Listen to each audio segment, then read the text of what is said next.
Mesti telan air mata, selamanya ku takkan di bawah.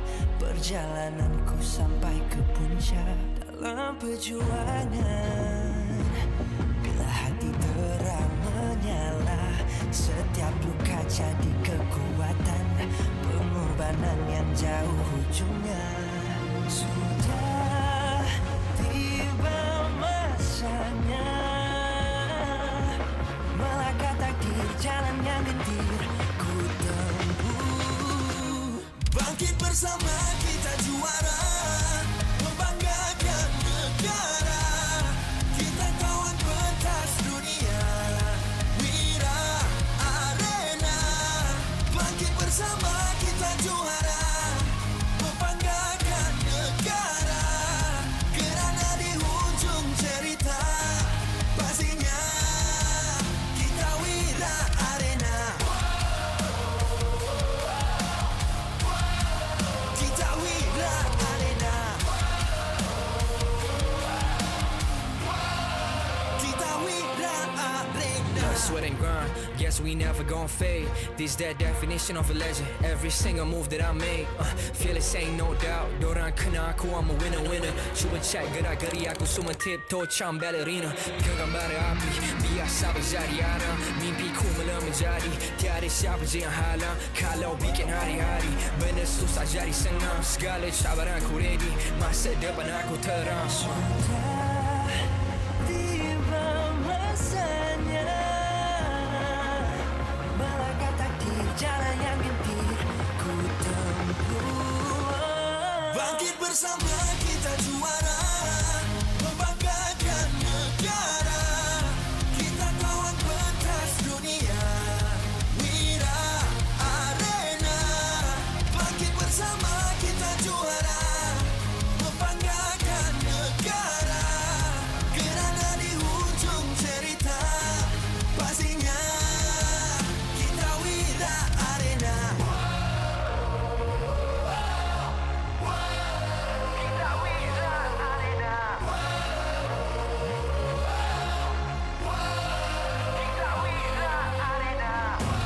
Satu hati, satu jiwa, makin bersama kita wira arena.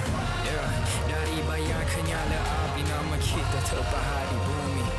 Bangkit bersama kita juara, membanggakan negara. Kita kawan pentas dunia, wira arena. Bangkit bersama kita juara, membanggakan negara. Kerana di hujung cerita pastinya kita wira arena. Kita wira arena. Kita wira arena.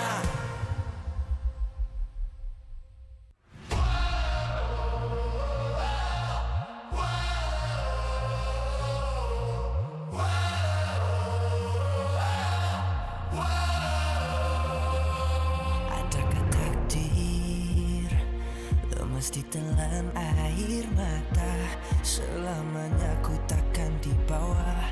Perjalananku sampai ke puncak dalam perjuangan.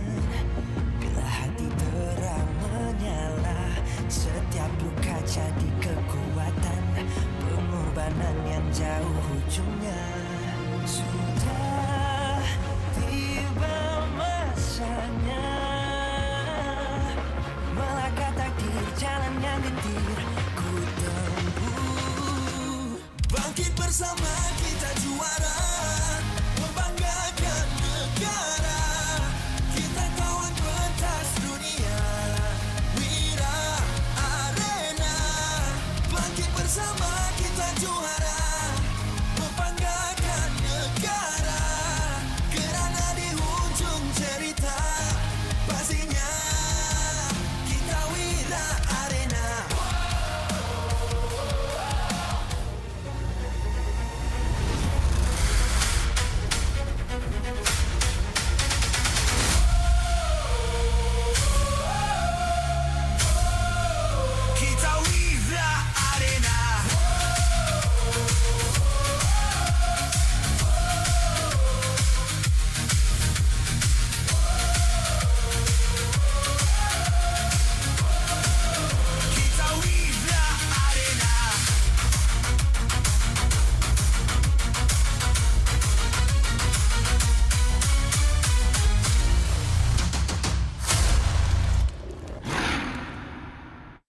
MPL Malaysia Season 17 is powered by Moonton. Presented by Celcom DG. Power up now with Celcom DG Prepaid 5G. Climb to mythical immortal with unlimited 5G power, uncapped hyperspeed and endless entertainment. Celcom DG Prepaid 5G. Limitless. Made for Gen Now. Bloop, bloop, bloop, bloop. What's that sound? Feels like something is flowing. It's the Infinix GT50 Pro, powered by HydroFlow liquid cooling. No lag, just smooth gameplay. 144 FPS, pressure sense GT trigger, fast and responsive. For MLBB players, this one's for you. Get it now at Infinix official store and TikTok shop, Infinix Malaysia. So food delivery, Grab. Definitely focused when full. When people is hungry, they lose focus. Then they will have bad aim or bad performance during the game time. Hence, order from GrabFood to stay focused. Cultured by Todak. Get your official MPL Malaysia merchandise at the Todak booth or online at store.todak.com. MPL Malaysia is now cultured by Todak, empowering the next generation through Todak Academy and its industry-focused TVET and STEM education programs. Official motorcycle partner, Yamaha. Official content partner, Media Prima. Official streaming partner, Tauntaun. Our strategic partner, Ferry, TNT Co., Obspot, PSM. Supported by KBS, ESI, Rakan Muda, MESF.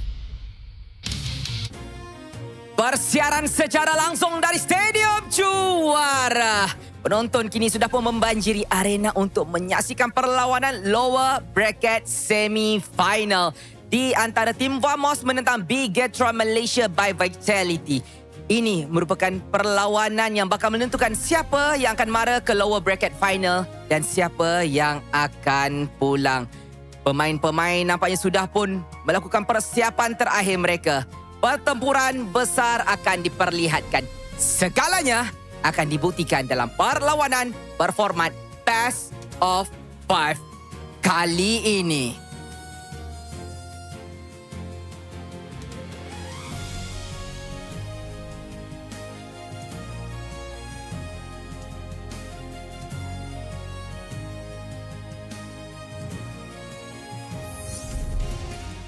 Selamat datang ke MPL Malaysia musim ke-17 Playoffs hari ketiga.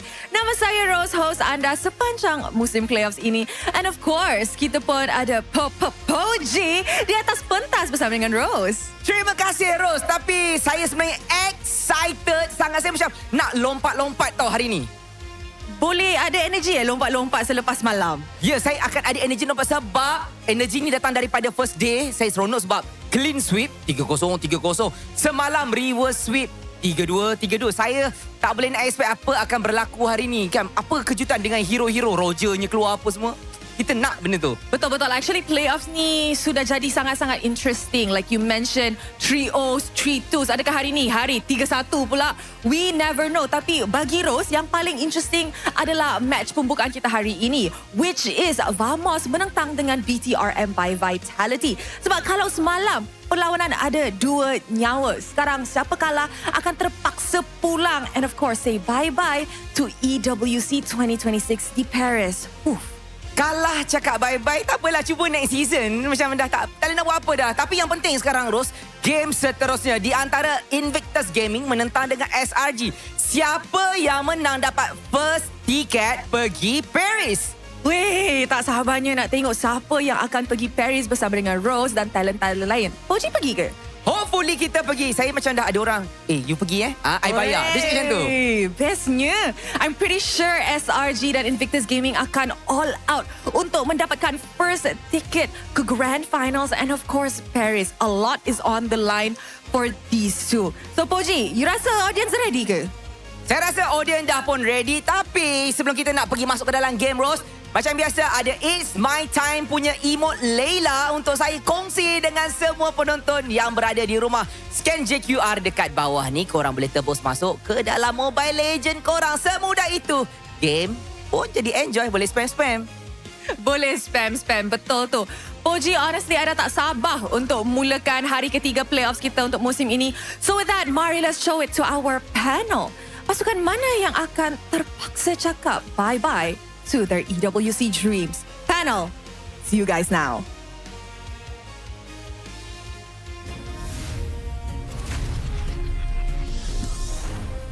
Thank you so much, Rose, and as well as Poji, for opening up the show here at the playoffs of the MPL MY Season 17. Of course, my name is Gideon Q. Here we have Husky alongside with LaFell here today to keep you guys entertained. As day number 3 continues, I think Pochi put it the best. Day 1 was clean sweeps. Day 2 was reverse sweeps. Today, are we expecting a 50-50 or maybe a repeat of day 1?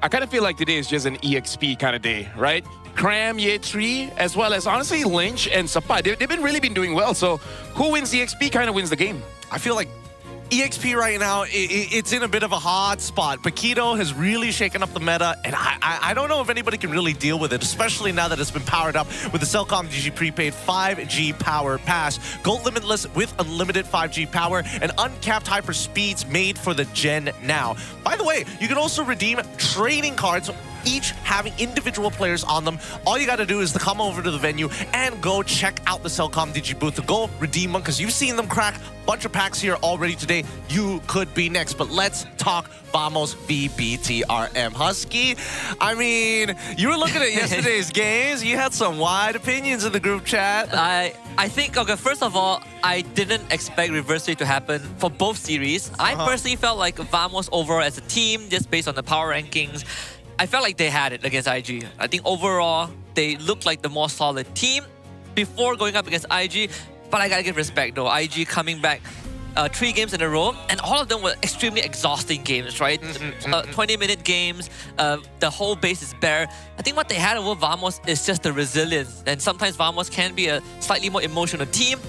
On the other end, I'm not gonna lie, I was slightly caught off guard by how BTRM won their first 2 games against SRG. I felt like SRG were definitely not in the zone just yet. But once they switched up and they figured out how to deal with BTR's draft, especially targeting the Fredrin, the playmakers like Arlet, suddenly they found a way back, right? They started busting up picks like the Valir to shut down Rasi in that role. Something that I feel like is going to be a challenge for BTR today.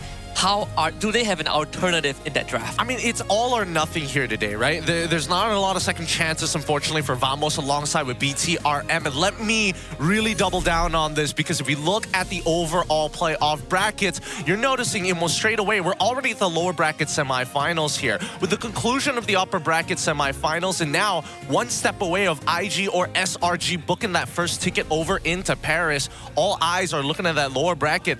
We're assuming if everything goes according to plan, SRG moves on to the grand finals. Whoever wins Vamos versus BTRM most likely faces IG. Yeah, most probably, because again, IG did win yesterday, but it wasn't as clean as SRG, because SRG, once they get back their momentum, it was very apparent that they have gone back to like the S tier kind of team, whereas IG, it was still pretty close, right? Especially in the last game. If it wasn't for the Zushin being able to catch out Nako on that Moskov, Vamos could have won that game. Would you say that yesterday was more towards the draft, or more specifically the discipline in the game? Because I've heard multiple different opinions, right? Especially those who are coming off watching the grand finals of MPL PH. They look at this and they're like, whoa, we are fighting for the sake of fighting sometimes. SRG, BTR, draft, IG, Vamos is a display one. Yeah, I agree. I think SRG basically, I think the whole series between SRG and BTRM really came down mostly to the draft. Whereas for IG and Vamos, it was really scrappy, right? I think, like LaFell said, if we just look at the last game itself, it really comes down to who gasses out first, who gets tired, faster. And it was pretty obvious from even the early game onwards that there were some glaring mistakes, some micro mechanical errors there from players like Clawkun, from Natko, and that really contributed. When you go into like the 20 past minutes, it will start affecting you. I mean, it affected certain players a lot more than others. I mean, unfortunately for Era44, he's feeling a little under the weather. We've saw on social media, hopefully he's recovered well enough. But that's not all. We've got a quote from Sapat himself. A win slipping away. Against IG last night, our decision-making as a team was not good because we started feeling pressure after throwing a few team fights in Game 3 and Game 4. We were actually leading in those games as well, so we could have closed it out 3-1. It really affected us mentally, and going into Game 5, our thoughts were quite messy. Is this the lack of experience? We're finally hitting that wall at the end? I think it's I think when it comes to experience, sure, but I think it really is just, it's more on the best of 5 kind of thing. Because I really feel like starting these playoffs, we see teams after game 2, going into game 3, that's where we start to see people slipping, right? So I really feel like the good and bad of us going to 8 weeks, they've gotten so used to best of 3s that they kind of forgot how to pace for a best of 5. Pace for a best of 5. I don't know. Because look at BTR, they put everything in game 1, game 2. That's true. And then game 3 is like, I don't know, man. It's tough to say. It's really tough to say. But the Vamos members are out in droves as the parade is already here to show their support for, of course, these 5 players you see here before us. Bring it up as Team Vamos, Natco's, Zikiv, Kalkun, Aero44, and Supan as the starting lineup here today. Yeah, I want to echo what LaFell said. I think when it comes down to Team Vamos, there is a bit of that husk from the previous iteration of Vamos where they are really good at leading the game, starting the game off with 4 or 5k lead, but it's that late game where you start to see them slip a little bit, right? And we thought that this new era of Vamos might have smoothed out the problem, but IG exposed that loophole again yesterday. But if there's one saving grace, it's the side lanes. Natco is still solid as always. Well, I mean, if we're talking about side lanes, Bigatron have different opinions because Lynch alongside with Chiku guys, and you even see Annabelle and Chiku guys amongst the crowd here at the playoffs. This is Bigatron MY by Vitality starring Chiku guys, Rasi, Zay, Chibi alongside Lynch. Again, Lynch, when he gets the Paquito or the Arlet, the game gets so much easier for Bigatron NY by Vitality. Same as Chibi if he gets a Playmaker, which I really feel like he's not going to be able to get it. He won't be able to get the Fredrin, the Gwyn. Other than those 2 heroes, he's actually pretty okay on the Suyo. Anything else? Like, he's okay on the Damager, but Bigatron don't need damage. They just need someone to have some form of stun to actually start the fight. That's all they need. Just a stronger engage to a very clear exactly. idea. Yeah. Either way, boys, this matchup is going to be for all the marbles. Winner moves on, loser bounces as we get the teams coming out right now.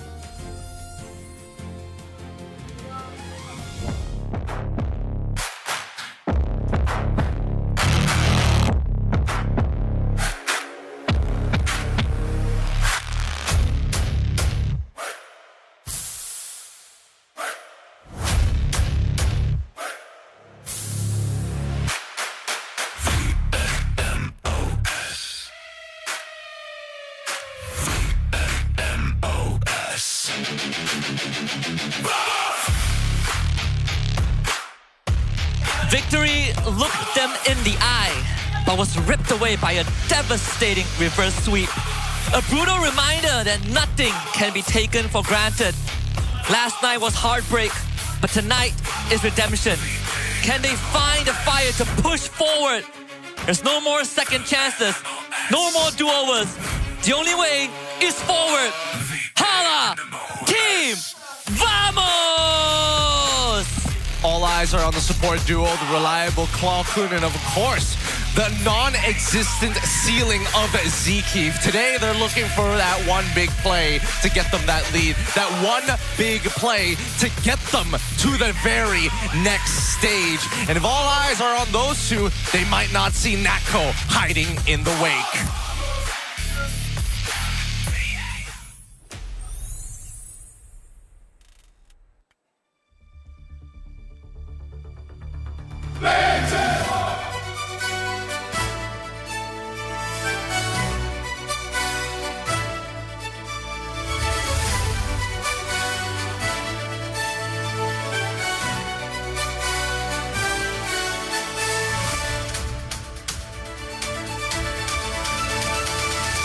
Stood head-to-head with giants, pushing them to the limit. For one brief moment, they made us believe that an upset was coming. But in the end, the robots fell. Today, they get another chance to prove that it wasn't a fluke. Can Chiku guys and Chibi pilot the red robots to victory? All systems go for Bigatron Malaysia by Vitality!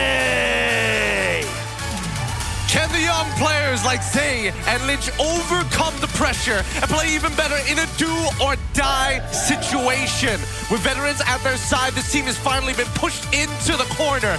No more chances, no more opportunities. Next, we welcome the coaching staff of both the teams, the masterminds behind every match, joined by, of course, our head Marshall Rees, who ensures that every game runs fairly and smoothly. The masterminds behind every single game's the brains behind the brawn. From the side of Vamos, we have head coach Valdo and Pakbet as assistant coach. From BTRM by Vitality, we have Kenji as head coach and Annabelle as assistant coach. But let's keep it going with the fist bumps between the teams. A true sign of professionalism and the last point of contact as we head on over into war. Suit up as both our teams head on to their battle stations. Good luck to either side.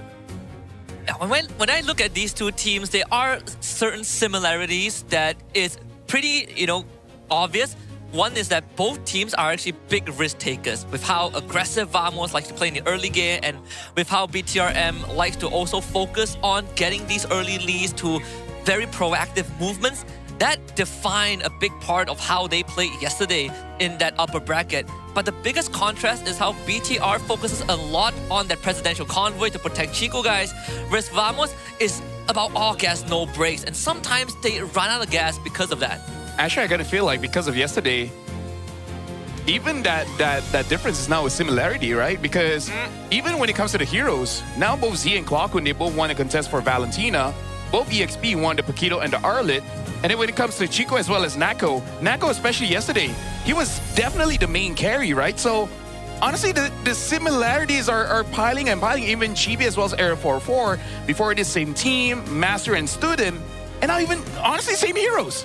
I feel like both of these teams are currently in a position where there are glaring problems that they can't fix right now. And I think, unfortunately, either they don't want to take the risk of finding a secondary win condition when what currently works, it works. They just need to add a little bit of polish, and I think they've got some shine on it. And we're looking at the map trackers so far, and I think this starts to show us a bigger picture, right? Expanding River's 62% win rate coming in from BTRM specifically, but then we start looking at Dangerous Grass. Honestly, both teams have been doing very well. Broken Walls, only one game won by Bigatron. They've lost every other game in Broken Walls. I think the biggest standout, at least for Vamos on that map tracker, is their Flying Cloud, right? They played 10 games, and I think they won 8 of them.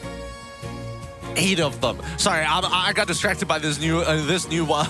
Picking your side left or right, I don't know. This one's a tough choice. Because again, Chibi and Arrow 44 have been put in the same category for a decent amount of time. A lot of comparisons between the two. Yeah, the past year has been quite the competitive one, right? When Arrow 44 first joined Vamos, he started over Chibi, but they got eliminated in play-ins. And then the season after that, Chibi started all the way and Arrow 44 got loaned out to Team Ray. And now they finally get to start in their own separate teams. The thing is, Chibi yesterday with the Fredrin, he basically looks like one of the best junglers in the world. Right? But then, like any other picks, he just couldn't get it, right? Like yesterday against SRG, perfect retribution on all turtles and all wards. Yes. Never losing a single retry. Yep, he's coming back to the stats, man. He's looking at the Turtle Manias, he's looking at the lower Terminators, and he's like, nah, that used to be me. That used to be my thing. And now it really feels like everybody else in the league kind of not only is reminded by that, but every single piece of content, they're like, man, Chibi got a retry. Yeah. This guy just hits everything. But it's just a Fredrin, right? What else does he have? I feel like they're not at most, maybe Suyo, but I feel like he's going to get put on Leo more at like 90%. Yeah. I think now it becomes a battle of who is better in the jungle when you don't have a utility jungler. Exactly, right? yeah. Like overall stats, I feel like it favors Arrow 44 slightly more.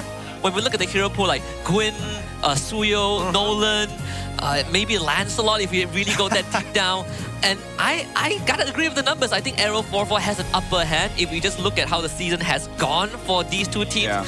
I want to see more from Chibi because he used to be known as that mechanical genius on the Assassin. I mean, yesterday Era did have a game where he won 3 1v1s against Hazel. Even when he was no HP left, you know, Warwick is a godsend, right? Being able to heal back up.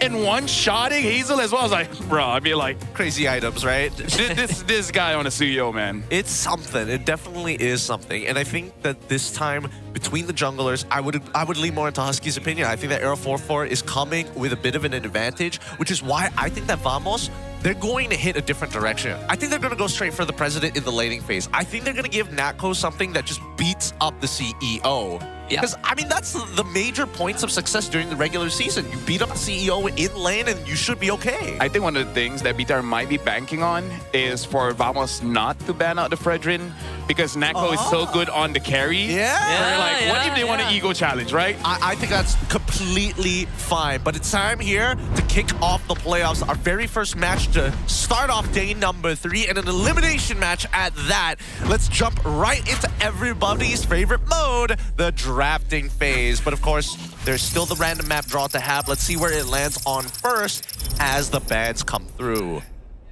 I feel like Dangerous Grass might be something. Oh, broken walls. Oh, BTR only have 1 game win on this map. Yep, just stats alone does not favor BTR. But the Fredrin does get banned out, Coach Valdo, showing respect. And the Harith ban, very, very understandable. So it brings us down to the Claude next in line.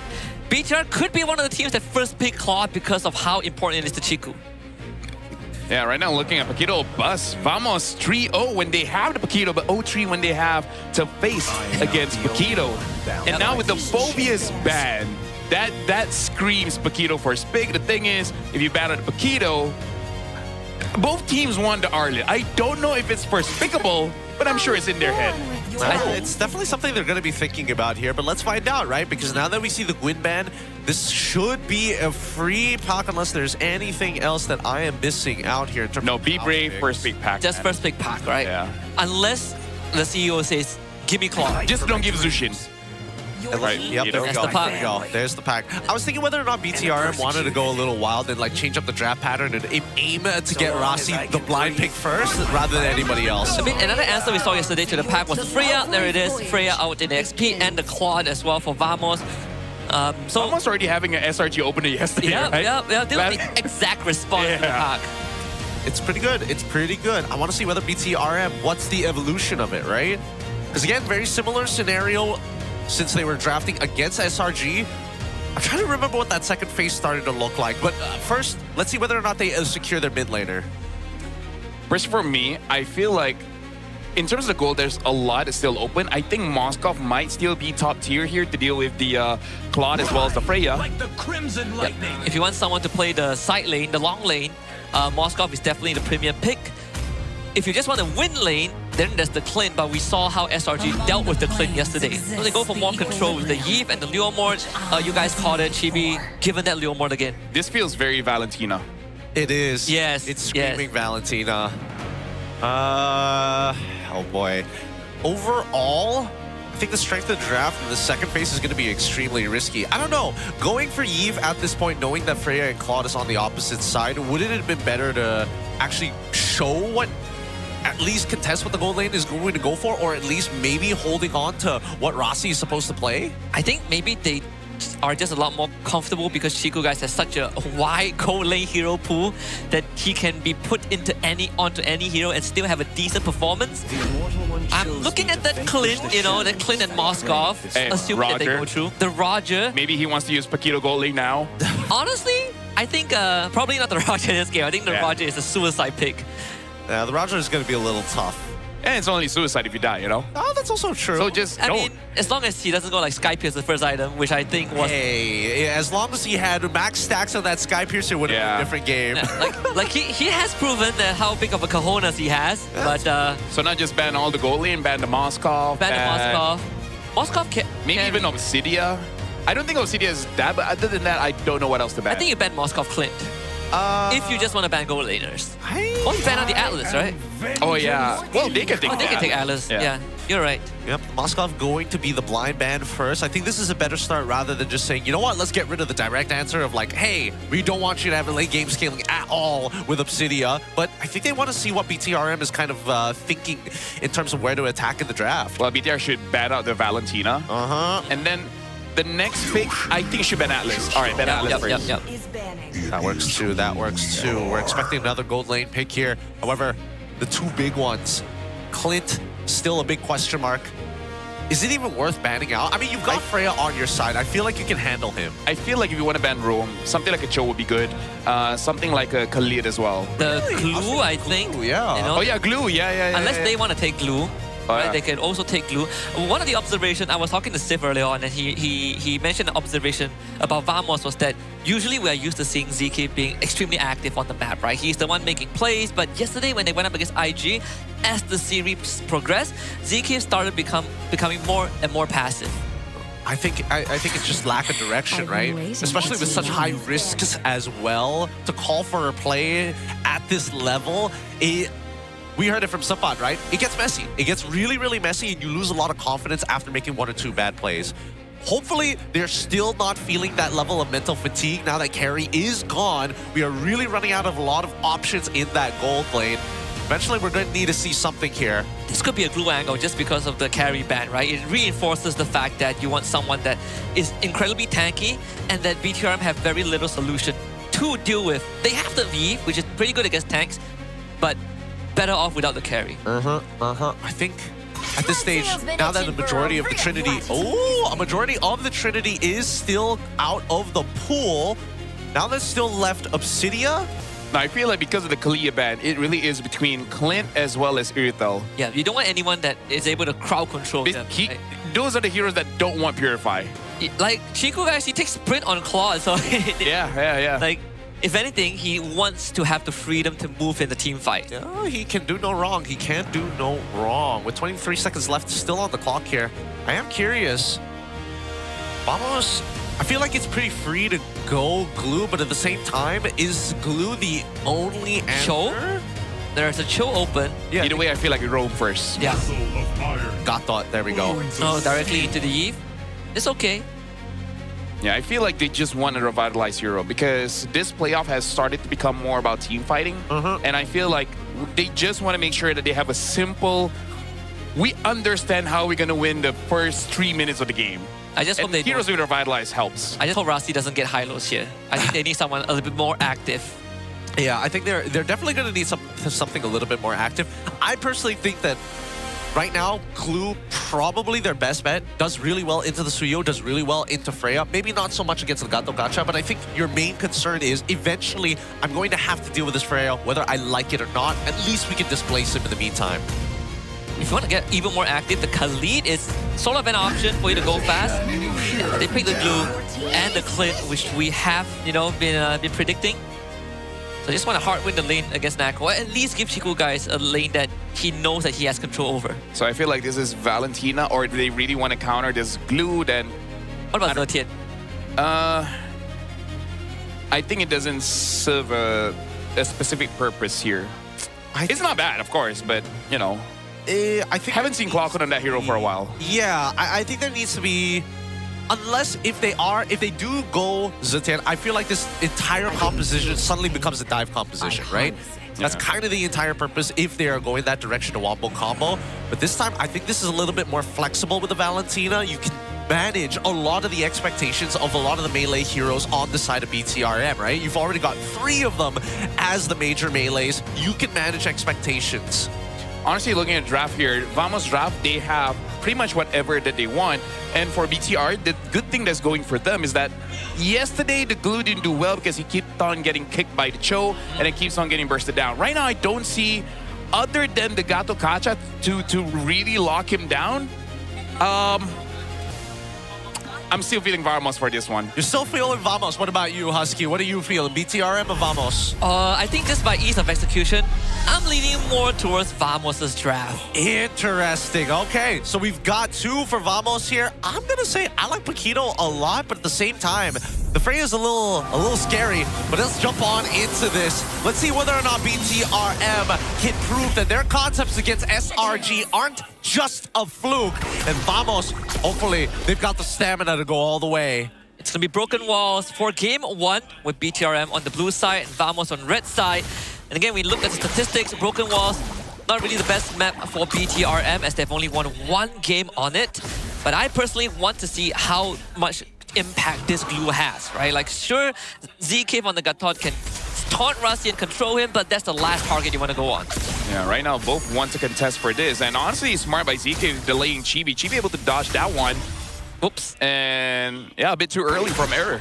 Too early. Didn't weave in the auto, unfortunately. But this is why Rasi is so good. His laning phase with this glue has been impeccable the entire season. And I think that a lot of teams kind of forget that Rasi, he's got that eye for opportunity. I think he's one of the few glue players that consistently catches out the backline. Like him and ZK, right? Like, and coincidentally, both of them are big glue players. Yeah. Hopefully, the earlier interaction with Air 4-4 isn't the result of his sickness. Hopefully, like, he gets used to it on stage. But right now, looking at Vamos, especially when we're looking at the lanes here, because I would say Vamos likes to freeze the lane, but Bigatron is pretty good at neutralizing those lanes. So, in the first turtle, I kind of feel like Vamos, they should have the upper hand, especially Sapa with that vengeance, man. Like, I feel like he can just get onto Chibi, and there's not much that they can do. Yeah, I think that unfortunately they can get the Phantom Steed out of Chibi if they tried hard enough to force it. I think it's a matter of space, right? Can they actually find the choke point? Because for the most part, I don't see Bigatron wanting to actually sit on top of this turtle first. They kind of want to just chill for the most part. Oh, wait, hold on. Oh, all right, so they trade Flicker for Flicker. Obviously, they got Clock and Flicker out. Turtle secured by Chibi. And Valkyrie's Descent comes in for Sapa. Is going to be hopping on the Chibi. ZK will just use his body as a shield. Chibi, though, getting cleaved in half. Clockun finds that trade. Both teams get 1-4-1. Vamos coming out on the end. But Bigatron, they're the one with the objective. yeah, I don't know about that one. Yes, Bigatron got the turtle, but I feel like they kind of lost the trade because, again, one of the members that died is Chibi, your jungler. And being a Leomort, sure, you can kind of come back because you have a lot of damage, but you also kind of would rather not die, especially knowing how Aero 4-4 likes to path around the jungle. There's a lot of opportunities that Chibi might lose a lot of farm here. I mean, look at this. Zekiv is already pressuring the purple buff. Yeah, I mean, that's exactly why BTRM has such low rates of just winning on broken walls. Generally speaking, we've seen a lot of teams really take advantage of the fact of, hey, if Bigatron MY is going to play for a single win condition, everybody else can suffer for him. We're just going to make sure that instead of suffering, you're completely bleeding out. I would say Clockun also, he stole the knockout punch from Lynch, right? And that extra damage was enough to kill Chibi. Looks like he's going to go down a second time if there's no one to bail him out of this one. Sapa not able to chase him down thanks to Rasi to keep his jungler alive. But the rest of Vamos still in. Chibi queues up with the revitalized. Sapa manages to be taken down by Lynch, but Aero 4-4 wants a piece of that pie. Gets the trade onto Lynch. Chiku guys now in the fight. That's the clinch. Clockun not able to do enough damage, but the Terrify plus the arrow not sufficient. Chiku guys walks away. Oh, scary stuff. Scary stuff. Chiku? He should be okay here. Rasi's opened up the map for him just to make sure that, you know, his eyes are on the prize. The CEO must stay alive. Yeah, and throughout that messy fight, honestly, the goal lead hasn't really moved an inch for either teams here. Vamos has a good idea of trying to punish Chibi whenever Chibi does try to take camps away. It's a good thing, honestly, that he's able to run away because of that Eve as well as the glue, making sure that everyone is slowed down, everyone is stunned up just a little bit, buying enough time for Chibi. But now, second Lord here. RWM, the AOG connects on Chibi, the full dive commences. Lynch with the knockout strike, not enough, as Chibi still ends up going down. Turtle going for Aero 404, as Z will be the next victim. And that will be collected by Aero 404. A backwards taunt. Rasi becomes the victim. Double kill for the Gatot. Unfortunate. Unfortunate. I can't say that Bigatron MY was playing that poorly, but I will say that Vamos was just getting a lot more value from their spells compared to Bigatron, and that was the real difference maker here. Now, at least with this invasion, Vamos now getting a more secured lead of their own, but the trade onto the top side tries to mitigate that damage. I mean, this is kind of why I said that today is going to be an EXP kind of day, because Sapa is taking over the game here. Lynch is not having a bad time, but Sapa is just making sure that Chibi does not have any room to kind of do anything, because the moment Chibi is spotted out, there's no kiting. It's all die from Vamos. Yeah, and then Gatokacha enables that, right? Not to mention Clockun stealing the RWM gives Vamos a very straightforward setup. Not only is it a straightforward setup, it's just the fact that you're able to make counterplays, right? You keep BTRM sort of in check. Now, it's going to be the cursed first item coming in from Rossi at the very least. I'm going to quickly look on backwards to see where they are. DHS already purchased by Natco already, but the Endless Battle is done for Chiku, guys. So this is going to be his most powerful. They have one more turtle fight to at least get some early value out before Vamos kind of slow the game down and give Natco the space that he needs. And thankfully, the turtle is spawning on the top side, so Chiku guys will definitely have the chance to join in.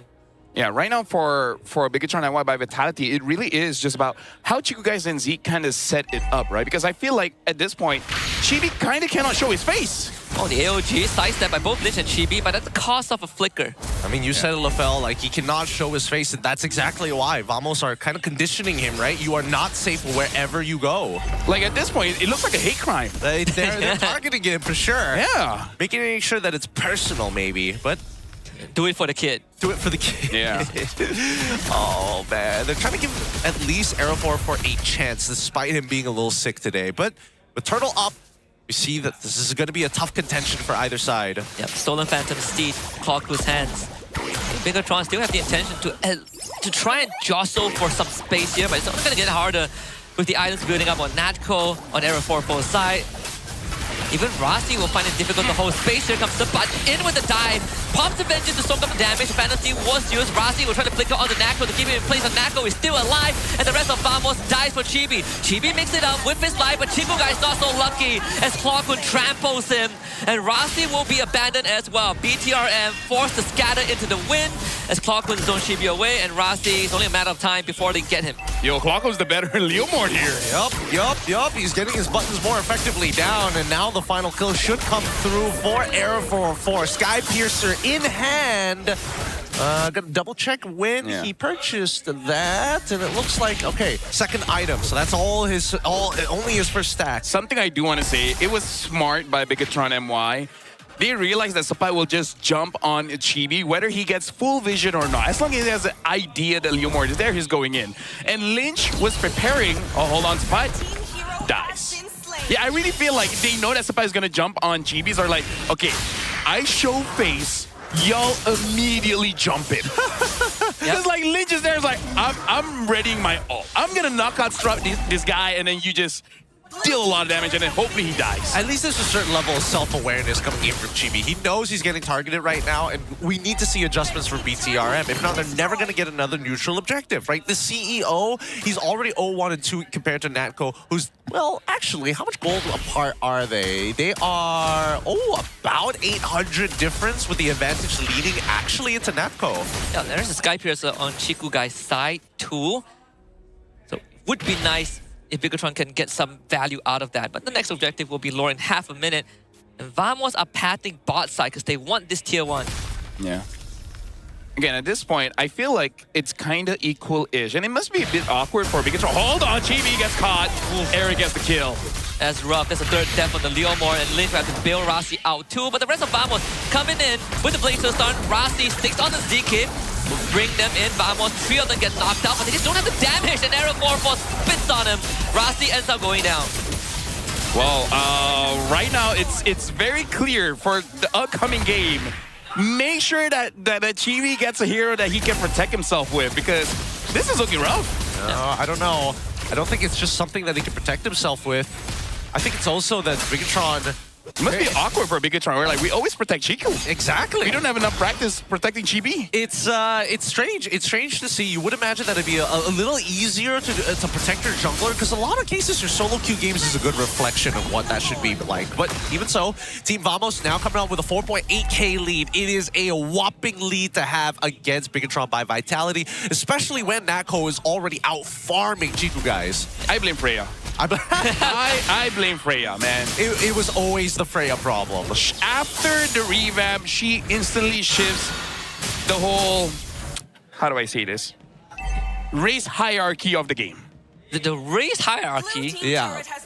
you know, like We all know that Aulus didn't do that. yeah, who runs faster, you know? She gets to the backline so fast. It used to be Lapu, it used to be Benedetta, now it's Freya. It's not Freya, no, it's Freya. Okay, hold on. Both teams contesting pretty hard here, and all this just to make sure they get rid of the holy shielding. Not entirely sure whether or not Vamos is going to make a second attempt here because they're sieging hard. Wow, double RWM. That's the domain expansion. Arrow 4-4 stuck on. And Rasi finds the punish. Now Rasi wants to look for more, but he's running out of health bar. Will be traded back by Natco.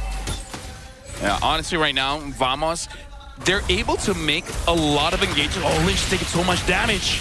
And Natco is going to man-fight him. Chiku, guys, comes in, wants to finish him, but doesn't get it. The CEO is down. And Z is also going to be taken now. Natco finds a double kill, but you know he's not stopping. He's looking for a triple, and ZK will just take aggro. Lynch is not going anywhere. Blows the flicker. It's only a matter of time. He's buying time. He's buying time at least. He saves the T2 down bot side because of this, and probably, in the long run, probably saves an inhibitor for free. Lynch has bought plenty of time. He's done his job. Yeah. And here's the thing, like, Chico guys' track record on the Clint right now.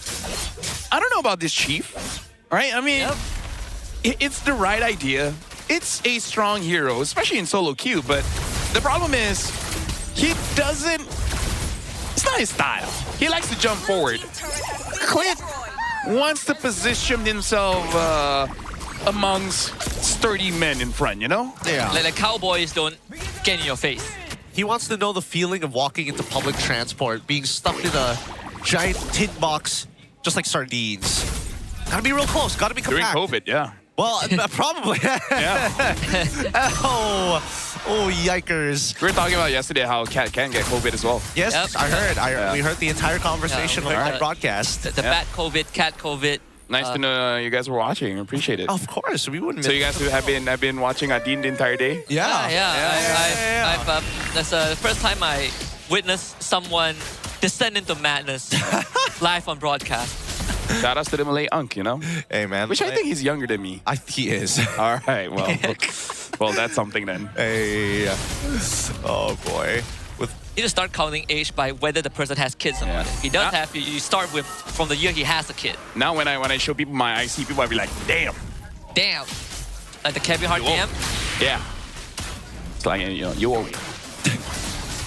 Now they take their time here. The Lord Dance is already commenced, and the waves are not in Bigatron MY's favor. That top wave is building up fast, and Vamos knows this. Yep, and Lynch will have to take on the duty of clearing out that wave. That's why Vamos is willing to walk on forward with a stolen RWM2. There's nothing much that Rasi can do about this. Chibi zoned out by ZK. A free lord for Vamos. Sapat already did his job as well, diving off screen. And the 7k goalie for Vamos, they're looking to crack some inhibs. Yeah, this is starting to look really, really painful. I think the next time Zay dies, this game ends. That's what it feels like for the most part. Because again, it feels like Chiku guys, even with Flicker at this stage, is probably only going to be safe underneath his base. Right? Like right next to the Crystal. Not even an inhibitor turret could protect him at this stage of the game.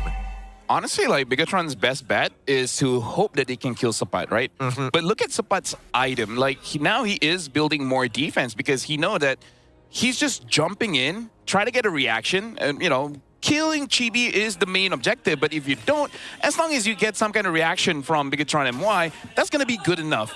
I don't know, man. Like Sapat's KD doesn't show it, but he is being a menace. He is. He's being just a huge threat. Oh, the stolen Phantom Seed. Oh no, Chibi's Phantom Seed. Now the RWM comes out. That was courtesy of Plakun. Floor still very much healthy. Rasi get absolutely melted. So he's gonna try and flicker away, but it doesn't really matter. Arrow 4-4 with the execution there. And Team Vamos gets the mid-in hit. Yep, he just decided not to miss this time around. Making sure that he's securing every single one of these stragglers. Air 4-4 is still putting on quite the performance, as now they're looking for a second inhibitor. BTR with their own RWM. The Wisdom Nature keeping Natco incredibly healthy. Tigo guys has this as well, but it's Era that makes it out alive. Tigo guys will go for his zone execution. Tries to get Era, but Era gets away with the iframes. Vamos playing this perfectly to a T. Bro, Era's sick. He is pretty sick. He is pretty sick. Oh, man. And they tried to limit his power. That's the craziest part. Dude. By the way, in case you guys didn't catch the joke, it was, you know, hypothetically and Very much literally. Very much literally. This is a pretty convincing game so far. I mean, look at this. They can't do much against anybody from Vamos. They're taking the inhibitor from underneath their nose. And Clark gets a free barbell on his side for the next fight that they needed. A 10.2k gold lead, 50.5 minutes in. Base bear for BTR side. Let's just talk about the facts here, right? In this game, Chico and Chibi could not play the game. And they are the main characters of this team, right? The CC duo. Honestly, Lynch had a pretty good time against Sapat, right? But the one Sapat ignores him and goes straight on to Chibi, that disrupts the entirety of Bigatron's plan. Because yesterday they thought about this, how are we going to rotate, right? And when you think about rotating, you're thinking about the mid trio. If one of the main guys in your mid trio is having a hard time, that shuts down your entire game plan. So I think Bigatron has to reconsider, because I feel like the mid duo is pretty strong already. They're not a problem, right? Yep. Either it's really just the Freya. Like if you take out the Freya, then the problem is gone. Then great. You don't have to think so hard about it. Because if not, you got to consider what other hero you want to give over to Chibi, right? Maybe take the Suyo away. Oh, okay. I mean, they're... Or even use Shin. I don't know. Like just something that doesn't immediately die to Freya or Lapu or Alice or Yuzong or Arlet. There are a few other heroes. I just can't think of it just yet. Like Akai, Baxia. Like those are your most atypical ways. Guinevere. Guinevere. I don't think Guinevere's ever going to get let through. I agree. It's just too good. Too good. I want to say Harley, but at the same time, it's like, it's not enough. That might be a Chiku problem later on. Yeah, it might be a Chiku problem. No matter what, it's just a really tough game. And I think that I'm trying to think of a scenario where Bigatron can Chibi's gonna lose his life. Nagao's gonna full-on dive on him. Subpai will do the job. Nako in again. Winter Crown this time. No way to cancel that blazing duet. That's Vamos with a very convincing game 1 over the robots. Whew. All right, Vamos. Pulling that game quite close to the chest, and they made sure that they made that first turtle count and snowball heavily immediately after, maintaining leads on pretty much all fronts here for the side of the Red Robots. Generally, because this is an elimination match, I think we got to be critical here because Bigatron, they basically made the same mistake going up against SRG yesterday. Yes. Right? You pick up the Paquito first, let go of both Freya as well as the Claude. And I believe it was Husky that brought it out. Like, you already saw the Claude, and you still pick up the Eve, right? Kind of not respecting Nako when Nako had a pretty cracked game yesterday, right? So I feel like Bigatron, they started the first 2 games yesterday with an amazing draft, and then they just forgot how to do that. Yeah, I think that they're still a little set in stone in the direction that they want to go in, and they haven't found out other ways to draft for anybody else at this stage. They've been doing this the entire regular season. Yeah, true. So I wouldn't put it past them that there's like, maybe this is a little too far out of their comfort zone. That's what I was thinking as well, because the games that they won against SRG, I think SRG definitely got gapped a little bit in the drafting phase, but more so, BTRM got extreme comforts, right? The Fredrin, I think, was one of the key pieces, and ever since then, they never got the Fredrin, and it really felt like it has a very negative impact for Chibi, essentially, in the jungle. At this point, Chibi hopes that he can make a Mardis work. But I mean, he did do that like 2 seasons ago. Yeah. Because Fredrin is top tier. Like, when we're talking about utility junglers, Baxia exists, but Fredrin is just on his own level. It's like he's on his own tier. Low maintenance, high impact. 200 centimeters tall. Yeah. Anyways, right now we're going to be checking out the MVP for this one. Error, there you go. This guy is sick, literally and figuratively. Figuratively, thank you very much. He's absolutely killing it right now. And with his performance so far, hopefully he can maintain it for another 2 more. He ended with a score of 7-1-4 with 796 GPM, second item Sky Piercer, and maintain those stacks throughout the game. Yeah, he's fighting 2 battles at once and winning both of them. Yeah. Right now, the thing is, even though Sapat is not an MVP, but we still got to say how annoying he is. And even if he doesn't get the Freya, I feel like the way that he plays is always going to be the same. If he gets the Arlet, get a Paquito, kind of doesn't matter. The jungler will have a hard time. It's less about how many kills he gets and how much disruption he does, right? Like, when you have Avengers on the Freya, your job is just to keep the backline away. If you get a kill, it's a bonus. If you don't, as long as you are able to stall out for Aero 404, for Nako to do their work, I think his job is done. This feels like the coach telling Nako what to do. Is like, Nako, you farm up. This is how you deal with your lane, and then try to get to the back line. Aero 404, you go for this pathing, and then you try to kill this jungler. Sapat, smash. Right? Just go unga bunga. You see jungle, you go jungle. You just fight him. Exactly.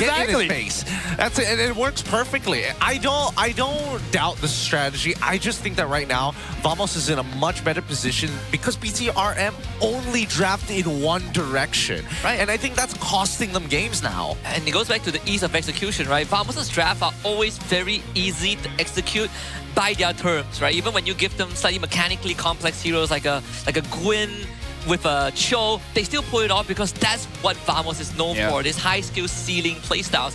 Whereas for BTR, they have to find a way around it. I think it has to start with how do they fix that jungle problem, right? How do you have a hero that allows Chibi to be impactful without fully leaning into Chiku guys whenever we go past the 5-minute mark?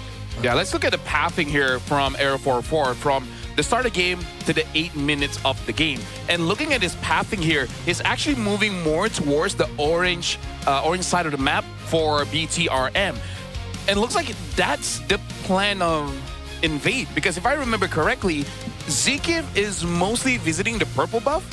And then I think that's more or less just information on where the pathing of Chibi really is, so that Eric can fight around it, right? So interesting to see. He farms on his own orange side of the map, but he invades the orange side for BTR. Yeah. Yep. It's interesting to see because usually most of the time you would see junglers actually invading on the strong side of the map that you want to end up towards. And I thought maybe it would be closer towards the gold side, but unfortunately it wasn't. Actually finding money on the opposite side worked out for him. Yeah. Who knew? Playing around Freya is good. It just so happened that the first two turtle also spawned bottom side. So convenient when things start to line up. Overall, I thought that maybe Conklin was able to create a little bit more impact on this Valentina, but I think unfortunately when he started to have to figure out how to steal the ults, it became very clear it was either Zay or Chibi, and I don't think Lynch was able to peel enough people off. I feel like Z had a rank problem. Me and Husky, we feel this. What do you do when your EXP is losing, and your goal is losing, and your jungler is losing? You just start praying. You're like where do I go? Like as a mid laner, you're just like, man, I have the tools. It's like, if I come to you and you die before I arrive, then I go to the other guy and he dies before I arrive. Now, and then you miss your minions. Yep. Now I'm stuck trying to defend mid, and then they dive me. Yeah. Then my game ends. But I would say for an Eve in this position, it's pretty tough because you, like, at one point you have to start thinking, at what point do I have to just book it, press out until I die? You know, like, do I have to full send it? Do I have to, like, out early? There was no winning play, I think, for Z in this spot. Yeah, not a lot of winning plays overall. I think he wished he was a Valir in that game. He does, right? He does. I will protect one guy, but I will do it so well. I think a Lilia wouldn't have been too bad as well, right? Like, I guess what Vamos has, it's not optimal, but gives you certain ways to peel for Chiku, to peel for Chibi. But unfortunately, it's pretty tough when you're stationary and you have a Gatot and no Natko coming at you. I don't know, because again, when we saw the initial picks in the draft, right, eventually, I mean, they already knew where Claude was, and they already knew that he was going to make sure that Yves was going to be a little hard to play no matter what, and yet they still picked into it, right? So at this stage, they knew what they were playing against. I think if they want to stand a chance, it's either they start playing for a different style of early game, right? They had Lynch on Paquito already. They could have gone for a gank onto the Freya lane early on, like pre-level 4. That could be one of the options. Secondly, they should probably look at these neutral objectives a little bit differently, right? Chibi cannot just go for these mega steals if he's going to be the main focus and target of every turtle fight. Yeah, I think if you want to play for the CO, maybe you prioritize the CO's pick first. Given the strongest possible gold laner, Harry, Claude, Moskov, either one of them, maybe the carry, and then you go back to drafting around him, right? Like yesterday when they play SRG, Chiku gets priority over what he gets. In the regular season, they do the exact same thing. right now, honestly, I kind of want to see if coaches follows Arcadia's style, because when when his back is against the wall, he will always pick mid last. Think of all the history of MPL MY where Stormy is picked last and somehow he always gets the counter. Joy is strong, you pick up Odette, right? The enemy has some kind of like an Atlas, you pick up the Valir. And then the enemy likes to dive in a straight line, you pick up the Nana, right? Somehow, and yesterday there was a lot of melee heroes, the Lilia, right? If you have a player like Stormy, like maybe that's like the defining thing, right? But I want to start seeing some coaches let this one person be the final pick, because no matter what, he will have that counter. I mean, they do that with Chiku guys, but in gold lane, you don't have the much impact with the heroes you're given. Yeah, because right? I feel like it's more of a win condition and encounter, Exactly. Yeah. Like, I just think gold lane heroes are just not it, you don't really define the game until you get your items. And it's very easy to ban out second phase. Yeah. Like, oh, you don't have a goal later. Not too many choices. I agree with that, but I don't know whether I necessarily agree with all the weird potential mid picks, because this right now with the stakes so high, it's either they win or they walk, especially with their dreams on the line here. Are they really willing to say, you know what, it's time, we're gonna have to go for a crazy mid pick? Zay, what do you have in your pocket? Chang'e? No, right now I'm thinking Gord, the Kimi. Some games, honestly, the Odette could work.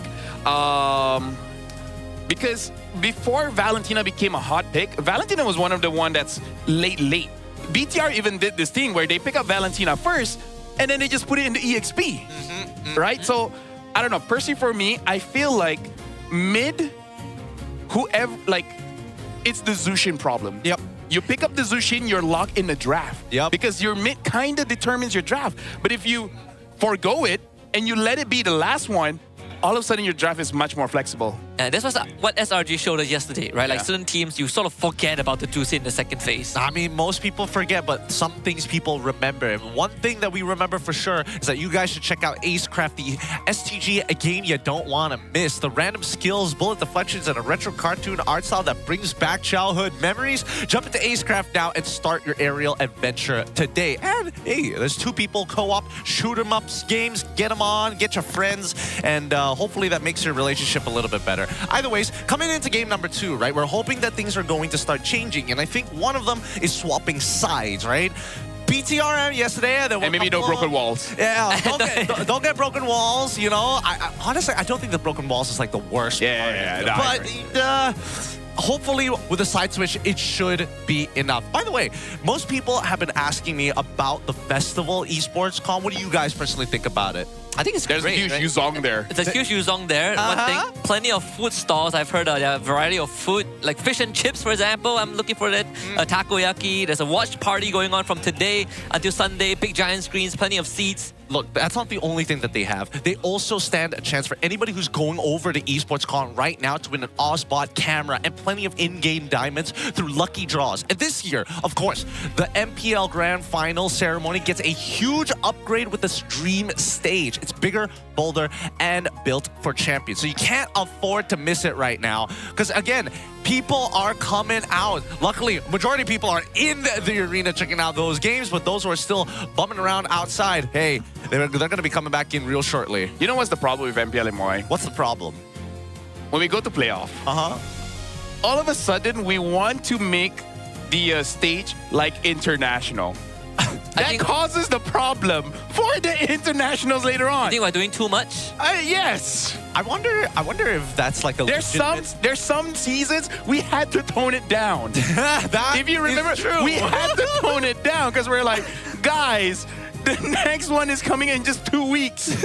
Guys, this is domestic playoffs, not M series. What are we doing? Look, all this is building up into EWC Paris. I'm pretty sure it's going to be a good time there, and I'm sure they're going to have a 6th stage, all right? Yeah. It's pretty hard to one-up Paris. I got to tell you that. I've been disappointed in my life, so With that being said, though, let's look at our MPL MY Insider by Cellcom Digi. We talked to Lynch. We asked him, what can you say about the reverse sweep last night? And he said, I felt like SRG had a read on us after game 2. Our movement, our playstyle, and team fights, it was very shocking for me. He was surprised that SRG read them. He was like, how do they know we keep ganking EXP? That's crazy. That's wild.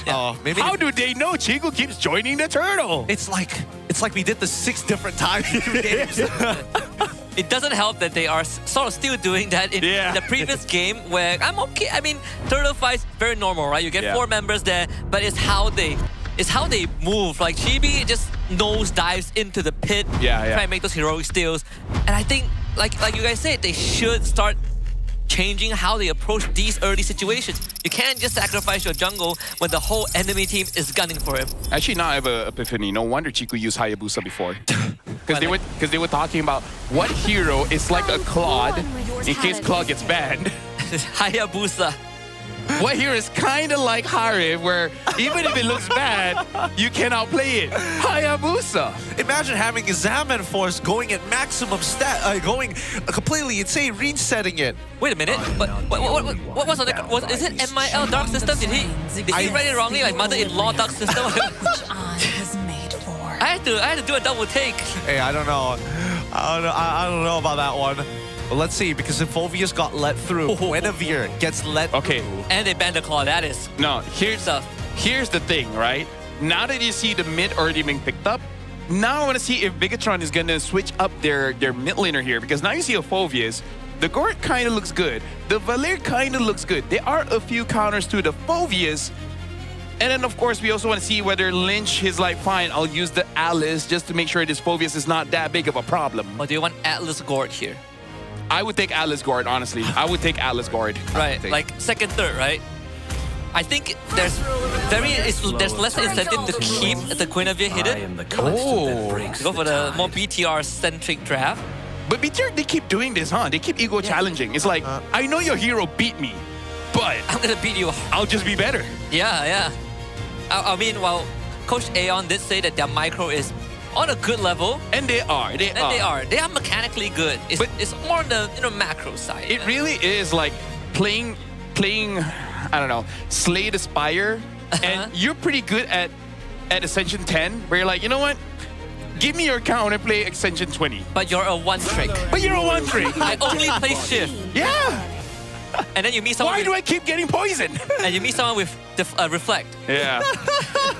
And you're fighting against the time guy. Yes. Oh, that's too real. Shout out to anyone who actually plays Slay the Spire. You can only do fixed damage to this boss every turn. Oh, I'm reliving some PTSD all as we speak. But BTRM, still, they do this all the time. I wonder sometimes who makes the call. Is it Kenji who looks at Lynch, or is Lynch looking at Kenji? Or they both look at Chiku. It's like, boss, hey. Boss. It's like, boss, I think I should pick Alice. No, I think you should pick Arlen. Does Alice have a crowd control? Yes, she does, but not like Arlen. There was an interview where Coach Kenji said after one of their losses that they felt like majority of the time he has a winning draft, but the team couldn't carry it out. So you just get a losing draft so the players can win it. Yeah. They have to actually try hard. Hey. Reverse psychology. Thinking in 2026. Thinking in 2026. That's the best way of putting it. Yes, thank God they get rid of the Gatot at this point. All right, so with Gatot already got... Wait a minute. Wait a minute. Actually, honestly, BTRM, their mid, they have a lot of mid picks that make this Arlen feel more juicy. Even like a Zushin, right? It gives a lot of stacks for the Arlen to play around, gives a lot of, stacks for the Gwyn to play around, and carry's just free. Zushin, Zetian, Core. Basically anything. And maybe not Lilia. Lilia doesn't have much CC, but she's still good. Yeah, she's still good. She does. She's not bad. Forced to ban Atlas, sadly, because they're on blue side. Oh, he's broken walls again, so... Well, I think it's Badang, right? Honestly, quite a lot of fighter roamers are Urka, right? It's Badangable. Right? Even Khalid is okay. Khalid, I think Hilda is not... Okay, maybe Hilda's slightly harder. I think because of carry, yeah. Actually, anything is hard when there's a carry. But I feel like... Oh my God. Thank goodness say good luck. Yep. That L looked like a C. It was hard to read. Yeah. Hard to pick up on that one. That was a moment. Look, it depends on the result, okay? It does. If they get like... No, I think it may like I was thinking he was talking about himself because he's watching the game.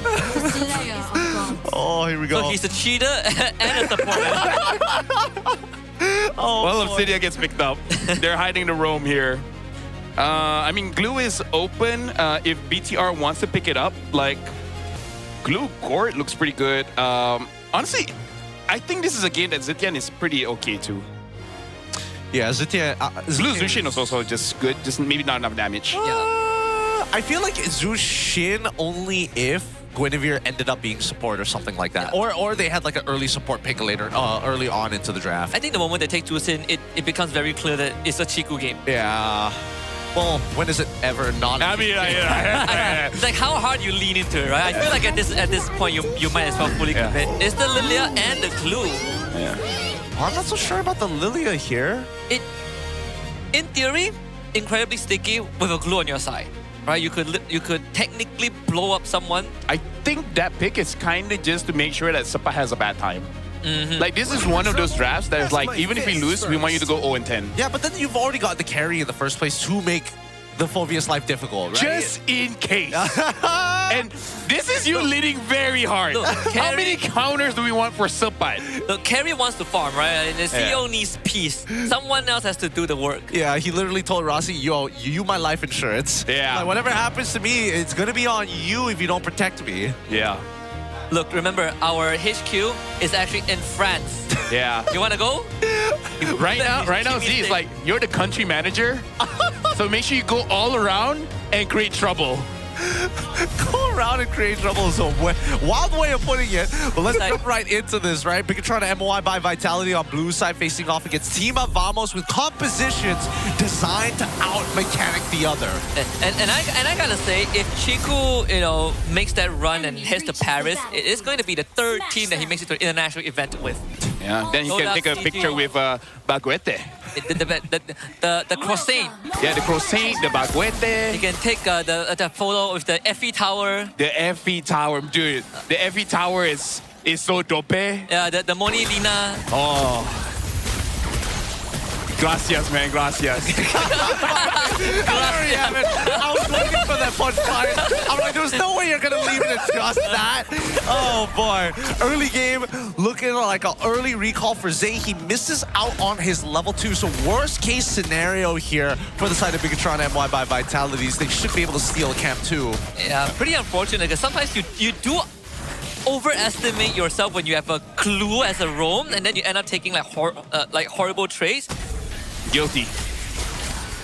Happened to me far too many times. You just need 1 or 2 good games, and then after that, you just feel like a glue god.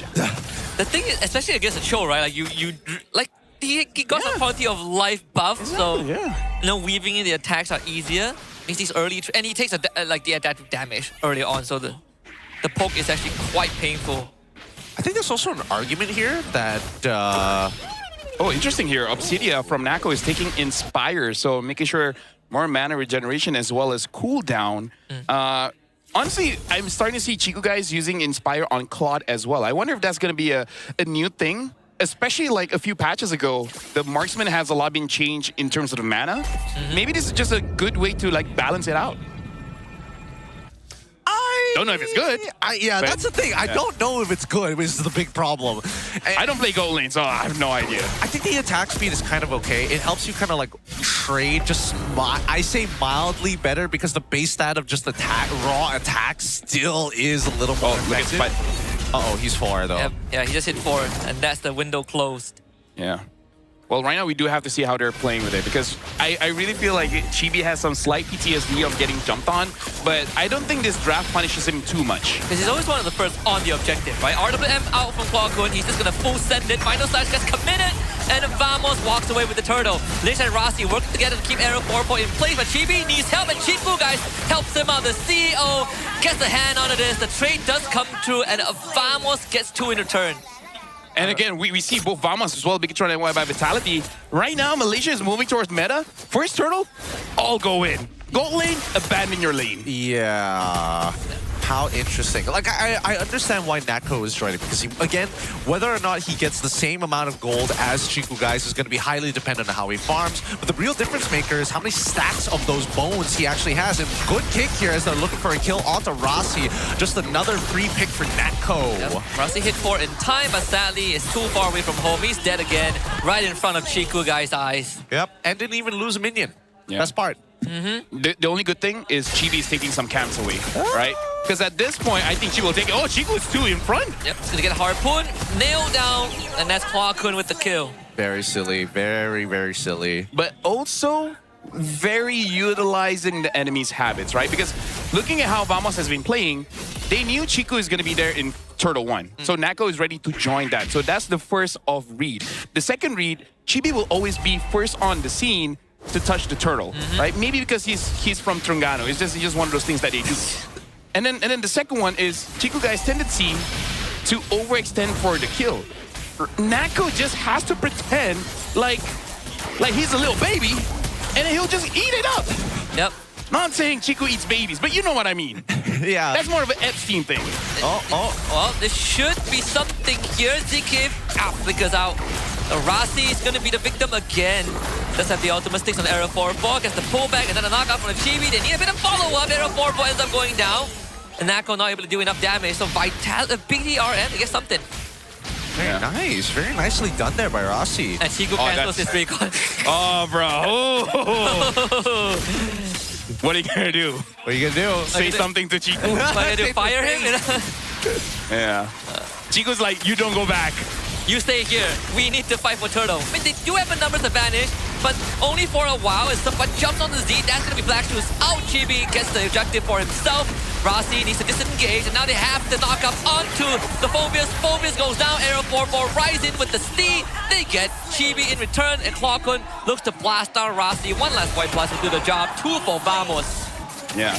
This game looks a little bit more even without the Freya, because right now Sapat, he's doing a pretty decent job of disrupting honestly, mostly disrupting Z. Other than that, Team Vamos, it looks like more fair. In the previous one, less fair. In this game, if Vamos wants to make it unfair, ZQ just has to kick Rossi, right? Basically did what Yums did, make sure that this glue is a non-factor, and all of a sudden, Bigatron just starts to shut down. I think we need to start thinking about the mid-game here, right? Because as we're making the transition into it, we're past the laning phase at this point. We've already seen 2 turtles, and now coming into the 3rd turtle, I don't know, because Chibi, not only is he struggling, but I think that the team fights are looking a little awkward at times. I think that Vamos need to chill for a second, right? I think they need to use Kwakun to poke him out a little more efficiently right now. And I think Bigatron is hoping that they don't chill. Right? I really feel like the call here is for Vamos to overextend and do something about it. Oh, well, they just found one. That's going to be Chibi that goes down. Okay, let's start with not getting kicked by Cho. Yeah. I think you know, like BTR's trap compared to game 1, this one a lot better, right? You have more answers, like snap answers to Vamos' aggression, but more importantly, shout out to Coach Snap. Coach Snap, shout out to him. You have a lot more skills that you can layer to keep Vamos under control, like the glue route into the Quinn knockup, the final slash as well. Plenty of setups to really punish Vamos if they overstep.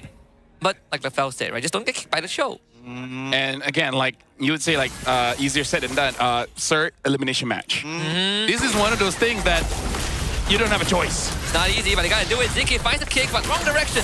Lish easily goes back in. They're still holding on to the final slash. They want ZK down, but they need a bit more damage, which they don't have. Chico guys arriving. Now they do. ZK will go down. Turtle for Arrow 404. I don't think Vamos wants to fight this. Neither does BTR. Was that... Hold on, we got to look at the items here because Nako has 2 items. One being the Sky Piercer. Looking at Chiku guys, he only has the Corrosion Scythe. So it's good and bad that the gold laners keep on joining the fight, but because of that, we do see the items slowing down just a little bit. Yep. And the network is still the same, right? Despite Chiku guys having 3 kills, although one of the deaths was from the gank earlier on in the bottom lane. Nako will now pick up on tier 1. BTRM trade the top 1 for themselves. Still trying to keep relevance here on the map, but We know how this is always gonna... Oh, the Hunter Book connects. This Purify out Nako. His Harpoon needs to release it early. Now they call him Barbial Z, getting plummeted, but he does go for the Black Shields. And unfortunately for Rasti, he's alone once more, trying to call for help, trying to punch Nako down as well. Chibi goes, he gets pulled back by Slipbot and cancel, but there's damage from Z, and they take down Nako. Now Chigu guys unleashes his ult, and BTRM finds 2 kills.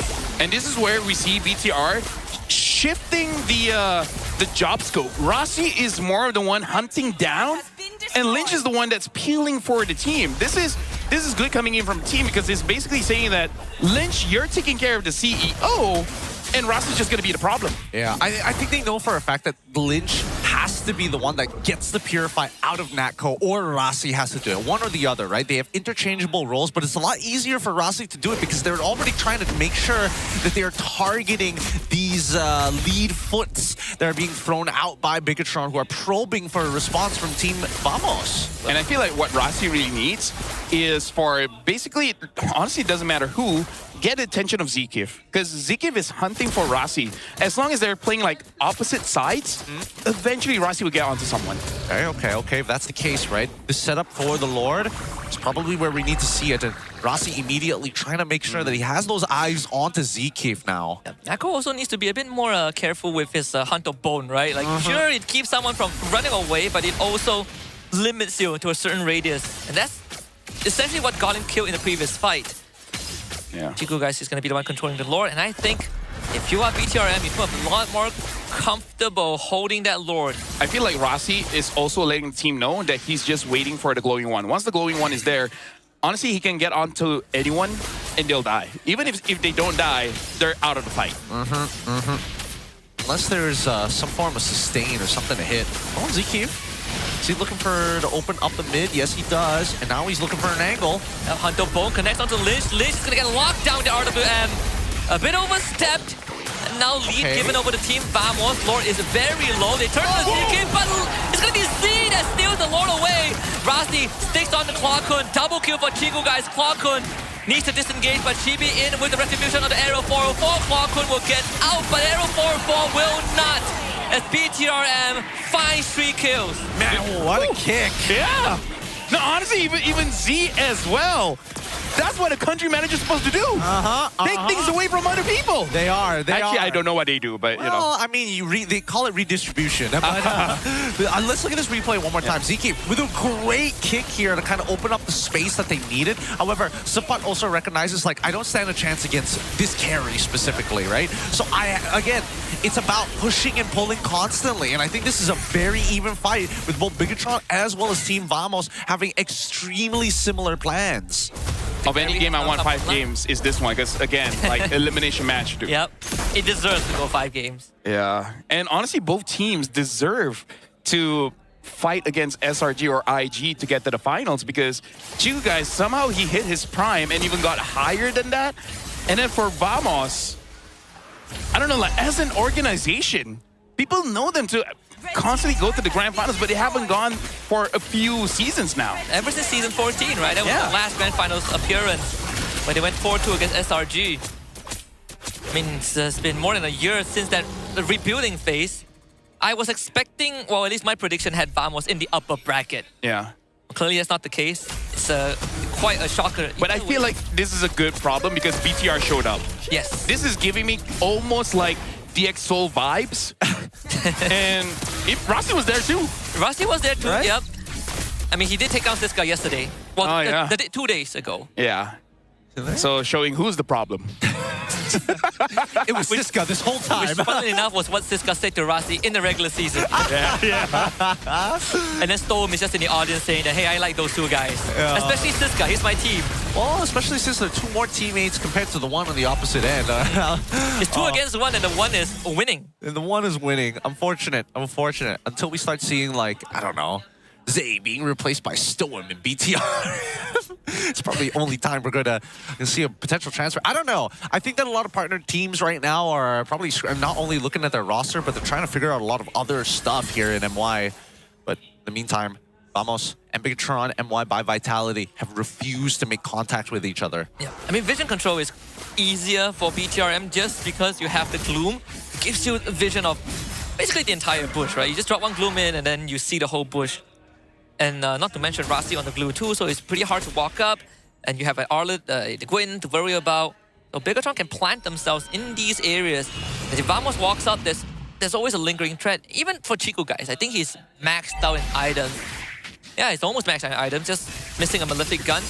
You walk up to him, he melts you. He's melting the Lord. Suppa sees this, but there's no way in there, just too late.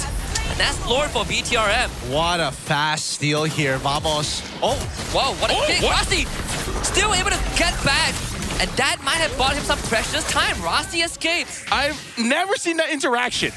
what does he have? Right. Wait, let me check his items. Chastise Pauldron. Is it just because he has tough boots? Maybe. And I think the extra range because of that flicker gave him enough time to flicker out. Like, I haven't seen that. I've never done that. I didn't know. Well, technically, if like you just fast tap the kick, you don't get the distance, but you get the immediate control. So like, I guess there's like a 0.5 second. I don't know. I just think personally, I think that tenacity works really strangely. Because it's like you get a percentage and there's like, what does that percentage mean? Remember when Edith knocks you out and you have tough boots, she doesn't get to flip you? Yeah, It's like that. Oh, man. Man, Mujiki almost went down to the gloom itself. I think BTRM, they're going to stick to protocols like what we saw from them yesterday against SRG. They set up an inhibitor and they just won't force the issue. There's no need to force the issue at this stage, right? Especially the first couple of lords of the game. Really not going to matter too much, especially when you have like hyper scalers like in Oh, Chibi? I thought for a moment he whiffed that. I think he got like cancelled by the barbell once. Thank God. Because if it was like a complete cancel and he had to like refund his entire cooldown, oh my lord, that would have been painful. RFM, Falcon trying to hold back the siege. Z had flash very early, but no kick angle, and Vamos keeps the structure up. Vamos, right now, they're hoping that Bigatron overextends and they kill them in the base. Because if they have to fight for Lord, seeing as how Z has the Ice Queen 1, Suppa, Era, they kind of don't want any business with this Lilia right now. You're not walking up to them. No way. And to make it worse, you have Chiku, guys, who just destroys your front line. They get the sweep on the Z-Kid, but Vamos still cool, calm, collected. Another successful defense. Yeah, it's just tough to break. Really, really tough to break. And they don't have an artillery mage to help them out to try and zone off their targets. I don't even think it's worth throwing Rasi or even Lynch into the fire for inhibitor turrets at this stage of the game.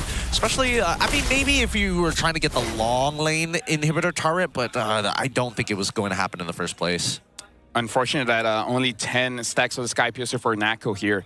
But I feel like even with 0 stacks, I think Nako should have enough damage to deal with Bigatron.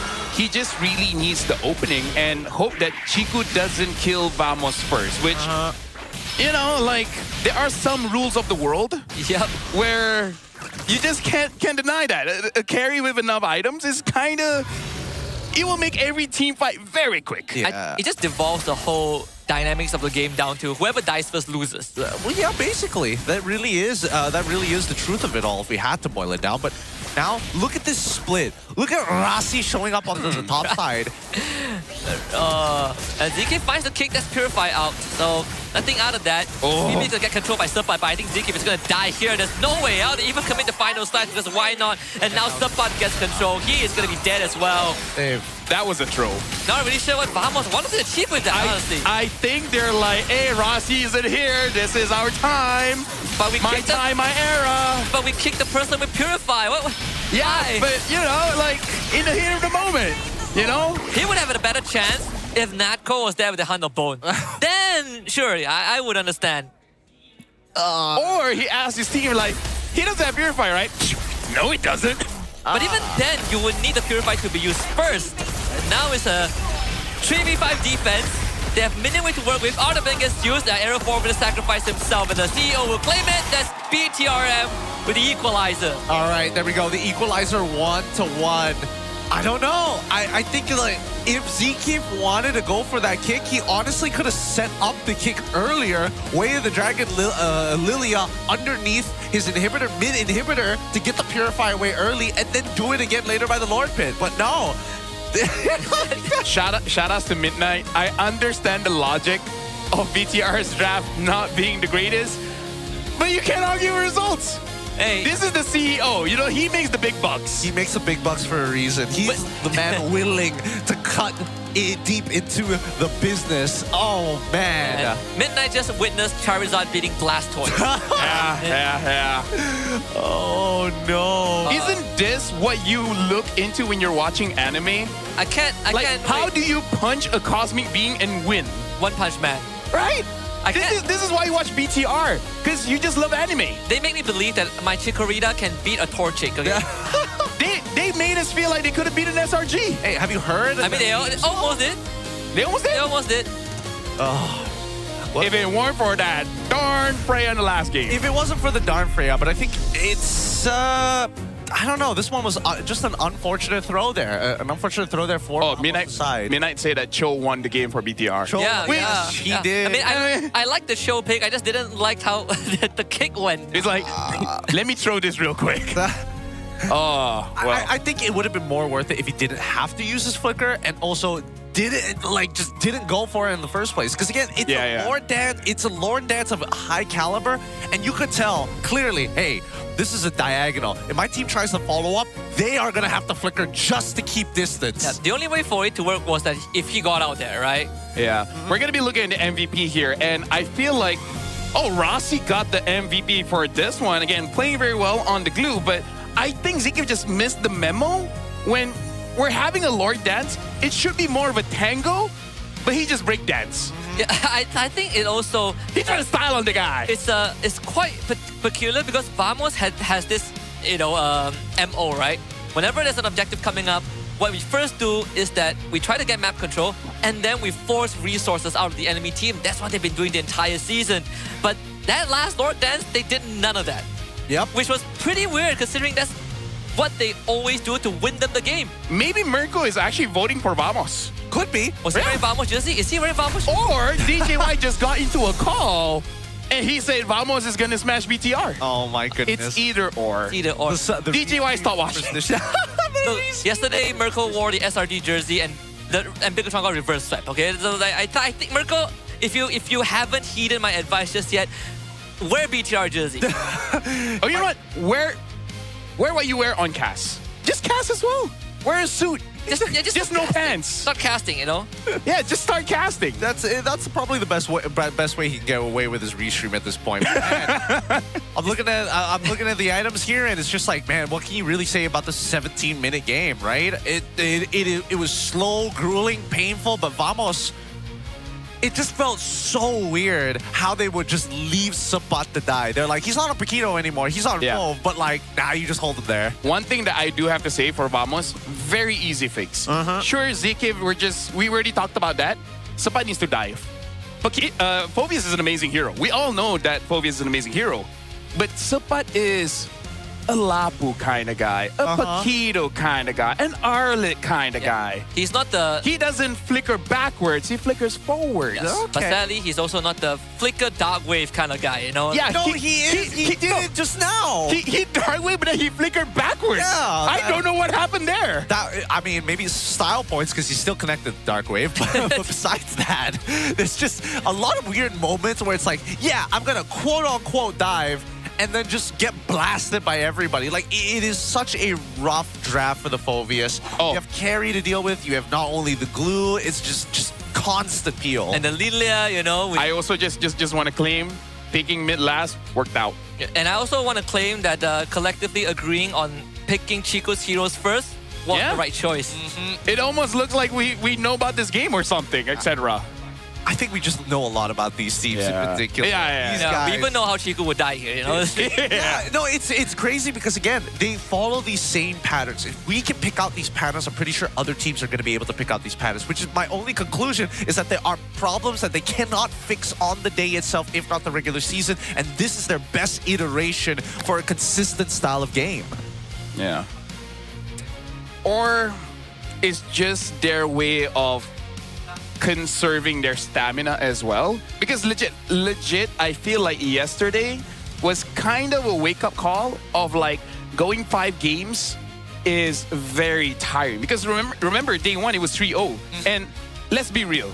It was a very easy 3-0. You could not break a sweat on that series, right? Yesterday, everyone broke a sweat a bit, right? So I really feel like they want to make sure we want to pace ourselves well enough.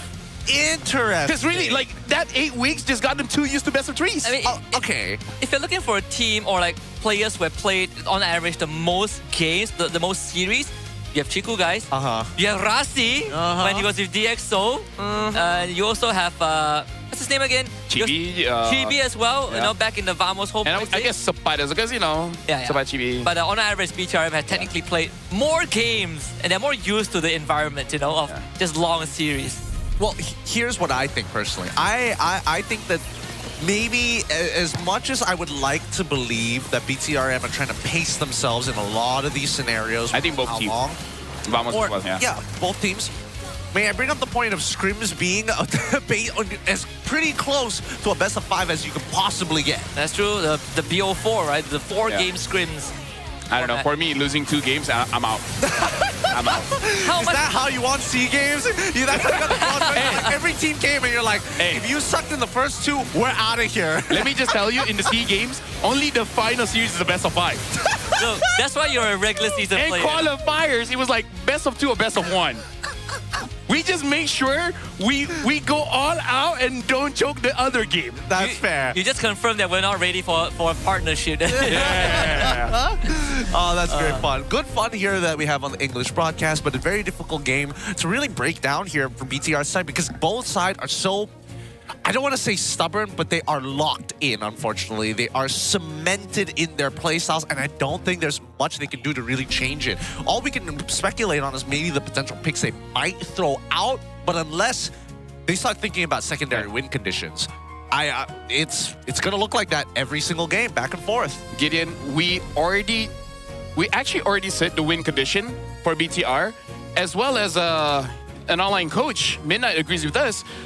For BTR to win, they gotta lose the draft. They gotta lose the draft. I don't know. Maybe they should probably get their own personal Todak X MPL collaboration merchandise, which you can if you come on and visit the Todak booth here at the MPL MY Arena for more merchandise and more details. Yeah, get the Todak merch so that you can also langar. Actually, no. Be culture. Yes, culture, because we don't want any accidents, you know. Oh boy. Especially when I have a 1-hour drive back. Let's keep the road clear. Yeah, let's try to keep it. Let's try to keep it safe here. How long are your drives? 1 hour? About 37-ish minutes, give or take. 10 minutes.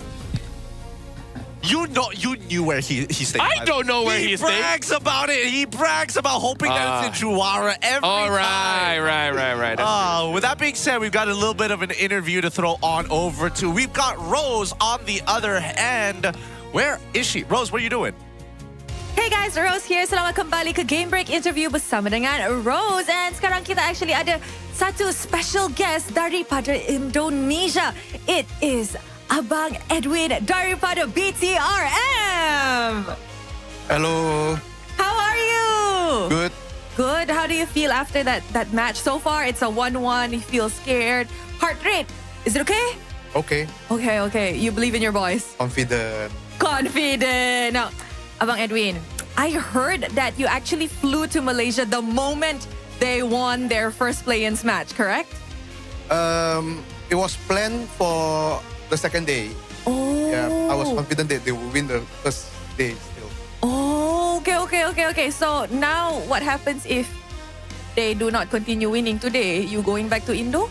I'll still be around. You'll still be around until they when? won't go back today. They're not going back today? Yeah. Oh, confident. Abang Edwin, we do know it is a lower bracket match, which means somebody will eventually have to go home. So judging from how the boys played, going up against Vamos so far, do you think it's going to be a 3-1? A 3-2? Hopefully. Which one? 3-1 or 3-2? 3-1. 3-1. The one full game lah. Nervous.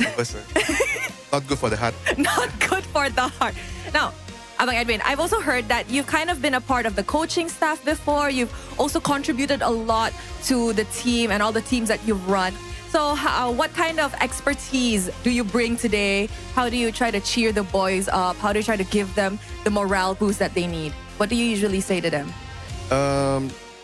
With my presence, I think I'll just give them more pressure. A good kind of pressure.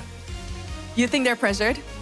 No lah, but I think that mentality wise, like Chibi, Chiku, these boys, they are mentally very strong. So I believe in them. Oh, yes. I do think these boys are definitely mentally very strong because they're veterans of MPL MY. Now, I want to ask, like I've mentioned, this is a lower bracket match where one team goes home. What do you think this match means for BTRM, especially after everything that you guys have been throughout this roller coaster season? It will mean a lot. It's our first season in MPL Malaysia, and by qualifying, I mean, if we qualify to Paris EWC, it's a history for BTR as an op. Betul. That's correct. Now I want to ask, in a scenario where BTRM wins up against Vamos today, BTRM heads to the grand finals this season. Do you perhaps have a little treat for your boys? A special reward, a special something? Yeah, for sure. I'll bring them to Paris and go look at the Eiffel Tower. Wow! Is that all? No, that's because they are already going there. Yeah, that's because they're already going there. Maybe treat them to good food. Yeah, for sure. Extra bonus. We'll think about that. Okay, guys. Aida cuba, okay? Kepada BTRM, Aida cuba. Perhaps a message to the bigger troopers in Malaysia, because I've seen that week by week, the community is getting bigger, always supporting you guys. Anything you want to say to them? Thank you buat fans-fans yang baru gabung ke Big Round Malaysia, dukung ya teman-teman kami, pemain-pemain kami. Hopefully we'll make you guys proud. Thank you. Good luck Abang Edwin into this game. I hope you tak nervous sangat. Aman. Aman.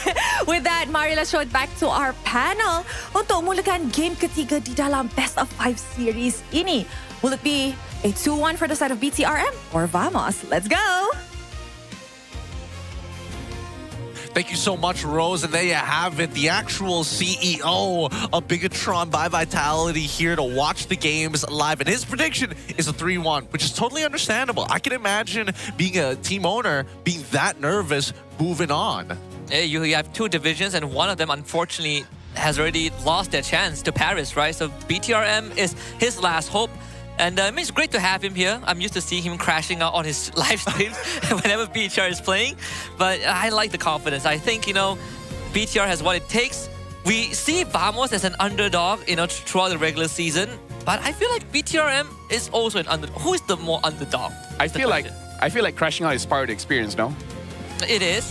Right? Like, what's the best thing about watching a movie? Like, don't you hate when you watch a movie and it's predictable when someone spoils it for you? Okay. You always want this misdirection. And that's what MPL MY gives. Misdirection, huh? We are thriller/horror/comedy. Emphasis on the comedy part. So this is something I think Gideon will agree with me, because we studied the same subjects. Emma has 20% win rate on Neomar, but other than that, go on. So ever since I took film studies, Yeah. watching movies has been a horrible experience for me. Same with me. Mass communication. I can never watch movies the same ever again. Exactly. You always nitpick the lighting, the Right. script, the camera angle. The poor acting. Like, I can see the cameraman here. Come on. It's like, I know what is going to happen before it happens. Oh, this character's name is Connor, right? Like, I know 10 other Connors. You watch a horror movie and everyone has the same complexion except for one guy? And the guy always dies? First. And then you always have that dumb blonde. And I know my people will never get hurt like that, because we see a haunted house and we're like, okay, let's move on. Yeah, exactly. We don't go, knock, knock, who's there? Right? Casper. You guys play mahjong or something? We do. We sometimes play a 21. Yeah, for us, we play chongka or something. Gussing. Sure. Now people go for Beyblades. Yeah. Modernized, No, it's a fun modern little toy that people. I say modern, like Modern. I've been here since the day we were born. If only there was a Gossing Beyblade X anime. I wonder spin-off. if Betaman will ever make a comeback. Nah. Remember Betaman? I remember Yeah. Betaman. But like Beyblade used to have an anime like way back. The Oh yeah, animation. it's Yes, yes. They still have, yeah. White tiger, Yeah. the blue Yeah. phoenix kind of thing. I don't think anybody remembers what the plot of it was because There was a plot? Yeah, there was a government conspiracy, and Oh, then they were. That's why they were in helicopters and they were launching Beyblades from helicopters. Yeah, that's why it's wild. I remember the Phoenix guy has to use his Beyblade to scale like this. Yes, go up the wall. Go up a wall. And like, I mean, there's multiple ways to do that.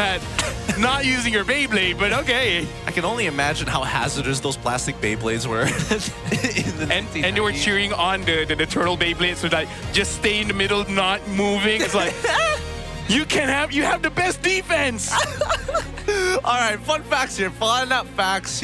Vamos lead the league in first in target rates at 65 and ranks second in the first Lord rates at 60, just behind SRG 66. BTRM ranks second in first target rates at 60% and boasts the deepest hero pool among the remaining playoff teams, having fielded 49 unique heroes so far. Yeah, Roger made it 49. Yeah. It's cheap. 49 seems pretty awkward. We hope we see one more. Yeah, but Just make it 50, right? Yeah. Like when I adjust the volume on my PC system, 49 is unacceptable. It has to be 50. Yeah. only whole numbers. Only whole numbers, you know, like. It's like when you fill your gas. Right? You want to make sure that either what you pay has no sense in it, or the liter is exactly that number. Yeah.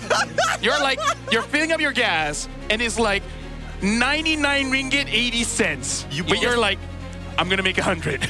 I'm gonna make 100, and it goes 102. You boys know that I don't drive, but that's the one fine thing I enjoy about cars: filling up gas. A little mini game. All right, let's look at this draft so far. The first three bands are already through. The Marcel, the Fredrin, alongside with the Claude has been banned out for blue. Red side, BTRM. Oh, that's a card where you have whole team? SRG? Yeah. Oh. You pick carry here? I know you're talking about this. I don't think it's first pickable just yet. But Keto is open. Freya is open. Fove is open. Yeah, but then I Fove think is Freya. open too. I'm not the only one. So they take Fove. So do you take carry here, BTR? I think carry Freya is valid because Vamos can still use Freya. Nako used it yesterday. What if carry build? Carry glue. Is glue open, right? Glue is open. Yeah, glue is open as well. They're not bad. They're definitely not bad. But they instead go Yves. This has been pretty consistent from Zay every single time. No, it's consistent for second pick. Oh, so yes, consistent for second pick. But I think that... Is there... they not have a direct answer for this? I'm pretty sure they just want to kind of influence the gold lane to lean more into Claude. I want to see Freya picked here, and then maybe a roam. Freya, and then yeah. That makes sense. That makes sense. Oh, you should. Okay. Do they pick that gold lane here? Oh, Yeah, they pick Freya. Freya. That makes sense because you want to play double fighters. Yup. Double fighters. This makes a lot of sense. Okay. BTR really wants to lose the draft. I don't think it's necessarily because they've already. If Vamos is banning out Claude, I understand wanting to pick up the Yves, but then it comes at a cost, right? You only get one of these power picks. Getting two of them wouldn't make as much sense. I wonder if they want to pick up either a Harley or a Suyil here. Yeah. I think it. Because you need to deal with the Yi Sun Shin. Yep, you need someone to do with it. Oh, that's Atlas. I'm actually not entirely sure about that, actually. I can see the application. I mean, so far the heroes on Vamos side want to be up close and personal, right? So that's one, you can like disrupt them with the frigid breath. But that means you're putting an emphasis on big ticket combos. Yeah, but then you have to ban out the Valentina and maybe even the Valir. Yeah, I think that both of those options are kind of playing into themselves. I'm not gonna lie, but we'll see whether it implodes or not, right? Because there's a certain degree of self-awareness, I'm assuming, from BTRM's side.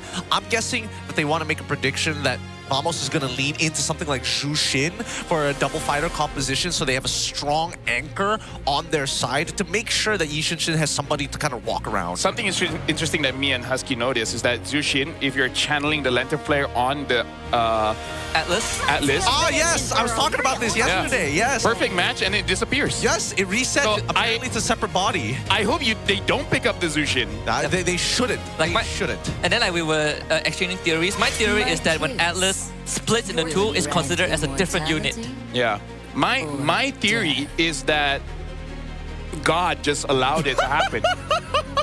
Like, Munton tried to buff him, but God is like, that's not enough. I will add a little bit more. Our religion does not permit this buff. Yeah. But that's my theory. You know, I could be wrong. They were like, which religion? All of them. All of them. They all agree. They all, even Satanism. They all collectively. I asked Buddha, and he's like, nah. I asked Buddha, he called up Jesus, and Jesus was like, no, fam. Nah, fam, it's all good. Leomord gets banned out. Leomord was already having a hard time against Freya before. I don't know about this. And now he also has to deal with freaking Phoveus as well. Yeah. It's not a good look. It's definitely not a good look, but Dude, we need something. If Vamos have Valir, I think you pick Valir here, right? Valir. No! All right, wait. Bro, we can't have a perfect game, you know? Look. I think Vamos realized that BTRM's win condition is to lose the draft, and they're like, we will lose harder. So we win. Yeah. You can't get in my head, SA. I get in my own. The reason we don't talk about the glue is that's a carry. I am the true loco here. And the Eve, so... Dude, that's so weird. That's Who is this? Is this Lapu? Yeah. No choice but to go Lapu. Man. This one, it's going to be interesting. Vamos should have had the better draft. They honestly were one step from it. You know what? It is what is it. You know, it is what is it. It is what is it. But I think as long as they don't get hit by that fat wombo combo, because that's the big thing that we're looking for. Yep. 4-man or 5-man Fatal Links, no matter how bad the situation, can honestly change the entire game. And that's probably what we're going to have to wait for as we look at our versus screen. Before we start heading on into this game, let's wrap this up. Overall, team fights are looking like they want to go for just general overall power. Team Vamos need to get in deep into enemy lines. If they can take out Chiku, guys, they've got a chance. Let's head into game number 3 between Team Vamos and Bigatron Malaysia by Vitality.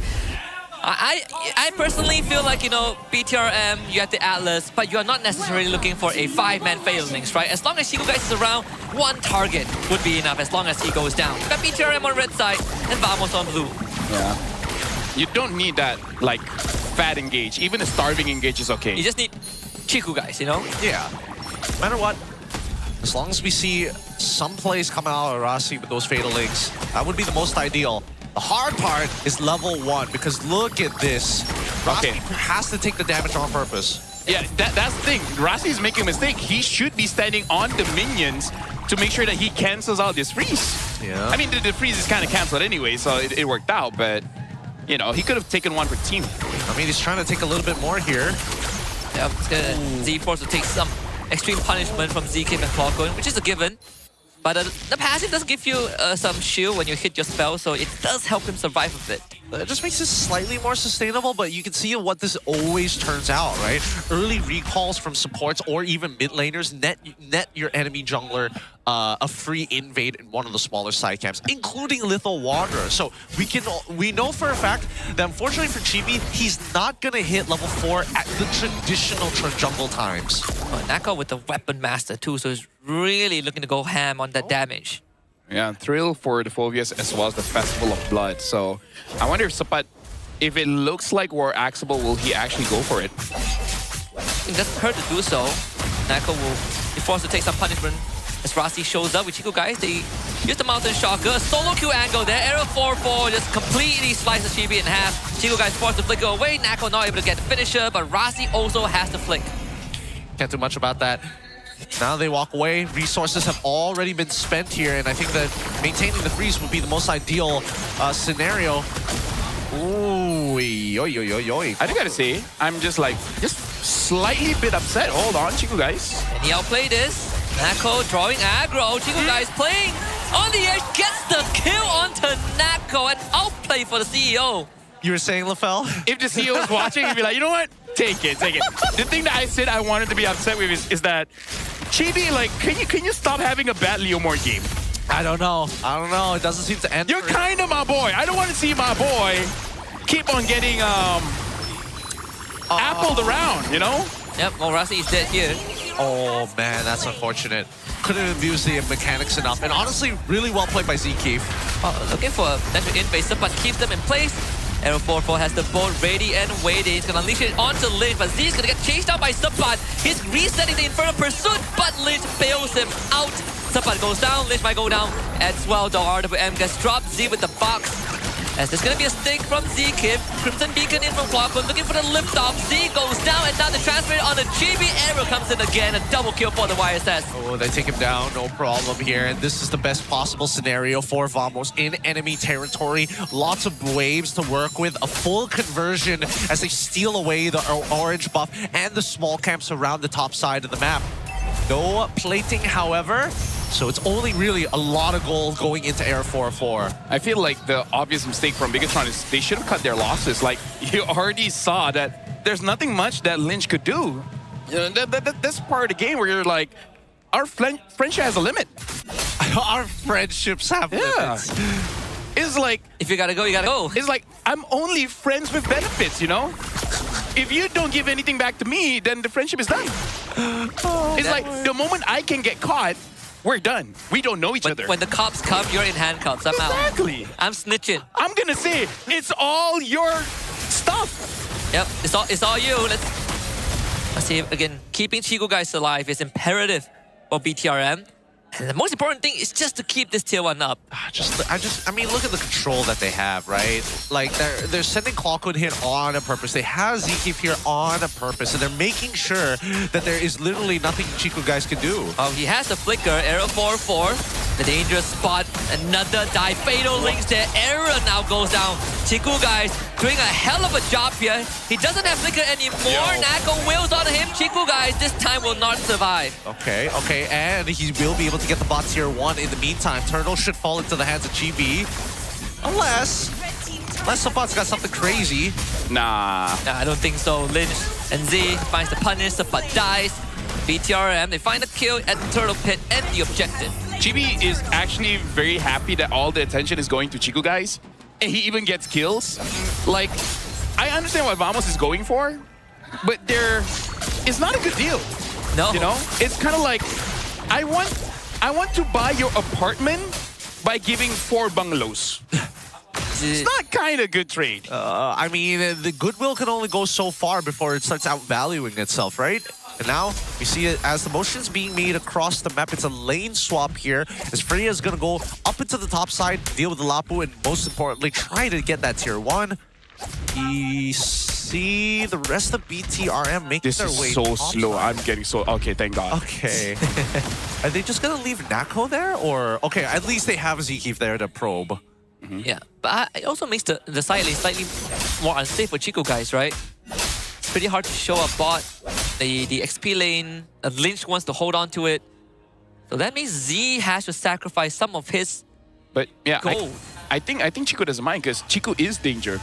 He's the one that knocks. He's the one who meets you in the middle of that night. Yeah, he's the one that retires as a teacher and start making medicine in his... He has a lot of money. Oh, Rasi's Pinkman? Sure, Rasi Pinkman. There you go. It would be better if it was the glue. Wait until they meet the person that runs Lost Spoilers. Wait, what? Oh. It's just solos on the other side. Solo Spring. Dude, I love The Simpsons. Oh, it's Yeah. great. It's great. What's this right-hand man again? Mike Wazowski? Try not to mix up the imageries. This game is already testing me, man. Come on. It is! Just what are these guys doing? I mean, it's well, we witnessed like Vamos harassing Chico guys in his private domicile a couple of times, and they got shot in the foot instead. Possession of the third total for Team Vamos, and Chibi now calls it the Phantom Steed.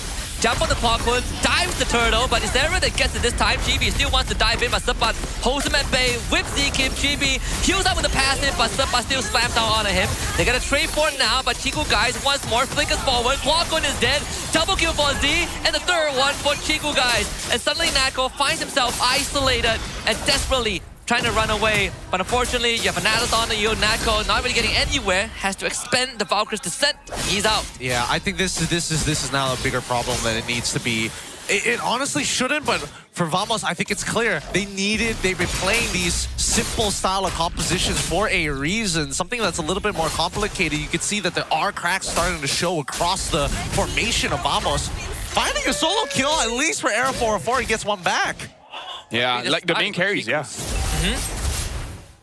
Honestly, right now, Nako taking a bit of damage, and I think that's going to be the next primary focus of Vamos. Just making sure that Chiku dies. Like, make it like Chiku owes them something, you know? Be the debt collector. Like, he's late on 3 payments. He's like... You owe us a win. Yeah. You owe us a win in interest. Yeah. He came in, asked for 2 barrels, hasn't paid for it yet. Yes, we can still go back to that reference. Every single time. Yeah, this is a slow game. Yeah, it's a very slow game, but at the same time, it's like painful to watch as Bigatron tries their best to try and claw their way back out of this, and Vamos at the same time making weird plays. Yep, another punish. Seems like Vamos has tested that with a machine gun at the back. Like, dude, what? What even? Are we really not going to follow fundamentals? Well, it seems like Vamos' fundamentals is go. They did have the Valkyrie's descent. They slammed the boat into Rossi. Now it's Rossi's dead. And now they get the pullback on the Chibi. Chibi able to get out with the Phantom Steed, but Bigatron is losing a lot of ground here. Not the worst, but neither is it the best. I think they need a little bit more than this, but the snowball is starting to show itself. Bigatron MY are picking and choosing their fights very well, but I think that Vamos has got to be careful, right? It could be a false positive. There are moments where maybe Clawkun just needs to not pick up the guy and wait half a second just to cancel out abilities instead of just picking up people for the sake of picking them up. Gentlemen, Era 404 is level 14, Chibi is 11. Like, I love this kid, but he's not having a good day. And Era's the one that's sick. Yep. I mean, they on the bright side, they have good ways of dealing with the Lord, especially just the first Lord of the game. Now, Purify is just a very useful spell here in this series. I suppose for BTR, they don't need to really do anything too fancy, right?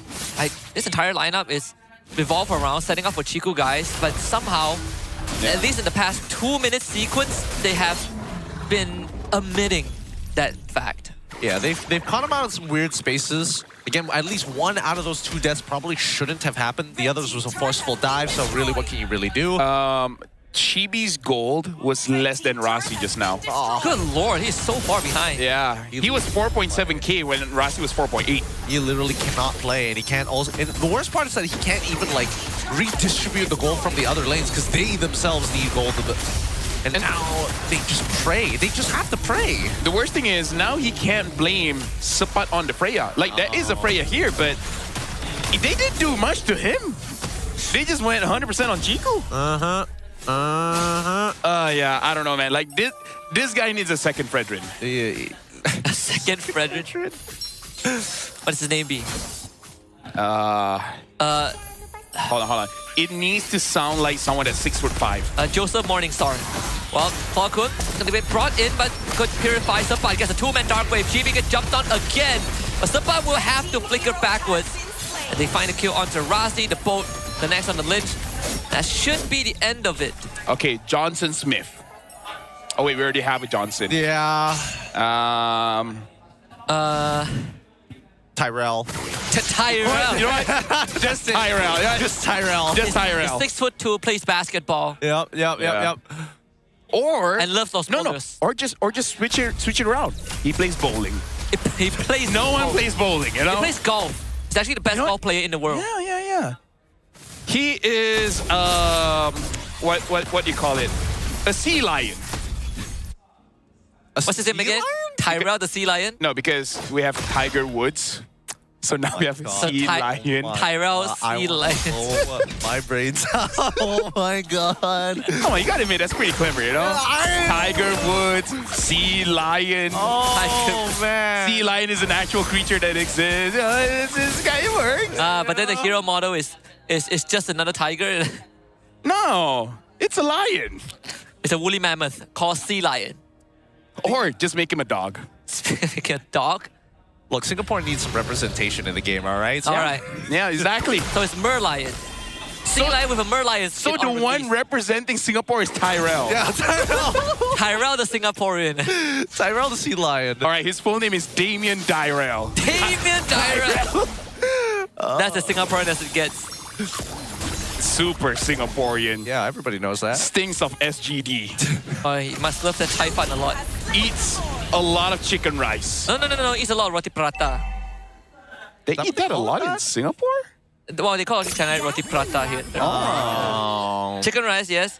Pepper soup, bak kut teh. And then just less sugar and salt and everything. We cannot forget the signature dish, the Singapore chili crab. What is their national sport? The national sport? Is it football? Oh, no. Is it high rocks? Public protest.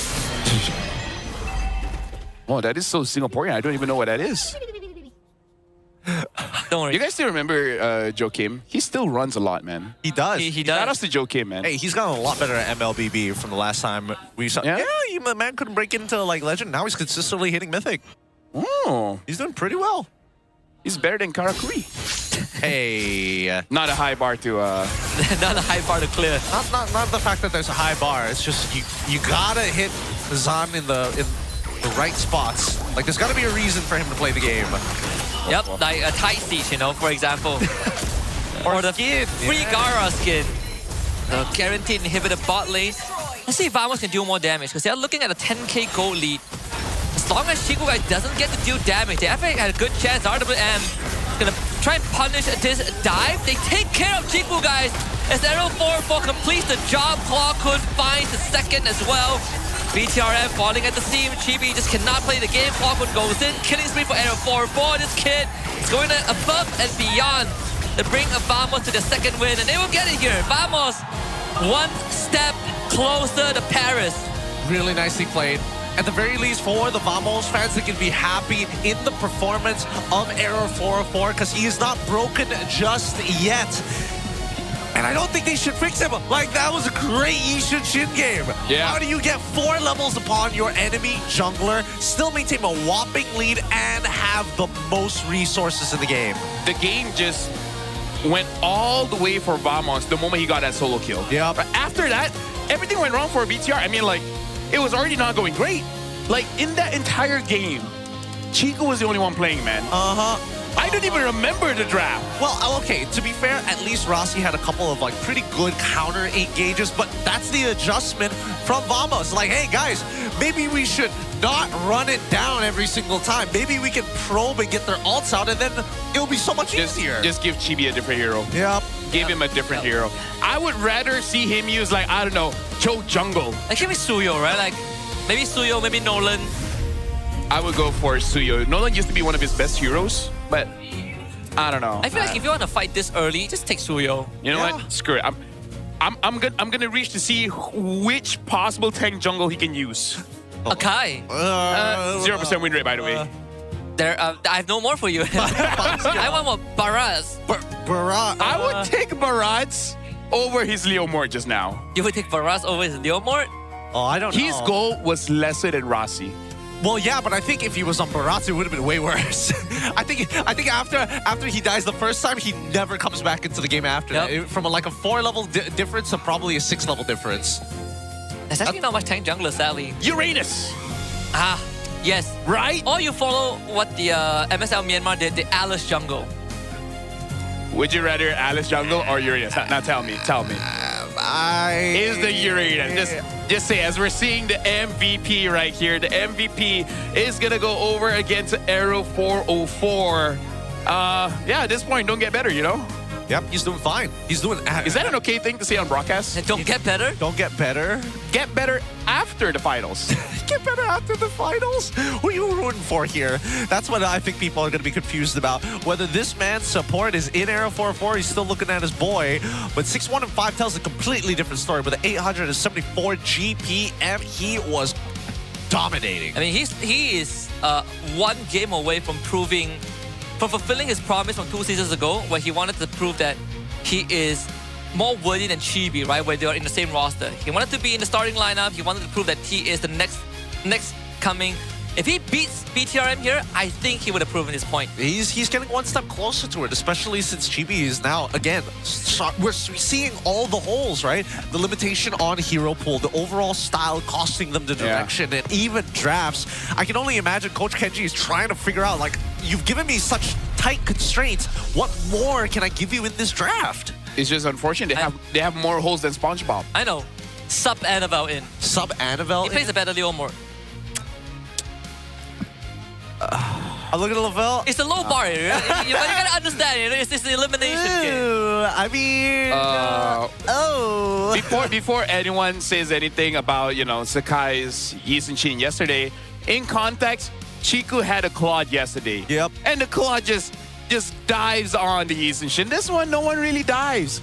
Lynch could. But, bro, I would be so upset if I had a good carry game and my mid trio was playing like this. Yeah. I get dives, I get trades. Z is just protecting himself. Rossi is just ulting when there's Purify. Like, he's basically doing what Zkiv is doing.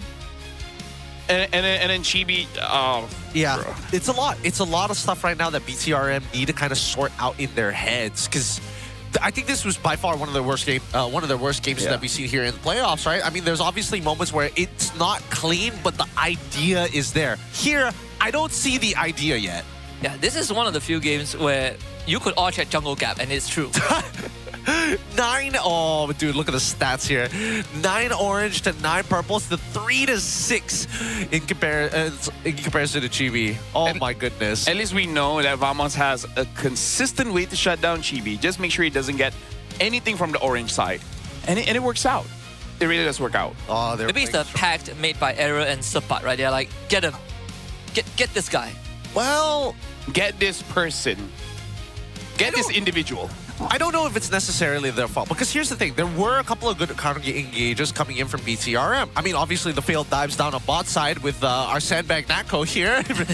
Ironically, kind of funny. But there's still the importance of Zay. I think that the RWM this time was not effectively used. I definitely think there has to be some kind of miscommunication that's going on between him and Rossi, or if not Rossi, with somebody else on the team.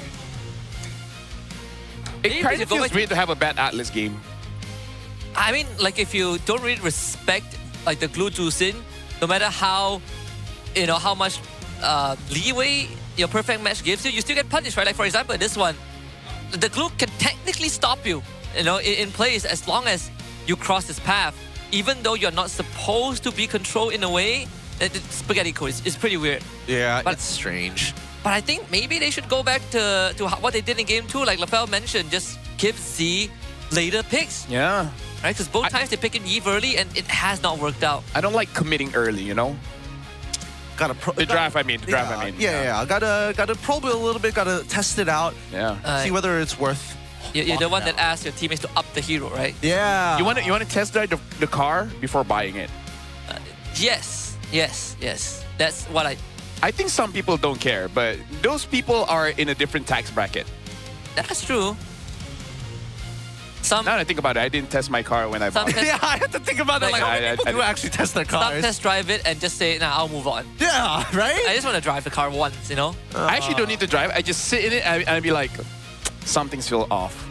Yeah. Are you doing the avatar thing where you're trying to, like, speak to me? Yeah. It's a guiding, right? Like, we're simple, you know? You just smell the car a little bit and be like, that's the one. You open the door and this is it. I just smack the steering wheel and I just know if it's not for me. It's like, wow, the headlights flip open. That's the car I want. Hey, pushing up the price budgets there. But let's look at our highlight. I don't know.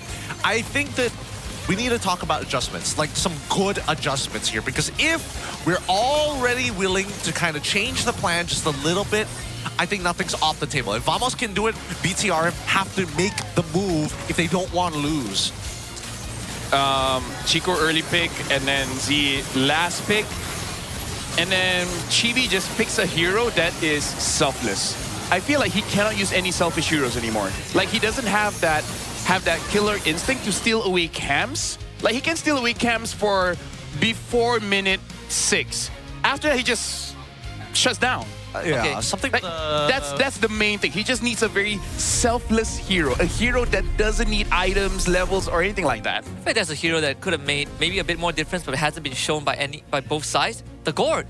Yeah. Yeah. Again, Gord, I would have imagined that Gord probably would have come up if Fredjin would come up more often, but so far it's been consistently banned every single time. Atlas Gord is pretty good. It's a classic, right? You win lane, it's hard to fight against them. You just can't have it if you first pick Eve. I mean, there's also just like glue plus the Gord as well. That also works as long as you have a stun of some sort. Anything plus the Gord. Like Glue Lilia is also one thing. I mean, they did it in game 2. Yeah. True. Again, a lot of different ways to actually play this out, but until we start to see some level of polish here, I think that Vamos has got this in the bag, right? They've already figured out not only the formula, but also both sides of the draft, whether it's blue or red. I just feel like there's brain fog here for BTR, right? Like, Maybe, yeah. That's legit, right? Yes, no, it's absolutely true. Like, I feel like they need some kind of energy drink or like anything sugary or something just to set it back up, because I really feel like Chico's head is in the game and everyone else is like thinking about something else. It just looks like they're being distracted. Like, that's the best way to say it. BTR looks super distracted. Do you Is it agree time? with this? I mean, I do. I was just thinking, is it time for Chico to, rule with an iron fist again? Or like 4-1s, Supreme right? Leader Chico, yeah. Yeah, just bring out the Supreme Leader Chico and just drive the car yourself. Tell them what to do. Yeah, Kim Give them Jong-kook. orders. All I'm imagining is Chico holding up Rossi, one hand by his neck. It's just like, what are you playing like that, sir? Yeah. Just like what are you you doing? direct them, right? Like, just tell them to shut up and listen, drive the car yourself, and do whatever it takes to win. The one time I'm okay with micromanagement. I don't know. I feel like micromanagement is like... Oh, wait, no. Actually, Chibi was brought in as the shot caller. Uh-huh. I just feel like on Leo more... Maybe that's why you just need a hero that doesn't utilize a lot of skills. That Like, doesn't need to think about if I die easily. Like, remember during his prime, he just said, like, I like to use heroes that I just press buttons, but not in a certain order or anything like that. Like, I remember the times of Balman, Paquito, like those fighter jungles, he excels in that because he doesn't have to think about his hero. He can control the team. And that's what Chico needs. He needs someone to tell people what to do, because he can tell people what to do, but when he gets the items. Of course. If that is the case, then why aren't we seeing, something a little bit more like Suyo on Chibi? We've mentioned this before, and I think that arguably, I've seen his Yishin as well. He could be a secondary carry. Hold on. He's what? Hey, what's up? Yeah, what's up? Mirko? Oh, right on broadcast. The game so far, man. I'm listening to you, Cass. I was calling Hey, you. I told look, the chat. while they're sorting this out, let me quickly throw up the composure over. I am on broadcast. From Coach Aeon. You talk for yourself. Yeah, don't worry. Go ahead. BTRM's microplace is actually very strong against Vamos. I think that their comfort draft should be the key. They shouldn't go for all or nothing drafts unless there is no other choice. They also need better composure. Man, that's a lot. This guy. Shout outs to Coach Aeon, and Merkel is asking our opinions. I feel like if you've been watching the cast, you kind of have an idea of our opinion. Right now, this game is Husky wants to say something. Here you go, sir. Yo, Mirko, are you wearing the BTR jersey? That's all I want to know. SRG jersey. You still wearing SRG jersey? Come on, man. It's not even that time yet. Wear BTR. They need you, all right? They need you. Yeah. I'll put on the BTR jersey, chief. Okay, he'll do it.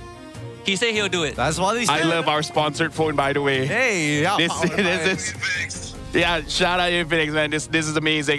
How are you feeling? How's the chat feeling? What you say?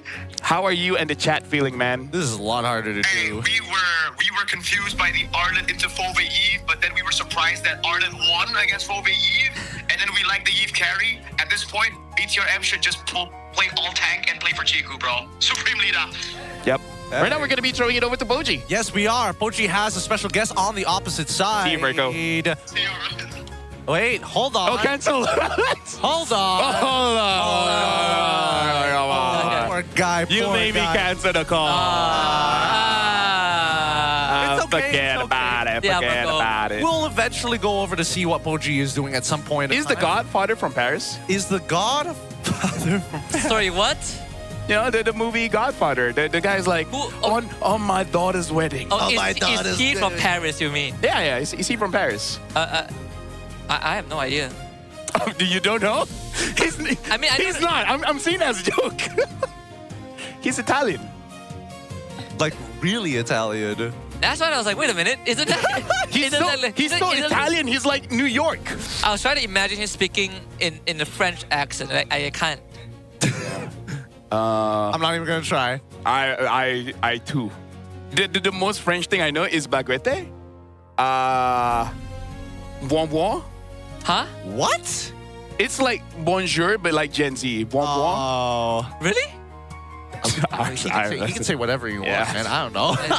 What are you learning from? Cyberpunk or something? I don't know. I'll just say yeah. Panna cotta. I actually learned it from Sesame Street things. All right. Oh, wow. Sesame Street French version. French Gen Z Sesame French Street. Gen Z Sesame Street. I get it. I get it. Did you see like this show, this Spanish television channel that aired Teletubbies, I think, but they put the subtitles of like The Godfather or something.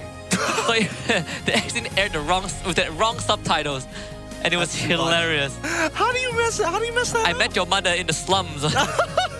Except it's just Teletubbies. All right, most pick heroes here between our players here at the MPL MY. It is Glue. Rossi having picked it 9 times, same goes for Ziki. A high contention from either of these players. Again, they played it so many times, but even Nova X Kobar has played a decent amount of it. Even Ivan, everybody has gotten their hands. The surprising one is how many times that Dyron has joined these list of roamers. Funny enough, like Dyron's first few glue picks were actually some of the better glue games we've seen. It has. It has. Yeah. Used as a flex pick as well. Yeah. Yeah, this is the 5th time this guy came over to the venue. It will not be the last time. Depends on the ticket. Depends on the ticket, yes. Yeah. Oh, we have a watch party outside. They can, Oh, yeah, they can true. technically come Yeah. and still watch outside. There's 3 Carmen's streamers over as well. there, by the way. What? There's Carmen. Hi, Carmen. What's up, Carmen? Oh, boy. Carmen's a lovely person. Dude, again, this is why everybody comes down to the MPL arena here, right? See your friends, see some buckos. There's esports con. 3 streamers outside. Like I think it's Moon and Saifu today, I right? think so as well. I think if Repo was supposed to come, he might have canceled. Is no more hair to probably. lose? No, because of his hair. He's not willing to lose the last bit of it. I mean, Personally, for me, he should. you really don't have nothing. You don't have anything to lose if you have nothing to begin with. Claude first pick BTR, by the way. I think they just need to go blue side and first pick Chico's hero. Yeah. And then pick up Z0 just a little bit later. Chose me to vanquish the Yep. shadows. Oh, but There goes Suyo. Aerosio is kind of scary, man. Yeah. Kind of scary. It's very scary. Actually, at this point, I don't mind Anakai. You don't mind Anakai? I kind of want Uranus jungle because I just need Chibi a hero that he doesn't have to think. He's strongest when he doesn't think, just like me. Play on sheer instinct and you go Uranus. Let's see what this first. AE did it. I agree. But I think we need to know what that mid lane is first. Whether it's mid or support, either or. I'll take one or the other. Take blue now, and then Alice maybe. I think. They go Yi blue here again. They don't change. They don't change. I was hoping for Z to get his hero in the second phase. But what if Vamos just pick up Valen or Lilia here? I'm against the high-lows. I think it's a horrible idea, but this is like a Bigatron default, right? Yeah, they just need a revitalized hero. Yeah, a Bigatron default. They need a revitalized hero that can speed up Chico. Like, this draft is just for Chico. Chico needs speed up. He needs some kind of stoppage, if that's a word. I mean, they could have gone for Angela mid again. I mean, good luck dealing with the glue now. Yikers. Okay, it's not the end of the world at the very least. Vamos is match point, by the way. If Vamos wins this one, BTR is eliminated. I feel like if you want Yi plus a tank, maybe the Gatot. I don't know. I mean, Gatot is not an option anymore for both sides. Maybe they'll pick up a Terizla later. I think this is, at this point, Like BTR? Yeah. Isn't that asking to lose to the glue? But you can deal with the Phobias. Plus, again, you just play for Chiku. actually, wait. Hold on, no, I figured it out. All right, so Hylos is going to go into the EXP. They're going to Could also be, yeah. Yeah, because they've done this like 2 out of the 3 times that they played in the regular season. And then after that, they're going to hold their support like somewhere within phase 2. Yeah. Oh man, if only the Yi wasn't there, I would have loved a Lilia. Yeah. Lilia would have been nice. A Gord. There's a few things. Again, a Gord, which Vamos can technically. Oh, well, they can't. I hope this Hylos goes EXP. I really do. I hope so too. And then later on, if he's feeling it, pick up a Cho. If he's not feeling it, the Kalia is still open, right? Kalia is still open. Yep. It has to play the Cho game of his life if he goes Cho here. But Kalia is okay too. I can see the application. Like end it out with Kalia, Harley. I don't know. I just want some. I think you need someone that can get Z out of the lane before Clockwood does, right? Because that has been the challenge in the entire series. I think it's just Gatot, right? I mean, ideally for BTR, if they can get access to Gatot, I think that saves them so much headache. But the order is just not there, and they get rid of Zushin instead. Which Honestly, makes me feel like it's Hylos' room. Yep. Also, I agree with you, LaFell. If my hair is like that, I probably would cancel my appearance today. Yeah, right. Yep. I didn't realize how bad it was. I would make a bet that would make me shave the rest of my head. I feel like he's the only person that actually follows through on shaving his head. He has integrity. He's a real man. Yep. He has all the genitals that a man needs. All of it. Which is honestly just pop ball and chains, you know. Thank God he has skin, am I right? Thank God, right? Be so sad. It was missing just a little bit. Now BTRM, they need to finish off the draft at this point. Oh, I can see a Moskov angle here for Vamos. A Moskov angle? Oh! I can see it too. Yeah, I can see it. It's not that bad. Because honestly, they already have a draft that doesn't need a marksman, actually. If this is a Hylos XP, I think that Moskov is coming out straight. Because you have no one to play the long lane. Well, let's see the confirmation from BTRM's side. Because I think no matter what, honestly, even if Valir, if like Yi was swapped out for Valir, wouldn't have been the worst thing in the world. But let's see, Harley and Lapu. Right, someone to play the long lane, decent XP laner. Oh boy. Personally, I'm not feeling too hot about this. I'm all with Vamos for now. Yeah. Because Chibi hasn't had a good game, and Harley needs a good person to pilot it. You're banking your... You can also be a bad person, but you just need to be good at the game. I mean, they're putting it all in the Harley basket in the first 5 minutes, which has been going Vamos' way every game. I don't know if this is the correct tack, right? I think now right? Because the 2v2 mid is already good enough, so with or without the Harley doesn't really matter. The Suyo kind of affects the matchup if all the CC is applied to one person. So I think at this point, does that mean that BTRM want to just play like 3 and 2 every single time? Okay, you know what? As long as Chiku wins, as long as he's doing well, he defeated SRG, you know? So maybe. Look, if there's any consolation, is that if Chico can find those windows like yesterday, where he recognized that no one can stop him and he just starts the fight with his ult, there's a chance. Yeah. A lot of different opportunities, a lot of different ways to play this particular game. But currently, at match point, already, there's not a lot of opportunities left for BTRM. They need to win this game if they want to equalize and turn it 2-2. But it's all on the line right here, right now. Vamos with a lineup that has some heavy dive and great ways to peel for themselves. Let's see whether Megatron by Vitality can crack it open. And the odds are stacked against the Red Robots. We head to game number 4 on Flying Clouds. Team Vamos' best map. 8 out of 10 games won. They'll be on red side for game 4 with BTRM back on blue side. I personally like Vamos' draft a lot more. I think, you know, that Moskov, we saw it coming from a mile away. And this is all the Chico basket. And hopefully Chibi gets a a game where he gets to play. Yeah, I would say like that's the popular consensus here. I just want to see how Bigatron readjusts, knowing that the orange side of the map is not great for Chibi, right? Because if you solve that problem, maybe Chibi can make something out of it. Because let's be real here. How can you really win a game when your jungler is not having a good time?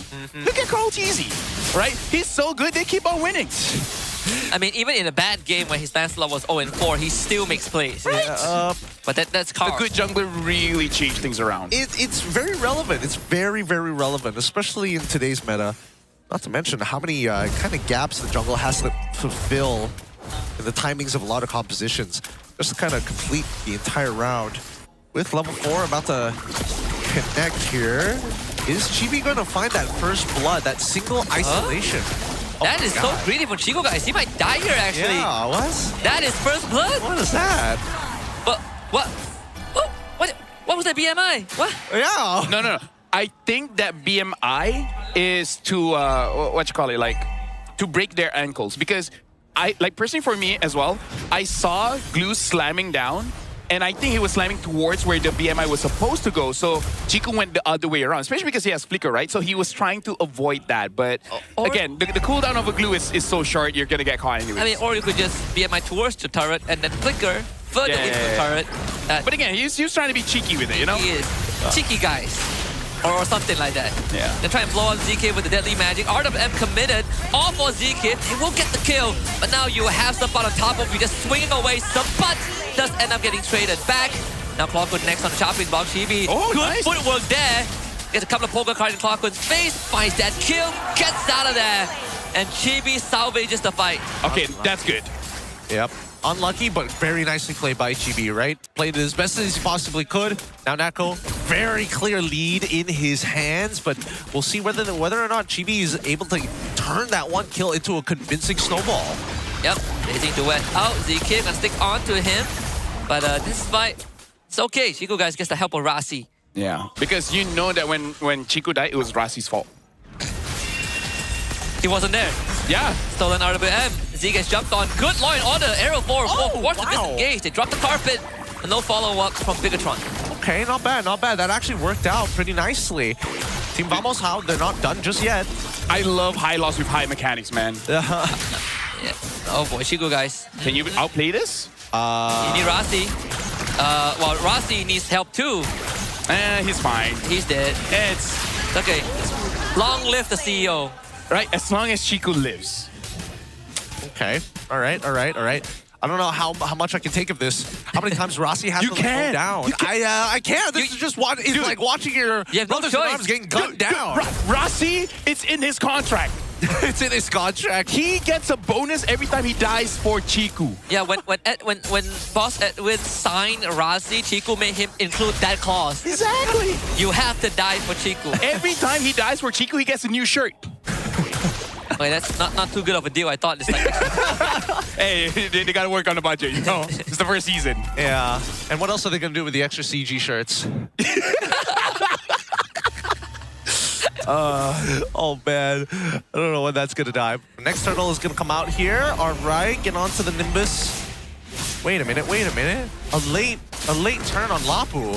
Hold on, Chico is gonna join this one. Yep, trying to blow up Zkif, but Arrow 4 ball gets the turtle, and now Zkif sticks onto the Rasi. RWM is committed there. Lynch trying to swing on the Nako. Nako flickers to safety, and Rasi will get cut down again by Arrow 4 ball. Clockwood, Stolen Braver Spider comes in, and he's his turn to swing away. SOD follow up. Nako finds the kill, and Arrow 4 gets a double treat down for BTR. That was good from Vamos, but also from Bigatron, there was a lot of hesitation there. It looked like they were waiting for something, but that something never came true. We're going to be looking at an instant replay here. I think they were really caught off guard by Sapat getting that double knock-up. But then as the fight goes on, it was clear that they were waiting for the Blazing Duet to come back off of cooldown. But I don't know, they could have just calculated and be like, it's not going to come up in time. Yep, I don't think they realize how quickly and how much of a snowball Arrow 4 is actually developing, right? A lot of their damage is going to be tough to deal with. Ooh. No, they're just dead. Rasi's going to soak up all the aggro. Could not outplay it. Hey. Could not outplay it. Falcon's the better Lapu now. Yep. Clockman has been the better a lot this one. Better Leomore, better Lapu. Unironically, maybe he's also like Udi, where he has like a different account just to play the other different role. Yeah, true. Yeah. Because, screw mid, I guess. I don't know. That's what most mid laners say, don't worry. Yeah. When you start losing the game, Oh, no. you guys need some help. Gonna commit the blazing duet. The rest of Vamos is showing up. And Rasi forced to just keep Vamos at bay. Okay, all right. Not as bad as I thought it was about to be. Because if Phobius got past Rasi there, I think this all of a sudden becomes a potential dive. Yeah. I just appreciate when Chico has the clear win condition, like Bigatron starts playing fundamentals back again. It's like, what do? Protect our damage dealer? Oh, they do catch error there. Big shutdown for Chibi. And a stolen Bravest Spider. Just in time for the turtle fight. And actually Lynch is getting a bit of damage onto Sapat. Right now with Chibi and Chico guys not having their ults, they kind of just have to play around this for a while. Oh, Chico guys. He's dead. Oh, sidestep the SOD. Goes back and what was that? Why would you do that? Oh my God. Oh my. Allahu Akbar. Astaghfirullah. Astaghfirullahalazim. Oh boy. Oh my God. Hey. It's like watching MPL India. Oh, I don't know, dude. I don't know. That one was pretty bold. That's a head scratcher. Yeah. Please tell me that's a misclick. Even Rasi can't save him. But then it's Rasi's fault. Yeah, It should have been there. he should have waited at the BMI. Rossi's probably thinking to myself, drats, I don't get another shirt. Rasi's like, oh, I'm gonna lose my job at this point. And my goal laner is feeding, dude. Oh man, this is oh my God, 0-3 and oh. Did he think that, like, by going back in with the blazing duet, it gives him enough shield? It doesn't make sense. He'll still die. I think he was hoping for getting some lifesteal from the minions. Oh, yeah.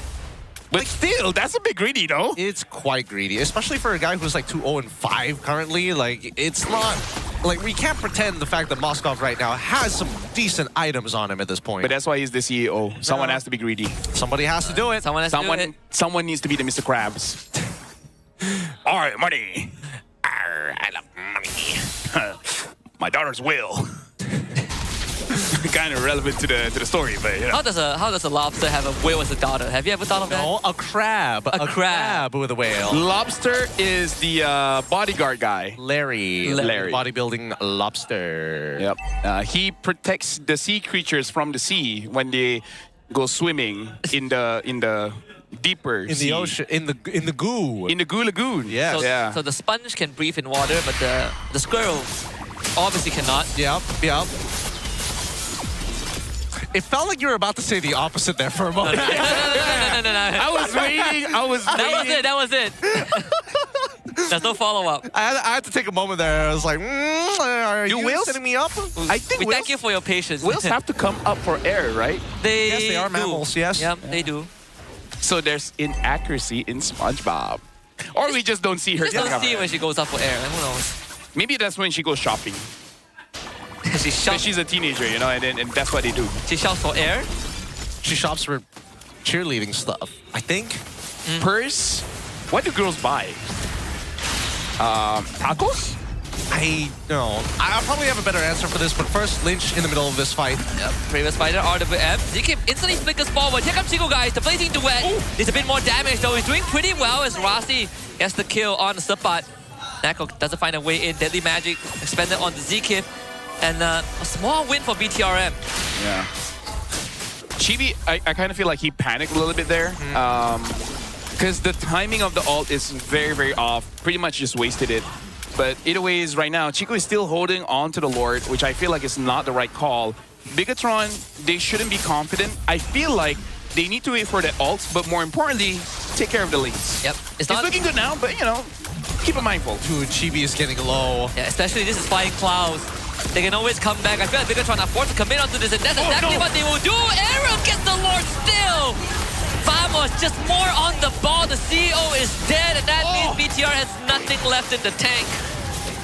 Dude, Sapai, he knocked up Chiku the moment he came in. Oh, yeah. Instant cancel the blazing duet. That's That's beautiful from Sampat, man. That's what you need from your EXP laners, especially when you have crowd control. Getting the value abilities is gonna win you games. Man, a couple of moments that were slightly weird, but got recovered very quickly. The fact that how did they not notice Arrow 404 run through that mid? And why did Chibi take so much damage? That one is unacceptable. There's so many questions. Like, it's Flying Cloud. You could deal with the wave and fly back. Yes! Why are we holding the Lord like that? As a Harley. They forgot. They forgot about it. They forgot, but it's okay. It's not the end of the world. Assuming they don't lose their bottom inhibitor, they should be okay. Yeah. Thankfully, just the first Lord. They shouldn't lose any inhib, if anything. Yeah. It's a recoverable mistake, but Claw being 0-4-1 does not give confidence. I mean, the fact that he died so early. Oh. RWM. That's a stolen one from Clawhood just to soften up the members of BTRM, but Chibi's gonna get stuck on by Zkip. Needs some help. Error is in. That's Chibi dead. RWM now from Z. Gonna be look for both Zkip and Arrow 4-4. Double kill for Z. A successful defense for the robots. Z is doing his very best. He's doing all he can to the point that Clawhood keeps taking his ult. Right now, Chico does have the 3 items that he needs. Nako has a little bit more. He has 4, if I'm not mistaken. Right now, we're looking at an instant replay here, and Chibi is panicking a bit because I don't think he's utilizing his spells well to deal with this glue when he gets on top of him. You guys dealt the most amount of damage, but again, Z was the one that could finish it up. A good item, though, from Rossi. Now he does have the Chastised Pauldron, so able to deal with basically everyone from Vamos a little bit more now. I got a 2k gold swing off of that punish too, which is great. And tier 1 SOD actually connects. Nako doesn't see a way in, now takes it on the Shiku guys. But there's the RWM, Nako needs to disengage. Rossi trying to protect the CO. Good dodge from the Landshaker. And Chiku guys gets the kill on the spot. Clawhood next on the block. Team Vamos making some fatal mistakes there, losing 2 members. Overheating, man. They overheated. They saw an opportunity and they were just feeling themselves. They thought they were still 6k ahead. Yeah, now that they don't have that lead, things are actually looking up for Bigatron MY by Vitality. Like, personally, I think they're in position to maybe take over this game. And now that Zay is coming into a relevant point in the game where now he has enough damage and Chico Guys has finally completed the Trinity build, plus getting situational items, that they can actually start mowing down the members of Team Vamos. Yeah, just call back to what's up I talked about in the match against IG yesterday, right? They lost a couple of fights and then things started to go haywire. Seems like it might be a repeat of that, and it all comes down to this Lord Dance. Again, it's Flying Clouds. You can easily reposition at the objective. Well, they need to make sure that they control it well. Chibi is going to be late. There's no chance for the steal stolen. Glorious pathway as well. Arrow 4-4, good on the secure. They still go for dive to Lich, gets the stun in. They need a bit more damage to get Arrow and Chico guys right to the back. Vamos losing members left, right, and center. Nako needs help for the CEO here for revenge. Clawhood trying to bail his countrymen out, but Chifu guys right on the ball there. BTRM with 3 bodies. Gets clipped right at the edge. Nako knew that no matter what, he's probably gonna die. So he just needs to auto attack to keep himself alive. Fortunately, just not enough. And now, despite having 42k and the Lord, it kind of feels like this Bigatron have taken over the game. And this is what it means where one throw can really just change the game, right? In game number 2, Zeke kind of threw it a bit. And that one, it was more on Sapat and Nako. It was both of them trying to overcommit for a fight. But right now we're looking at the instant replay here.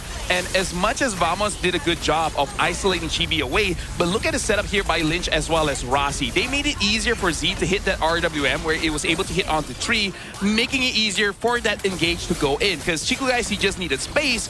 And Lynch and Z provided a lot for him.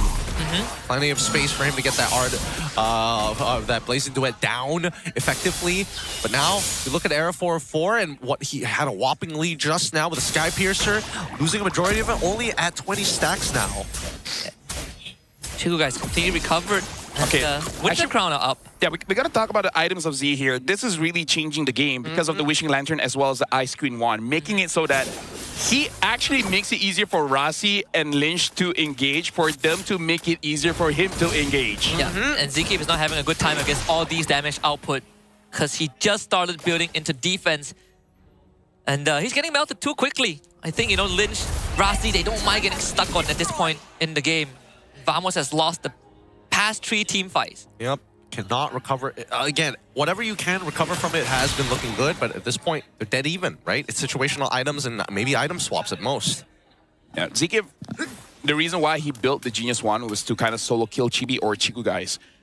The moment he can't do it, maybe they got to consider whether swapping the items for something else. The real question is, I actually don't know what. Does he go for more defense or just double down and do more damage? Like, just trust your mechanics that you're able to catch one. I mean, even for Lynch, right? Like, he's going into the right items. The chastised pauldron, Queen's Wings, just got the blade armor. Well, that means that he is willing to fly towards Natko and get hit by the Moskov, because he is built for that. Yeah. And he still has enough damage to kill Natko, to really threaten his life. So right now, we really got to look at Z, because Z is, unironically, being the chess master here. He's going to set up for the team so that they can succeed. So he's working double shift, as the damager as well as the setup. Yep. Finding an opportunity is going to be good enough, right?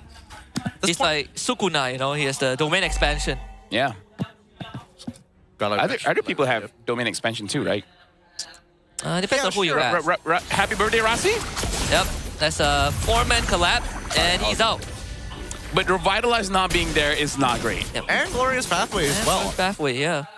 Like, this is especially good for Natko. Everybody else is kind of like, sure, whatever. Maybe even Claw could, but it just means that they're... Chibi. Oh, he's dead. My God, no. At the same spot! But why would you explore that spot when you have the lore control? This is a bad fight. SOD connects. Chiku guys didn't commit to the backline, but Natko is already repositioned. And now he's support the hand of Chiku guys. No PMI. Chiku guys goes to the win the crown to buy some time. Rossi to back him out. Arrow 4-4 doesn't find him. Klokundo has the Landshaker. Here it comes, and he just destroys Chiku guys. And Rossi's efforts now down the drain, as Vamos are ever so close to that win. That was... How do you whiff that? That was such a... Oh my God. How do you biff that? What? Why? Why is Chibi there? Yeah. We have lore control. Why are we re-exploring the same spot? I think maybe Chibi was convinced that the only way he was going to get behind Team Vamos is if they mirrored their movements after they've already walked away from a fight, thinking that they're not going to recheck it. But unfortunately, I mean, Vamos... They were lingering a little bit longer. Like, if Zeke had not just been patient about it, he probably wouldn't have found him in the first place. We're looking at instant replay, but it's not the important instant replay. I'm so sorry. We're looking at Chiku guys, but the thing is, Bigatron panicked. They 100% panicked after Chibi died. They were squandering around. Chiku guys died, where everyone else is like, help? Like, Z's not in the fight at all. Like, help? Like, Chiku, like, deal damage to the person that's attacking Z. Could you do that? Could you, like, not go with the Phobius? Like, because Chiku, like, PMI in. I'm sorry, I'm so tilted for that one. But Natko landed an SOD, and he got right onto Z, so Z wasn't in the fight. And then I think they lost track of where the rest of Vamos was at, because Klokun just had a stolen Lapu out. Look, the best way they probably could have handled that situation, let Chibi die, let them take the Lord, and then play for high ground, right? At the end of the day, Z is the only relevant one other than Chiku guys, but Chiku guys just cannot go in for free, right? So once you're done taxing Vamos for their ults, wait a minute. I mean, again, it's flying clouds. You could go back, turn on the light, check the jungle, fly back in. So not utilizing the map enough, but at least they clear out the Lord. Now they just need to see if they can defend. I just don't want to see the same mistake, because if not, I'm crashing out. 100%. Oh. And it's not going to be a funny one. Oh, don't worry. Let's see, because Chibi tends to test his luck. I mean, if they do it again, they lose out the ticket to Paris. Well, you never know. You never know with these things. You never know. Especially with, like, compositions of this caliber, like, it's much harder to execute upon team with what Team Vamos has. A lot of it is just, hey, Zeke, if you're able to kind of open up that map, sure, by all means. Or you end up like Supa 05 and 7, where it's just that mini stun that saves the game, or you're basically just dying to Claude continuously. Yeah, right now I'm liking what they're doing, sticking together, you know, checking the map disciplinedly, and then having Rossi look at the flanks in case someone wants to dive in. That's good. Have a good, tight formation. If anyone is to walk in and get caught, it should be Rossi and no one else. Who cares about Rossi? That's not the point of the story? I mean, yes. You have to be selfless, you know? Yes, you have to be selfless. You're high lows. Yeah, that's what I always do. That's why I don't take kills on the high loss. I try to, but sometimes my team's just not that good. You know? Yeah. Not that you also have like dot damage. Yeah. You could turn it off, but he's 1 HP, am I right? Yeah, I mean, what, you're not gonna get the kill? Come on. And the rule of thumb is it's better that the opponent dies than walk away. Yeah, Yeah. that's true. That's also true. Man, 20 minutes into this game, and it's been such a back and forth. Lord, I'm okay with them being this low because they're not making a mistake. well, And I mean, there's pros and cons, you know, like after what's happened in this game, I don't know, man. I don't know. I'd rather fast decisions, but like could potentially be wrong and high risk rather than slow games and still making mistakes. Well, they might do it. Flank here. that go too. Whoa, Lynch. Wait, you want to go in? Yo, chill. No, you don't have to. You don't have to. What was that? Reset the Lord. Wait for all cooldowns come back and then try again. Yeah. And Nako is not going to let the Lord reset. Don't hold the Lord. Back off. Bad Rasi, yes. Good Rasi. I think they just want to bait something out. They see error down there, but they're really thinking should they go for the fight or not here. And they don't know where Zkif is, right? Oh, Sapat in, 2-man Dark Wave. Instant flicker from Z to disengage. The SOD does connect and Sapat is burning down. So Winter Crown, keep himself alive. Here comes Zkif though. He's looking for an angle in. Lynch is going to swing away. Arrow 4-4 is the target and take out Sapat. And Arrow at the same time. Good stuff from the robots. And now Zkif is left all alone. Winter Crown out from Z, and Zkif will have nowhere to go. And that's more like it from the robots. Zkif still surviving for now. Chibi's on the cheese. Zkif still survives. And now it looks like Bigatron will go back to the Lord here. But Nako, Clockwood, as well as Zkif, they should not contest. And it looks like they're not going to. Okay, good decision coming in from Bigatron. And clutch item, Winter Crown. Yeah. Shuts down the glue. Suck it. He can't do much about it. At least now, they're really starting to abuse certain mechanics and realizing that, hey, certain things can be countered quite easily at a click of a button. Oh, man. This is sort of what they did yesterday against SRG jungler, right? Against the guys. Yeah. Kill a jungler, you have the tools. They're good when they're locked in. RWM, Bravest Fighter. What else do you need? Okay, Z, you do have Flicker, Z. Coach Aeon say you guys have good mechanics. Use it. That's so much damage on one Void Blast. And Zkif, he's going to expire. So this should be a 4v5 for the rest of the push as the bigger troopers start to roar to life. RWM used Clockwood, had to expand and stolen Bravest Fighter to get out. Lord crashes. And of all teams, it's Bigatron that takes the first inhib, and they still have some left in the tank. Nako will try to clear out the Lord Sabat is in, but he disappears. The Chico guy dances away. Blazing Duet does the job. Lock onto the Crystal. Lord taken care of. Nako repositioned with the SOD to the backline. Arrow 4-4 comes back with the immortality, and they have the damage, they have the mechanics, and Nako has what it takes to bring Vamos back in this game with a defense of a lifetime. 4 dead for BTR. I'm going to say more on Vamos outplaying that. Bigatron made some mistakes, sure, yes. But it was still on Vamos being able to counter that. But now Nako pushing mid, Clockwood not letting Lynch go back, might even kill him. Yep. This is an end angle. They want it, and they want it bad. Here we go. Bravest Fighter is gonna come. It has already come back up, so there's one more opportunity for Okay, to clear the way. Yep, one more opportunity. You can't end this one. There's a stolen Bravest Fighter here. The robots, they have one more chance. Lynch clear that wave out. He's going for Nako. He got to clear the wave. There's not enough time. And Nako will deliver it again and again and again. It's always Nako that brings Vamos to the next level. Bigatron, Malaysia by Vitality are officially out of contention to Paris, whereas Team Vamos, they're one step closer. Congratulations to Vamos. They can fight another game. Now they just have to see the next match to see whether they're going up against IG or SRG. But with that, this is the final game of BTR MY by Vitality. It was close, just a few mistakes cost them the game. It was that last, it was just at the end, right at the end, like right at the clutch after getting a pick onto Zkif, putting him at a 55-second death timer. I don't know. This series has been rather interesting watching these fights happen, but again, very happy to see the players, at least for Vamos, kind of recuperate and put themselves in a better position. I mean, like, I don't know why Lynch didn't just ult directly on the minion. He didn't have enough damage, because as soon as you even walk so, back, like, run out of War Axe stacks, you walk back, it's just not enough. Well, it is what it is. It is what it is. We're going to be throwing it over to the boys in the back. Poji, please take it away. Robot merah hadir pada musim ini dengan harapan yang besar. Terutamanya dengan kehadiran dua legenda besar. Kita ada Chibi dan juga Chiku. Namun, pada hari ini perjalanan mereka terhenti.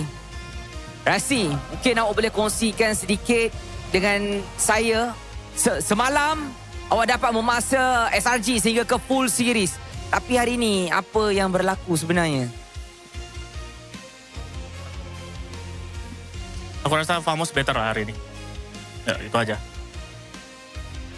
Chibi? Asalkan dia apa? So, what's next untuk Chibi dan BTR? What's next kemungkinan untuk next season kita orang akan jadi lebih baik pada season ni lah, insyaAllah. Mungkin coach? Maybe you want to say something? Thank you to all the fans who supported us. We will bounce back next season. Chiku, sebagai kapten pasukan, CEO dan segalanya, apa yang Chiku nak cakap kepada semua penyokong, peminat, ahli keluarga yang hadir pada hari ini? Kata-kata terakhir sebelum kita tamatkan. Ya, first kali saya nak ucapkan terima kasih kerana datang and to supporter BTR, Bigatron, Big Troopers. Sorry sebab kita orang tak boleh bagi result yang memuaskan hari ini. And untuk Vamos, do the best untuk next match. Diorang lagi better untuk hari ini and ya, kita kena terima kenyataan yang diorang lebih better hari ini. Ya. Terima kasih banyak-banyak. Bigatron telah banyak menghadiahkan kepada kita momen-momen yang epic, momen-momen yang boleh kita ingat sampai bila-bila sepanjang musim ini. Dan kita semua berharap Bigatron Malaysia by Vitality akan bounce back lebih kuat untuk musim yang akan datang. Dan 3, 2, 1 final bow daripada BTRM. Dipersilakan 1, 2, 3. Terima kasih BTR. Dan ini sahaja daripada mereka. Kita akan terus ke center stage bersama pasukan Vamos dan juga Rose. Dipersilakan. Terima kasih kepada Poji dan juga BTRM by Vitality. Tapi stadium juara, Team Vamos secara rasminya melayakan diri ke lower bracket finals pada esok. Wow, boys, congratulations. An amazing ride untuk musim ini. Of course, kita nak tanya Klokun. Ya.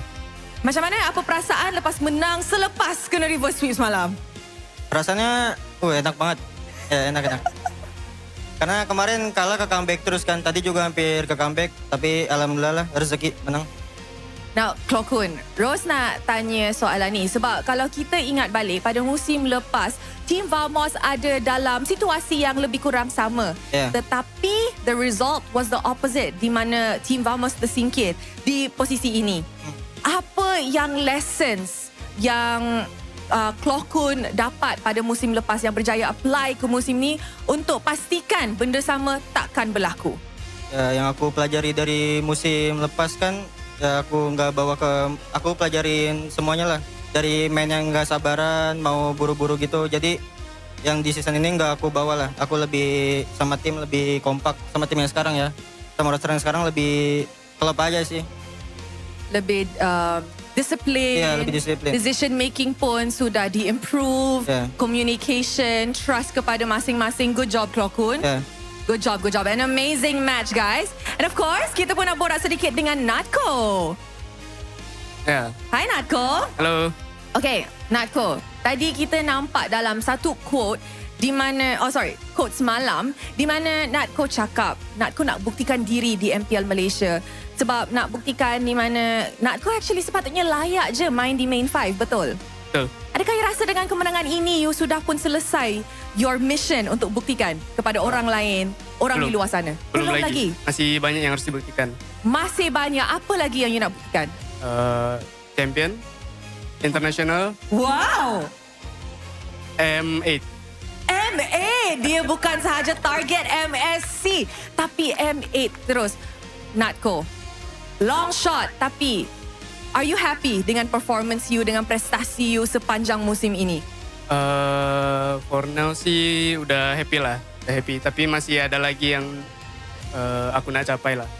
Okay, I rasa ramai actually puji Natko punya performance musim ini berbanding dengan musim-musim lepas. But we always know there's room for improvements. Thank you very much, Natko. Yeah. And yang next, Sepat. Happy eh? Hello guys. Say cheese. Tak nak cakap hi dekat abang kat luar ke? Halo. Okay. Ros nak tanya. So dalam quote Sepat tadi pula, ni pasal semalam lagi semalam punya perlawanan lah kan. Sepat kata semalam Vamos sangat di-pressure di game ketiga dan game keempat yang membuat you guys macam huru-hara Messi di game kelima. So, nak tanya sebenarnya, esok akan main best of 7. Macam mana pula you guys nak handle best of 7 kalau semalam dah huru-hara sikit? So mungkin kita orang akan save our energy lah. Sebab kita orang pun akan expect game yang sengit juga. Sebab diorang pun bagi good fight semalam. So kita orang just save our energy to BO7 je lah. And hopefully kita orang dapat do the best and be better person lah. Kejap. You cakap dorang dah bagi you guys a good fight semalam. Tapi semalam you guys jumpa IG. Adakah you tengah cakap IG akan turun ke lower bracket esok?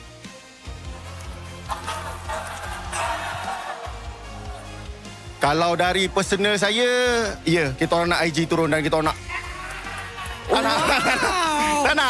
Tak nak. Mungkin kita orang nak jumpa IG je, nak jumpa IG. Misi membalas dendam. Yep. Alright, ini menarik. So guys, kita pun sudah saksikan perlawanan 3-1 tapi hanya seorang yang boleh menjadi MVP. Stadium juara, siapakah MVP anda? Alright, mari kita tengok MVP perlawanan ini in a count of 3, 2, 1. MVP jatuh kepada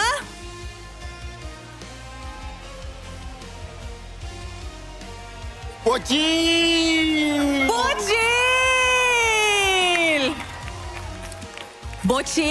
Yeah. How are you? Sebab masa opening tadi nampak Bocil pakai mask tapi bila MVP dah banyak gaya dah. So Bocil punya keadaan sekarang macam mana? Better lah dari semalam. Better dari semalam. So Bocil, Rose nak tanya. Sekarang we know lah ni bukan Vamos 100% sebab Bocil kan kurang sihat. Betul. Tapi pada esok, are you sure you boleh bounce back and of course buat yang terbaik di dalam format best of 7? How many percent confident are you untuk perlawanan itu? Untuk esok 100% lah.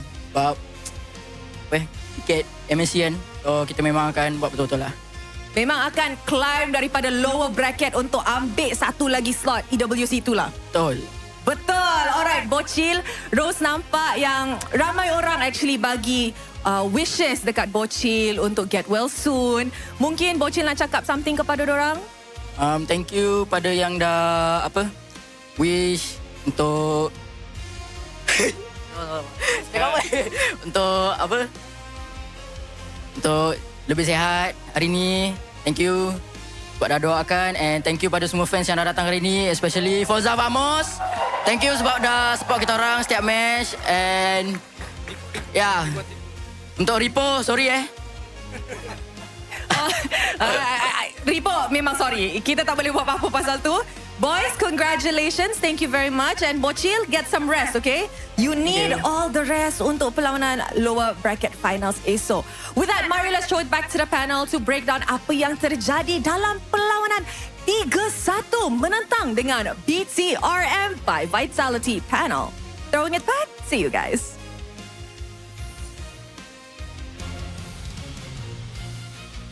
Thank you so much, Rose. And here you go, our MVP of the day, Error 404. Despite being sick, recovering a little, we thought he was going to play under the weather. He's the most valuable player out of everybody. That's why he's the top 3 jungler in the regular season. Like, on his best days, he's better than Hazel, he's better than Sakai, he's better than Uni. I think on his best day, he is the best jungler we have in the league. Yeah, not to mention he also took marksman emblems. Yeah. He actually took it the entire series. Yeah, for the faster clear in the early game. Yeah, faster jungler clear.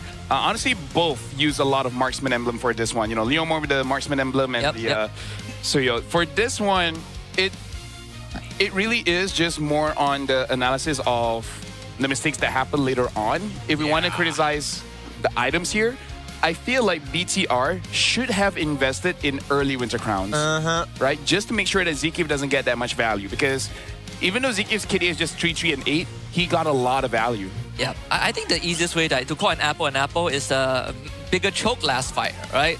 The lack of respect towards the Moskov and the Suyo really costed them. Like the way that Chiku guys and Chibi, the Chick B, they threw their bodies in front of a Suyo and a Moskov. Not a wise choice. Yeah, it was not a wise choice. But the outplay was good enough, and that's all they wrote, right? Rich guy coming here, of course, Air 4-4, making sure that he's making his stats, padding his stats really, really well. Damage taken, damage dealt. Something that we can say that Air is the future. He is. I mean, he's getting more gold that from the minions than the jungle creeps, even though he had like pretty much full access to enemy jungle for like a large majority of the game. Yeah. I mean, locally we need we have a lot of holes in the field, right, for the local roles. But I think jungler is in good hand. Yeah. L4-4, it's taken him almost 2 years, but this is his best season so far. Yeah. Looking at how the game really progressed, Vamos controlled basically the entire game, right? Yep. Only 1 or 2 mistakes from Vamos gave an opportunity for BTR to scale back up. But there's a dip around, I believe it was 12 minutes of the game, and I think that was when BTR made a mistake around the Lord, right? That's the big blunder, and then Vamos completely capitalized. But yeah, BTR, you know what's sad about this loss? We heard from the interview, they're like, Vamos was the better team. But after that game, I can guarantee they will keep rewinding that game in their heads, and they have a lot of what ifs. Yeah. You know, for Chibi, like, what if I didn't path that way, right? For Chibi, like, for Chico, is like, what if I just hold my blazing duet when I'm ending the game? Yeah. What if I just hit the crystal? Yep. It's like, I think like in that perspective, it's pretty easy to say that because they lost. Obviously, the enemy team is the better team. But I personally felt like, for BTR, they were handed 2 golden opportunities to win the game. The first one was when Vamos, overdove. They got Punisher, and then 2 fights after that. And then even after, Chibi got caught at the river, they still managed to recover, right? That game was clearly BTR's game by all accounts, just because of the draft that they had and the way that they had been adjusting to these team fights.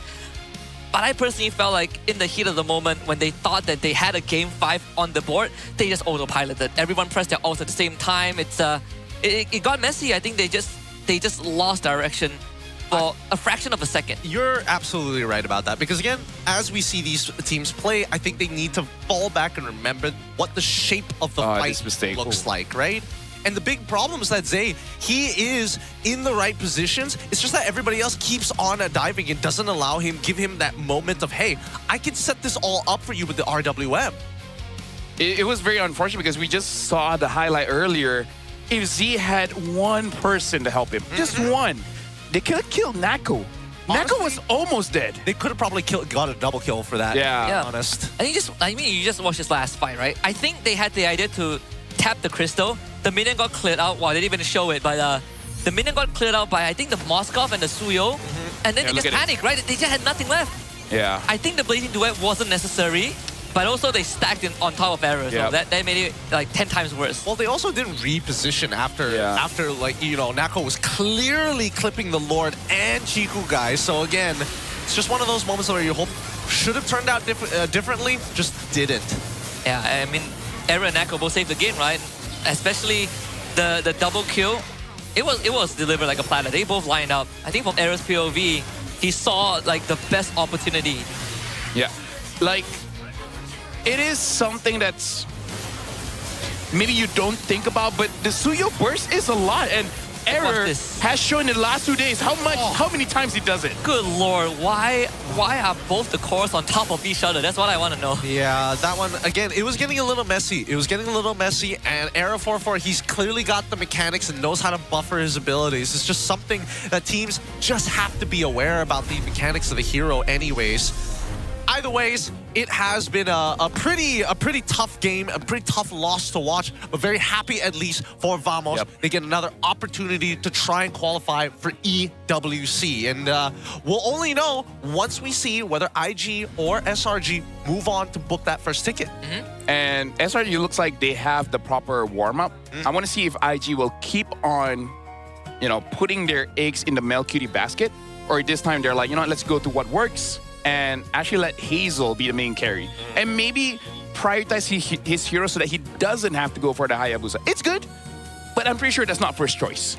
Yeah, I mean, we have the top 3 finalized, right? Like, it definitely is following my prediction so far. I just want to see if Vamos can make it to Paris. At least that's within my expectations. Yeah. Hey, if they do make it to Paris, hopefully they're going to be bringing over some TNT Co. merchandise. Guys, daily prediction activities for fans. Guess which team will win? All you got to do is write down your predictions before the match and pass those voting cards to the TNT Co. booth. And there's 10 winners per day randomly selected from the correct answers. The prize, of course, diamonds. 200 MLBB diamonds per winner. So a total of 2,000 diamonds are just getting handed out just like that. Don't forget that you can also do online purchases and apply the promo code to get free shipping. And of course, we include you guys in the East as well. Offline purchases, you can buy 2 pieces to get $50 off the next TNT Co.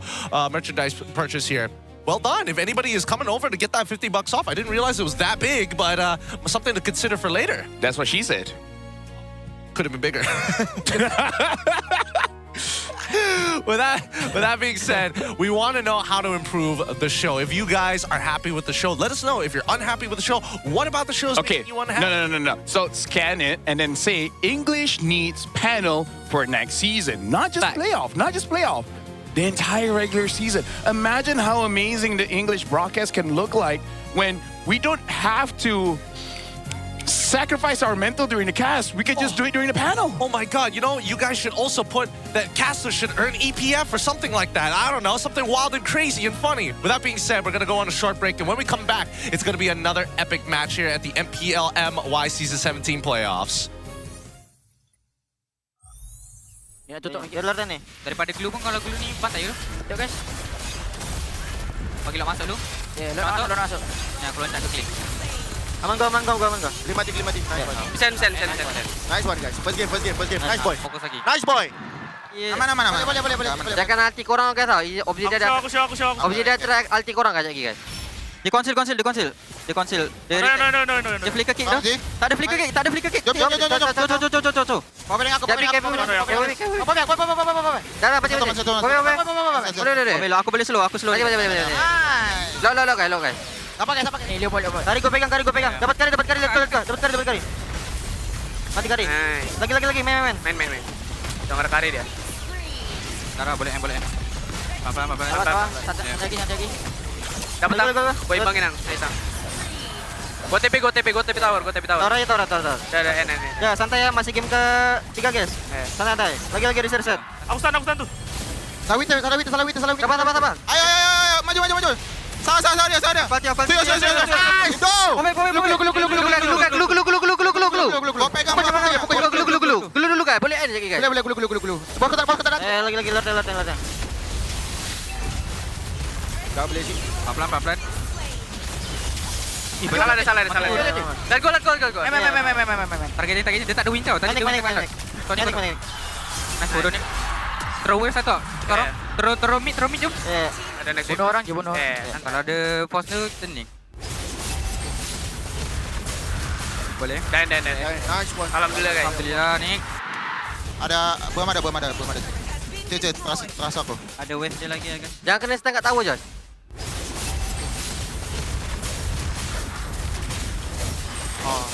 Kamu tak bagi masuk. Pulang aja. Ada tu.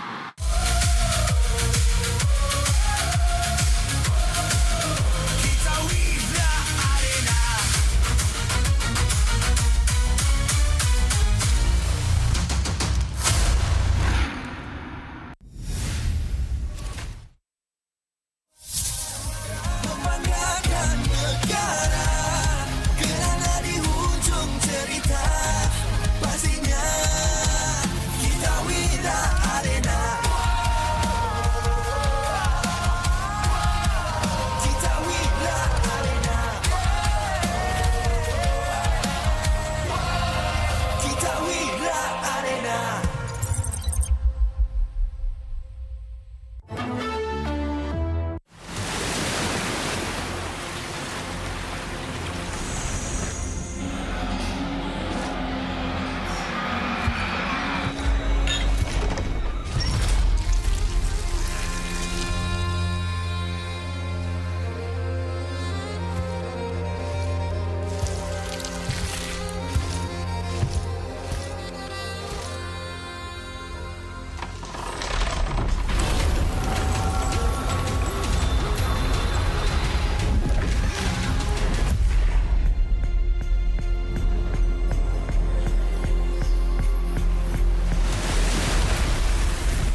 MPL MY dibawakan khas daripada Kodak Gaming. Gimana ngelihat standings yang sesuai ekspektasi? Invictus Gaming, waktu diorang nak secure that second title, diorang dah ready untuk main dengan 1-4.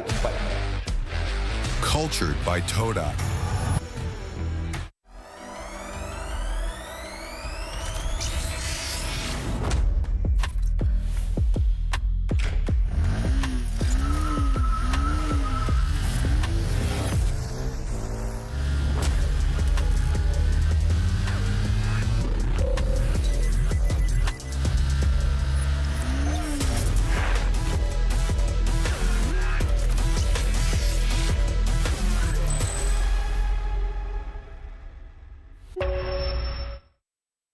Tonight is movie night.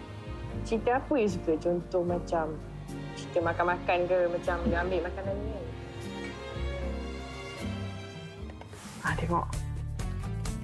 Ada rasa pahit coklat. Ada rasa manis susu. Ada rasa pahit manis coklat campur susu. Roti dah nak siap. Sedap pula macam ni. Sedap bang. Inilah masanya. RM2 satu gelas. RM2? Kau dah tahu kau allergic dengan tapai tu, kenapa kau belasah lagi? Sedap, cute. Zon. Sabar je. Aku pun lapar, Zon. Kami faham, Cik.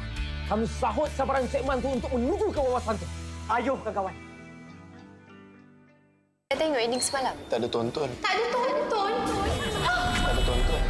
Tak ada tonton. Tak ada tonton. Tak ada tonton. Tak ada tonton. Macam ni baru boleh kawan.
Sekeping je.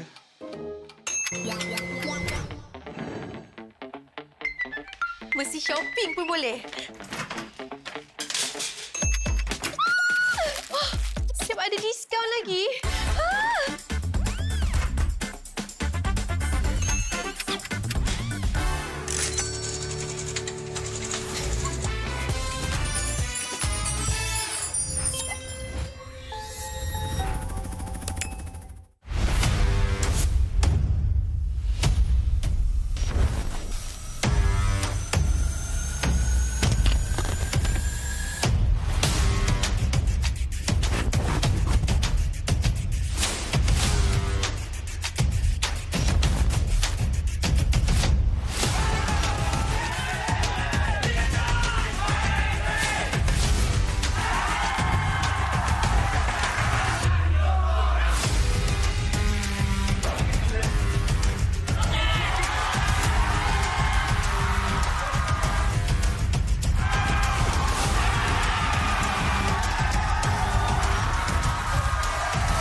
MPL MY dibawakan khas daripada Kodak Gaming. Gimana ngelihat standings yang sesuai ekspektasi? Invictus Gaming, waktu diorang nak secure that second title, diorang dah ready untuk main dengan 1-4. Cultured by Toda.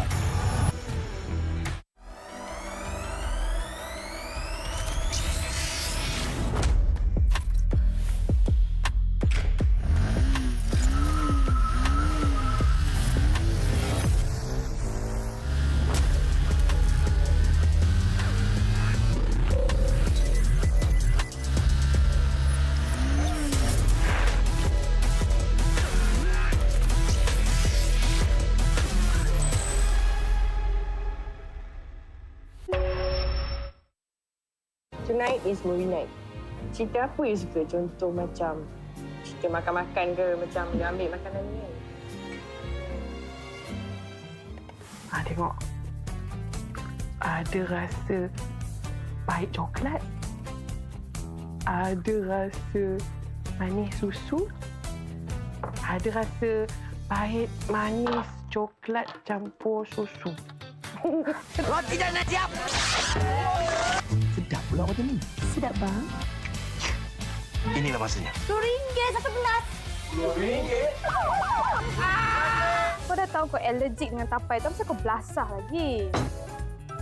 Sedap, cute. Zon. Sabar, Zon. Aku pun lapar, Zon. Kami faham, Cik. Kami sahut sabaran Cik Man tu untuk menuju ke wawasan tu. Ayuh, kawan. Saya tengok innings semalam. Tak ada tonton. Tak ada tonton. Tak ada tonton. Tak ada tonton. Tak ada tonton. Tak ada tonton. Tak ada tonton. Macam ni baru boleh kawan.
Sekeping je.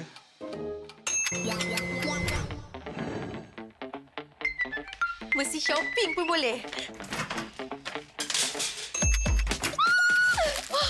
Siap ada diskaun lagi.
MPL MY dibawakan khas daripada Kodak Gaming. Gimana ngelihat standings yang sesuai ekspektasi? Invictus Gaming, waktu diorang nak secure that second title, diorang dah ready untuk main dengan 1-4.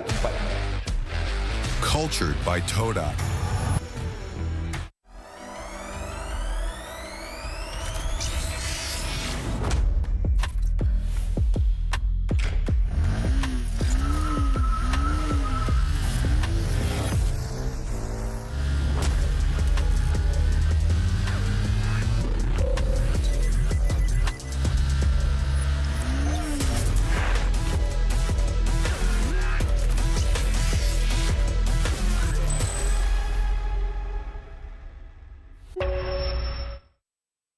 Tonight is movie night.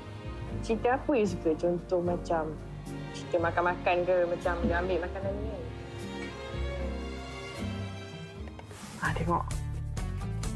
Ada rasa pahit coklat. Ada rasa manis susu. Ada rasa pahit manis coklat campur susu. Roti dah nak siap.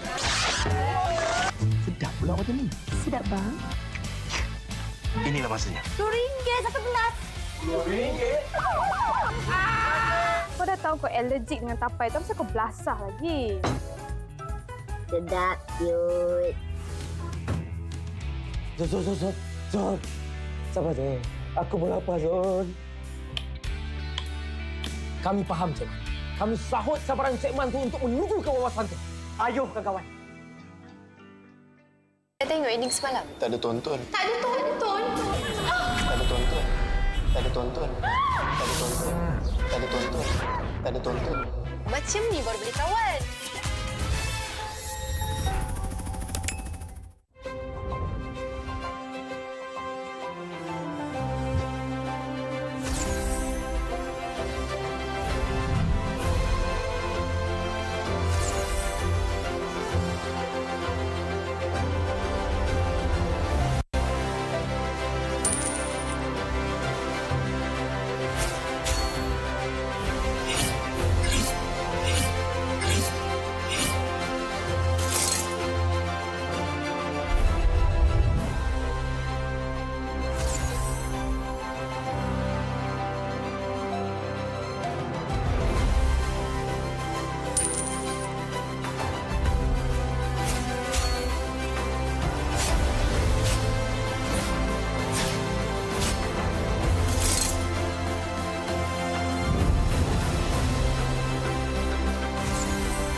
shopping je.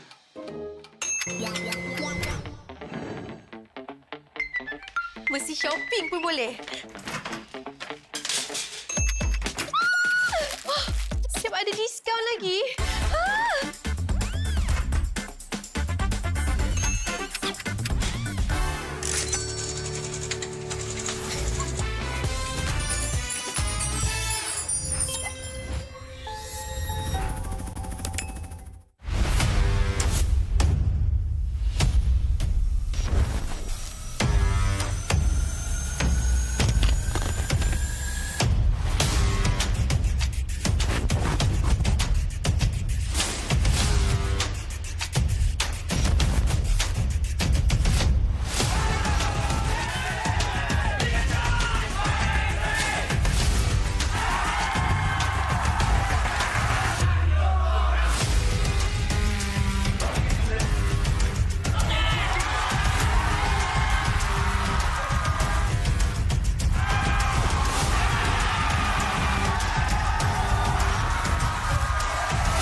Ditelan air mata, selamanya ku takkan di bawah. Perjalananku sampai ke puncak dalam perjuangan. Bila hati terang menyala, setiap luka jadi kekuatan. Pengorbanan yang jauh ujungnya. Sudah tiba masanya melangkah takdir, jalan yang gentir ku tempuh. Bangkit bersama kita juara, membanggakan negara. Kita kawan pentas dunia, wira arena. Bangkit bersama kita juara, membanggakan negara. Kerana di hujung cerita pastinya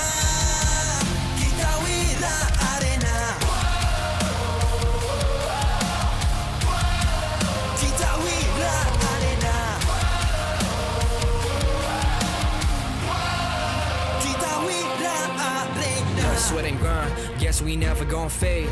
This that definition of a legend. Every single move that I made, feel the same, no doubt. Dorang kena aku, I'm a winner. Cuba check gerak-geri aku semua tiptoe macam ballerina. Genggam bara api, biasa berjadi arah. Mimpiku mula menjadi, tiada siapa je yang halang. Kalau bikin hari-hari, benda susah jadi senang. Segala cabaran aku ready, masa depan aku terang. Sudah tiba masanya, melangkah takdir, jalan yang gentir ku tempuh. Bangkit bersama kita juara, membanggakan negara. Kita kawan pentas dunia, wira arena. Bangkit bersama kita juara, membanggakan negara. Kerana di hujung cerita pastinya kita wira arena. Kita wira arena.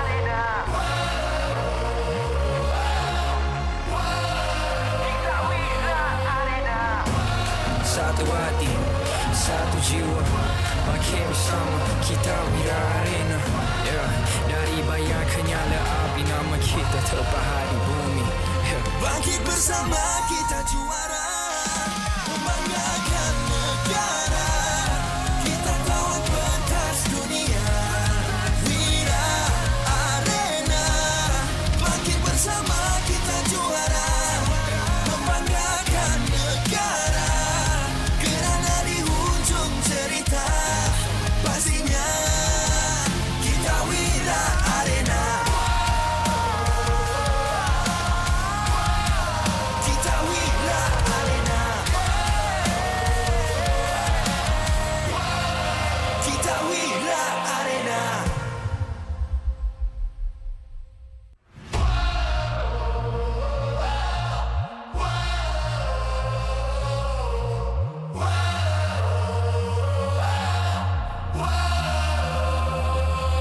Adakah takdir lemas ditelan air mata? Selamanya ku takkan di bawah perjalananku sampai ke puncak. Dalam perjuangan, bila hati terang menyala, setiap luka jadi kekuatan, pengorbanan yang jauh ujungnya. Sudah tiba masanya melangkah takdir, jalan yang gentir ku tempuh. Bangkit bersama kita juara, membanggakan negara. Kita kawan pentas dunia, Wira Arena. Bangkit bersama kita juara, membanggakan negara. Kerana di hujung cerita, pastinya kita Wira Arena.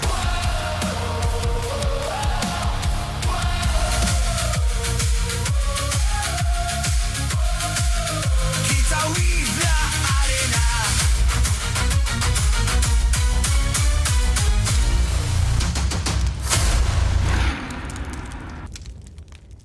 MPL Malaysia Season 17 is powered by Moonton. Presented by Celcom DG. Power up now with Celcom DG prepaid 5G. Climb to mythical immortal with unlimited 5G power, uncapped hyperspeed and endless entertainment. Celcom DG prepaid 5G. Limitless. Made for Gen Now. Bloop, bloop, bloop, bloop. What's that sound? Feels like something is flowing. It's the Infinix GT50 Pro, powered by HydroFlow liquid cooling. No lag, just smooth gameplay. 144 FPS, pressure sense GT trigger, fast and responsive. For MLBB players, this one's for you. Get it now at Infinix official store and TikTok shop, Infinix Malaysia. So food delivery, Grab. Definitely focused when full. When people is hungry, they lose focus. Then they will have bad aim or bad performance during the game time. Hence, order from GrabFood to stay focused. Cultured by Todak. Get your official MPL Malaysia merchandise at the Todak booth or online at store.todak.com. MPL Malaysia is now cultured by Todak, empowering the next generation through Todak Academy and its industry-focused TVET and STEM education programs. Official motorcycle partner, Yamaha. Official content partner, Media Prima. Official streaming partner, Tauntaun. Our strategic partner, Ferry, TNT Co., OBSBot, PSM. Supported by KBS, ESI, Rakan Muda, MESF. Bersiaran secara langsung dari Stadium Juara. Para penonton sudah pun membanjiri arena untuk menyaksikan perlawanan apa bracket final di antara Invictus Gaming menentang Selangor Red Giants.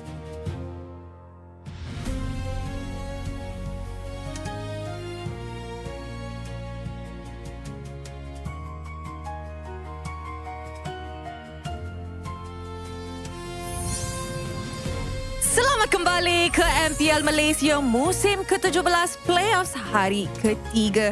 Nama saya Rose, host anda sepanjang Playoffs ini. And of course, kita pun ada bersama dengan Puji. Hello guys. Tapi Rose, sekarang kan sebelum kita mulakan game kita, ada satu segmen istimewa. Acara istimewa Ros. Mungkin Ros boleh kongsi. Betul tu. Kalau you guys ingat, semalam kita pun sudah bagi 2 award, which is Dream Team of the Season dan juga Best Coaching Staff. Tapi hari ini kita akan sampaikan 2 lagi award yang baru. Kita ada Rising Star of the Season dan juga yang orang paling tunggu, MVP untuk regular season. Yes guys, ini adalah cara MPL Malaysia nak bagi appreciation kepada player yang memang all out sepanjang regular season kita. Ada nama-nama baru yang tengah bangkit, tengah naik. Ada beberapa nama yang mungkin kita selalu nampak di pentas masa kita umumkan MVP. Tapi saya rasa terus inilah masanya untuk kita jemput VIP kita naik ke atas pentas. Betul tu Poji. Untuk umumkan pemenang Rising Star of the Season Award, kita ingin menjemput Mr. Nabil Fauzi, Marketing Head of Deliveries and Loyalty Grab Malaysia untuk mengumumkan dan menyampaikan anugerah kepada pemenang.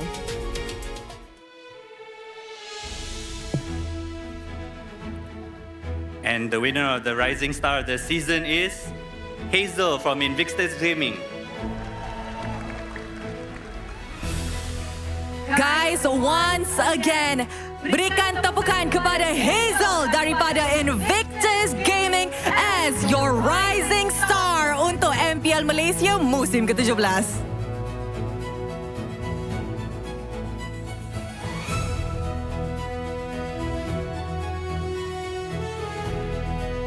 Congratulations, Hazel.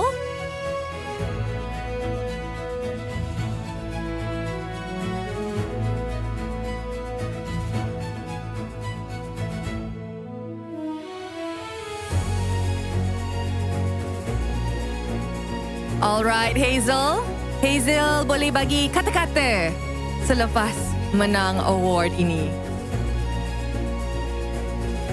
Berat First of all, I want to say thank you to my family and of course all of my teammates yang dah support saya, dan kepada korang semua yang dah vote saya, thank you. Thank you for my teammates and my coaching staff buat saya grow and saya boleh prove diri saya. Thank you MPL MY. Terima kasih dan juga tahniah kepada Hazel. You may now take your seats, and of course terima kasih juga kepada Mr. Nabil Fauzi for that award presentation. Sekarang tiba masanya untuk kita menyaksikan regular season MVP award. Ini antara award yang dinanti-nantikan oleh semua orang. Bagi menyampaikan dan menyempurnakan majlis penyampaian hadiah ni, saya ingin menjemput Yang Lee, Marketing Manager of Infinix Malaysia untuk mengumumkan dan menyampaikan hadiah kepada pemenang. Dipersilakan. Okay, the winner of regular season MVP goes to Yums from SRG. A round of applause, ladies and gentlemen.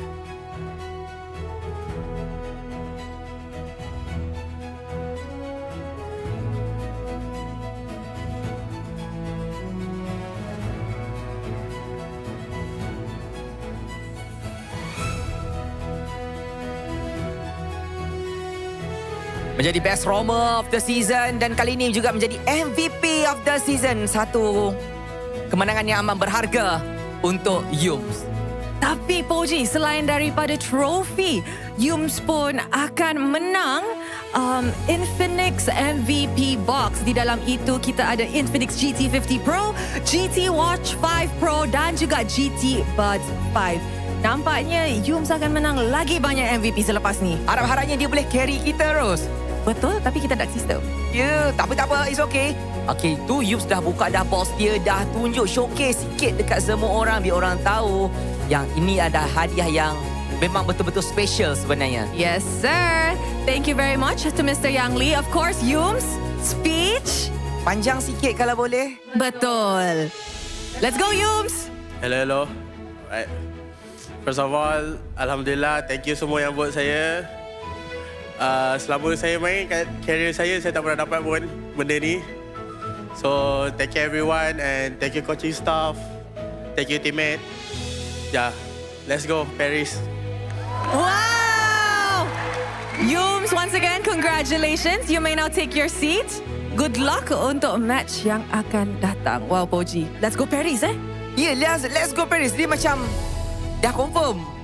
Dia bukan confirm, confident sebenarnya. Confident, betul tu Poji. Sebab like we have mentioned yesterday, upper bracket final ini, siapa yang menang, dia yang akan pegang tiket pertama pergi ke Paris EWC 2026. Siapa yang kalah akan jumpa Vamos di lower bracket final esok. Oh my, it's gonna be confirm sengit, seru dan memang panas. Semua orang sekarang nak jalan yang mudah, menang awal boleh rehat sebab esok tak payah main. Main hari Ahad je. Tapi saya tengok penonton pun dah mula masuk. Award pun kita dah habis bagi. Jadi sebelum kita melangkah masuk ke dalam arena Land of Dawn, kita nak bagi hadiah kepada penonton yang berada di rumah. It's my time emote Layla kepada anda semua. Boleh scan sahaja QR dan boleh claim directly dekat dalam game MLBB telefon korang. And it's time Rose untuk kita mula. Betul tu Poji. Like I've mentioned, pasukan mana yang akan berjaya dapat tiket pertama pergi ke Paris? Only time will tell with that. Mari let's show it to our panel untuk mulakan upper bracket finals.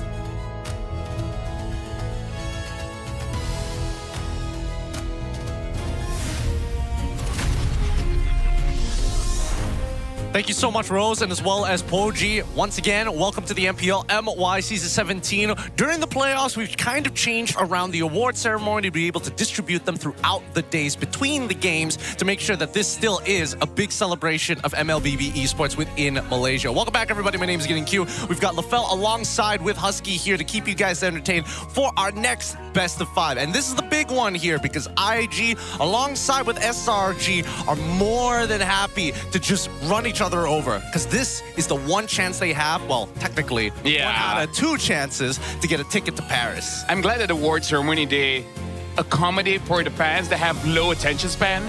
They're like, we're just gonna do it like 5 minutes and then next person instantly. But keep in mind, despite everything that is happening here today, our players are playing on the best devices possible for MLBB. Because if we're talking about the Infinix GT50 Pro powered by the HydroFlow liquid cooling, you can almost hear the bloop bloops happening in the back of your phone if you power it up for too long. Now, because of that, it has no lag. It's just smooth gameplay. 144 frames per second. Pressure sensor GT triggers fast and responsive for any MLB player. This is the phone to go for. Get it now at the Infinix official store or TikTok shop Infinix Malaysia for more details. And just so happens that both the awards just now were equally distributed, right? Hazel got one for IG, Yums represented SRG to get another one. It felt like this best of 5 was fated. Was scripted, was fated, was destined. It was bound to happen. I mean, first, I would say that it is getting a little lively here in the arena, but you guys can also add on to the excitement with the MPL MY Festival, brought to you by Esports Con, of course. From the 3rd to the 7th of June, it has been an awesome time here, literally walking out every once in a while to enjoy what they have to provide. The Ultra Giant Watch Screen Party, the meet and greets, of course, official team merchandise being sold, stage activities, food village, and so much more. There's a lot going on here, but you also stand a chance to win a Ozbot camera and plenty of in-game diamonds through lucky draws. And this year, the MPL MY Grand Final ceremony gets a huge upgrade with the Dream Stage. So keep your eyes out for the Grand Finals. Man, that is a long ad read. Yeah, you know, I'm glad I'm being an analyst. Analyst is actually a pretty easy job. It's one of the more fun actually no. parts. Here is a bit more challenging. Yeah, well, you know what? You're right. There's pros and cons. There's pros and cons. There's always pros and cons. And luckily, at least from this point onwards, unless our producer tells us otherwise, I'm looking at our show flow. No, there shouldn't be any more ads from this point onwards, and we can finally get into the topic of EWC Kiro. SRG. Don't ruin it for everybody. It's not an ad read. Don't worry. Yeah. And plus, this is high stakes. Before, it was getting eliminated. Now, you don't have to worry about getting eliminated, but it's better just to secure your ticket right now. Quality of life game. Yeah, it's quality of life. I mean, the 2 advantages you get is, first of all, you're guaranteed Paris. Second of all, you take a break tomorrow. Yeah. You don't have to play an extra best of 7. Wouldn't you be happy to have a break? Yeah, of course, always. It'd be nice. It'd be nice. Yeah, it'd be nice. Rotate it out. It'd be pretty great, pretty sweet. Have more people. Maybe a panel. Have panel, yeah. Yeah, it's a substitute, you know, like a substitute. Just a substitute team ready to go. Either way, this matchup is going to be very important. And I know substitute, just panel. Just panel. I want to work more days. Yeah, sure, that makes sense. But SRG has been working especially hard. Despite what has happened, at least Cram is able to play again. And now, when we look at the bracket, you saw what happened yesterday with the reverse sweeps. It's not like SRG are completely invincible. It's whether they get into the mojo, the flow of things. I mean, it's the same as IG, right? And the thing is, again, SRG, when they bounced back, it was really hard. It was a very good... what you call it? It's like slingshot effect, right? You pull yourself back and then come back pretty strong. IG against Vamos, it was quite difficult for IG. Even, I believe, 2 games that they won, it was kind of off of Vamos' mistake. Yeah. I mean, even when you look at the lower bracket earlier just now, you know, for Vamos' road to EWC, they almost lost that game against BTR, right? They also made a lot of errors. So again, like we said at the start of the show, between Vamos and IG series, it was more of a battle of attrition. SRG against BTRM, that was a clear distinction of who was the better team. I mean, I personally would feel very comfortable if SRG were to take this game and secure their EWC slot early, only because it makes the storyline even better for EWC. However, I would feel very, very nervous for Vamos if SRG happens to drop this game. Yeah. Because SRG is pretty good at capitalizing mistakes. And Vamos does that a lot. IG does that too, but just not the same level as SRG. Yep, that I can get by that. I can get by that. But that means that if IG wants to win this one, just don't make mistakes. Because you just need one. SRG just needs one, and it's like, all right, we're good. I mean, we're also looking at teams to SRG in particular to restart the Golden Road, right? I mean, TLPH has already restarted by winning their 3rd MPLPH trophy. ID Playoffs hasn't happened yet, but here we are, SRG, they have another chance to do it. I don't know, dude. Every single time we start talking about these golden roads, no team has done it before in MLBB history for a reason. I hope it never gets done.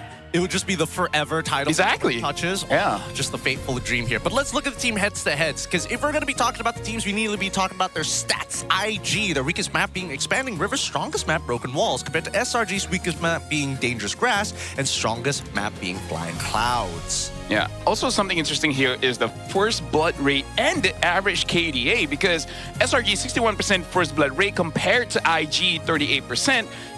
It shows that they are aggressive, and yet SRG, they maintain a pretty good average KDA of 4.5. I believe most of the drop happened week 6 above when they start dropping games.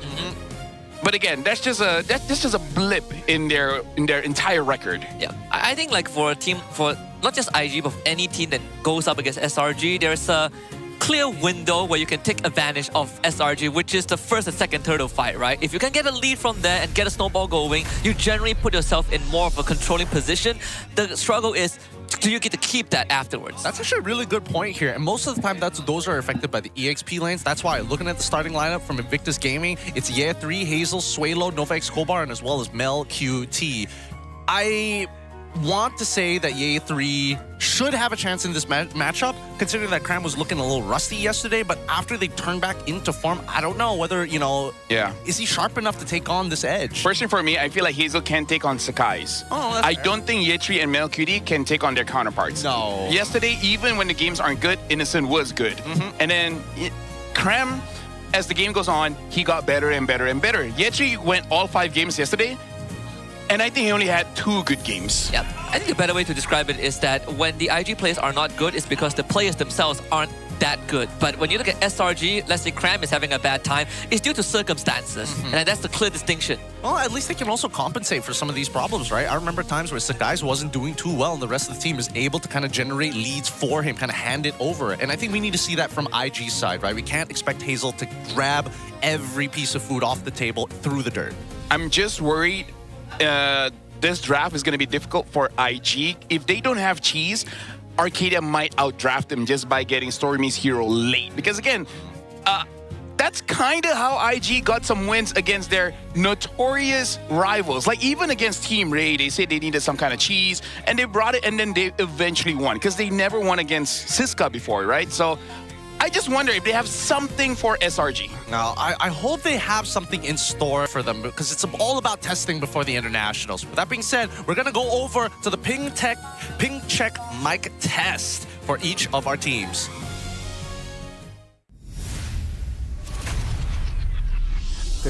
Guys, is innocent okay for you guys? Yes. Hello. Dude, what the So, heck? you seriously going to talk like that? Yeah. No. No lah, not properly. You're not going to talk like this. Dia akan menjerit dong nanti. So, you're not talking to your just girlfriend talk properly. Oh, you're not talking to your girlfriend. You talk to your friend right now. Yeah, just talk like normal. Oh. This one like... guys boleh. GG boleh. Kita tak. Yes. Kita belum bincang entrance kita nih. Gimana nih entrance? Mana cok entrance? Oh, dia manggil aku tadi, Cok. Puasa Fantastic Five aja, Cok. Fantastic Four gimana? Soalnya aku tahu Fantastic Four. Legend.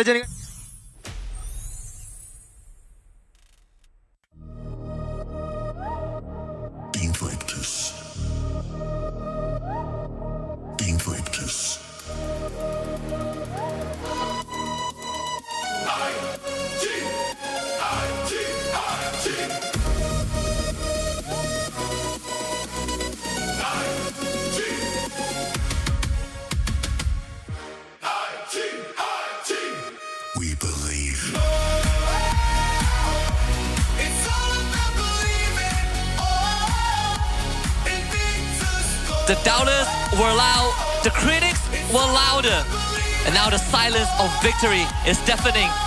With Paris just one victory away, they walk onto the stage, fully locked in, with one goal in mind, to win. And don't stop believing in Invictus Gaming! It's no better time for Mel QT to prove to his doubters that he belongs with the absolute very best. Unless we see these side lanes start popping off here, IG, it's going to be a tough battle as they have struggled through the regular season, but have proven otherwise that they can be a top contender.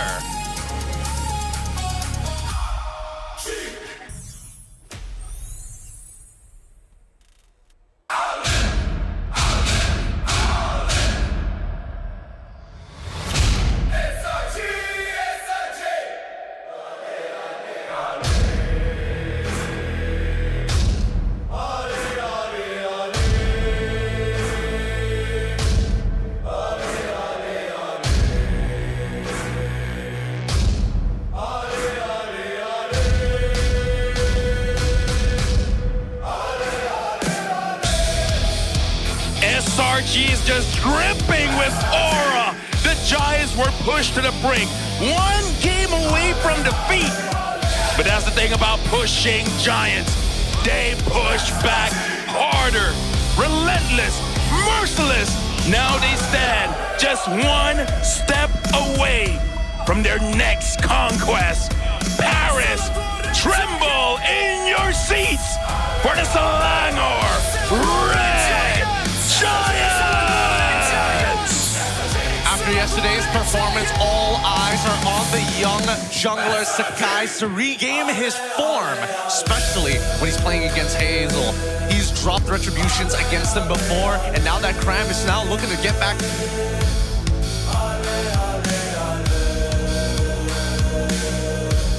Next, we would like to introduce and welcome the coaching staff of both teams, the masterminds behind every match, the brains behind the brawn, joined by yet alone, and of course, the head marshal, Reese, who will ensure that every game runs fairly and smoothly. For the side of Invictus Gaming, it's Coach Bam as head coach and Coach Jess as assistant coach. From SRG, it's Arcadia and Azora Feki as head coach and assistant coach.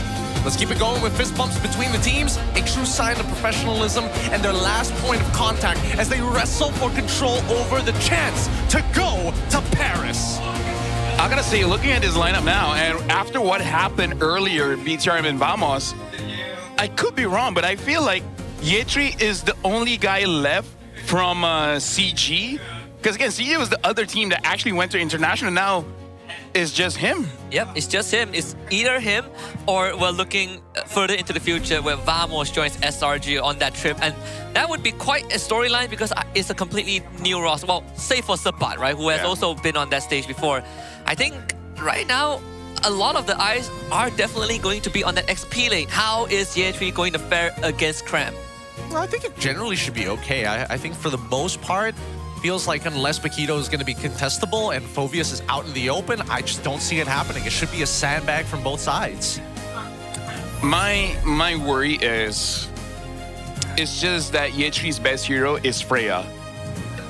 Your best hero being one of the most banned heroes in the league, I don't think he's gonna get it. And unlike players like Lynch, Sepat, he doesn't really have that, I don't know, that gene on certain heroes, like with the Paquito, with the Arlet.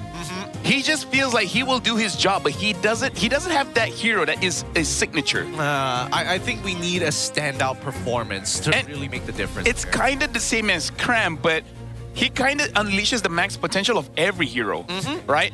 Especially Lapu. Actually, now I think about it, don't give him Lapu. There's going to be a lot of things to worry about in the drafting phase itself, but first we're looking at the big hitters. I'm guessing Phoveus is going to go. I don't know if they want to actually go down the Fredrin line, though. Yeah, I don't think so either. I feel like if there's one team that would probably go for Fredrin first, that would probably be SRG, right? Because I look at IG and I'm thinking Hazel most likely will be requesting for high damage dealers, Suyo, Hayabusa, YSS. The traditional stuff, but we also got a quote from one of our coaches, Coach Bam. From top 3 to champions, before the season started, our roster didn't look very strong on paper. A lot of people even said that we wouldn't make it to the playoffs, but after seeing the players' hunger to win and the way they approached the game, I became very confident that we can reach the grand finals, qualify for EWC Paris, and even fight for the championship title.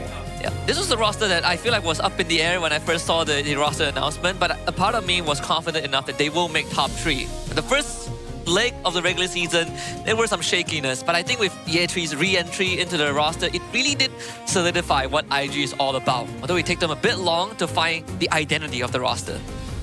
Now we have MPL MY Insider, which came out a little bit earlier, but it's okay. Now, here's the thing, right? Honestly, I'm saying seriously with analytical background here. All right, go ahead. IG's vibes is gonna get tested. You guys want to know why? The vibes as in like the team environment? Exactly. Okay. Because Mel Cutie had an amazing season with Homeboys. Once he went to MSC, once he started fighting against really strong people, it got into his head. Now going against Innocent, it might get into his head again. Because yesterday, I think that's the case. I think he was overloaded and he lost his confidence. I want to see the team giving his confidence back. Hey, speaking of confidence, we did ask Stormy, how was the match against BTRM like for you because of what happened yesterday? And he mentioned, not gonna lie, after we figured out our issue in game 1 and 2, we completely changed our draft 180 degrees. It was quite a match yesterday. Yep. And really, again, like, I think we all agree, like, game 1 and game 2, their draft was just a bit disrespecting, right? Like giving away phobias when they have a lot of dashes and blah, blah, blah, and all those kind of things. Once they start respecting, making sure that the Arlet is not available, the Paquito is not available, the Fredrin is not available, then things start to look a little bit more stable. I did not know that SRG had a mascot. Right? Like the first time I've ever seen it in my life. What's the name of the mascot? I don't. Probably not Ultra, right? I'm not gonna call him Angry Giant. Something. Angry Giant. That makes sense. The little giant. He's not little. He's about, that dude's like 6 feet tall, man. So he's the red giant. He is the red giant. The slanger is just his nationality. And then all of a sudden you check his IC and he's actually from Malacca. He's like, don't tell my boss. I need this job. I need this bad. I need this so bad. All right, we got 23 seconds left. What do you guys think about the potentials of that first 3 bans? First 3 bans, I feel like for SRG, they might stick with the normal... Wait, who's first pick again? Because I feel like second pick is just going to be banning Freya. IG is considered home team, right? So they should be first. Oh yeah, SRG first pick, yeah. So I believe IG, they're just going to be banning out the Freya. I think they should ban out the Phoveus as well, but maybe they just let SRG ban that one. I was thinking Phoveus most likely will be perma-banned, but... SRG ban Yi Sun Shin. The bigger question, yes, will Yi Sun Shin get banned? right? I think yes. And I think Marcel will get banned as well. Oh yeah, then there's that. Like how far do you want to push this, right? Are you willing to test the YSS? Well, never mind. They won't. Yeah. Ban out the YSS, ban out the Phobias, and if Freya gets banned, IG also needs to ban the Harith. Yeah. I feel like SRG is not in a rush to ban the Marcel. They're not pressed at all because they can also pick the Marcel if they want. But that's the thing, right? They don't even... They lost with it yesterday. They did lose with it yesterday, and I think it's one of the few situations that, again, as good as Marcel is, I'm starting to get the sense that most teams are realizing unless you have a dedicated, I know exactly what this golden hour is going to do and what it is for, most end up as collateral damage. Yeah. Yep. We have a lot of people that have a lot of money, huh? Yeah. They all say they want to go to Paris with SRG. I hope they know that they're not going to get sponsored. Yep. I'm trying to figure out if they're trying to get sponsored or they're on their way to get sponsored. And also, you gotta understand, it's not simple to even step foot in the venue. You know, it's Yeah. You might go to Paris, but you might just end up in some roadside cafe, and not actually go to EWC. The security is intense. It isn't. I don't know how they're gonna do it. I know in Riyadh we had like a little bullfight, so it's like a closed-off area. But in Paris, like, but also like there are like the super fans actually get passes secured for them to go to Riyadh in the past 2 years, so they get to watch in the stand. Oh yes, you're right. You're right. Where they basically got their super fans to come on over most of the time. Here we go. Harith gets locked in. Paquito ban coming in. Woo! Bam at the very least. The Arlet is still available if that's what IG want. But again, it's not a signature for Yetri. Like, what is Yetri comfortable with, right? Like, yeah. Yuzong, Arlet? Not even. I wouldn't say Uranus? Alice? And there's only a handful of heroes left. Again, it's just Freya, which makes me feel like maybe delay his hero. See what Cram is using and try to counter that. Like, at least don't lose the lane. I think there is also like the argument that they might have to pick his hero third if Cram's heroes show up here. Because if not, then SRG is going to lock him down in the draft. I don't know. From the looks of it, I personally think that there's just no reason to, right?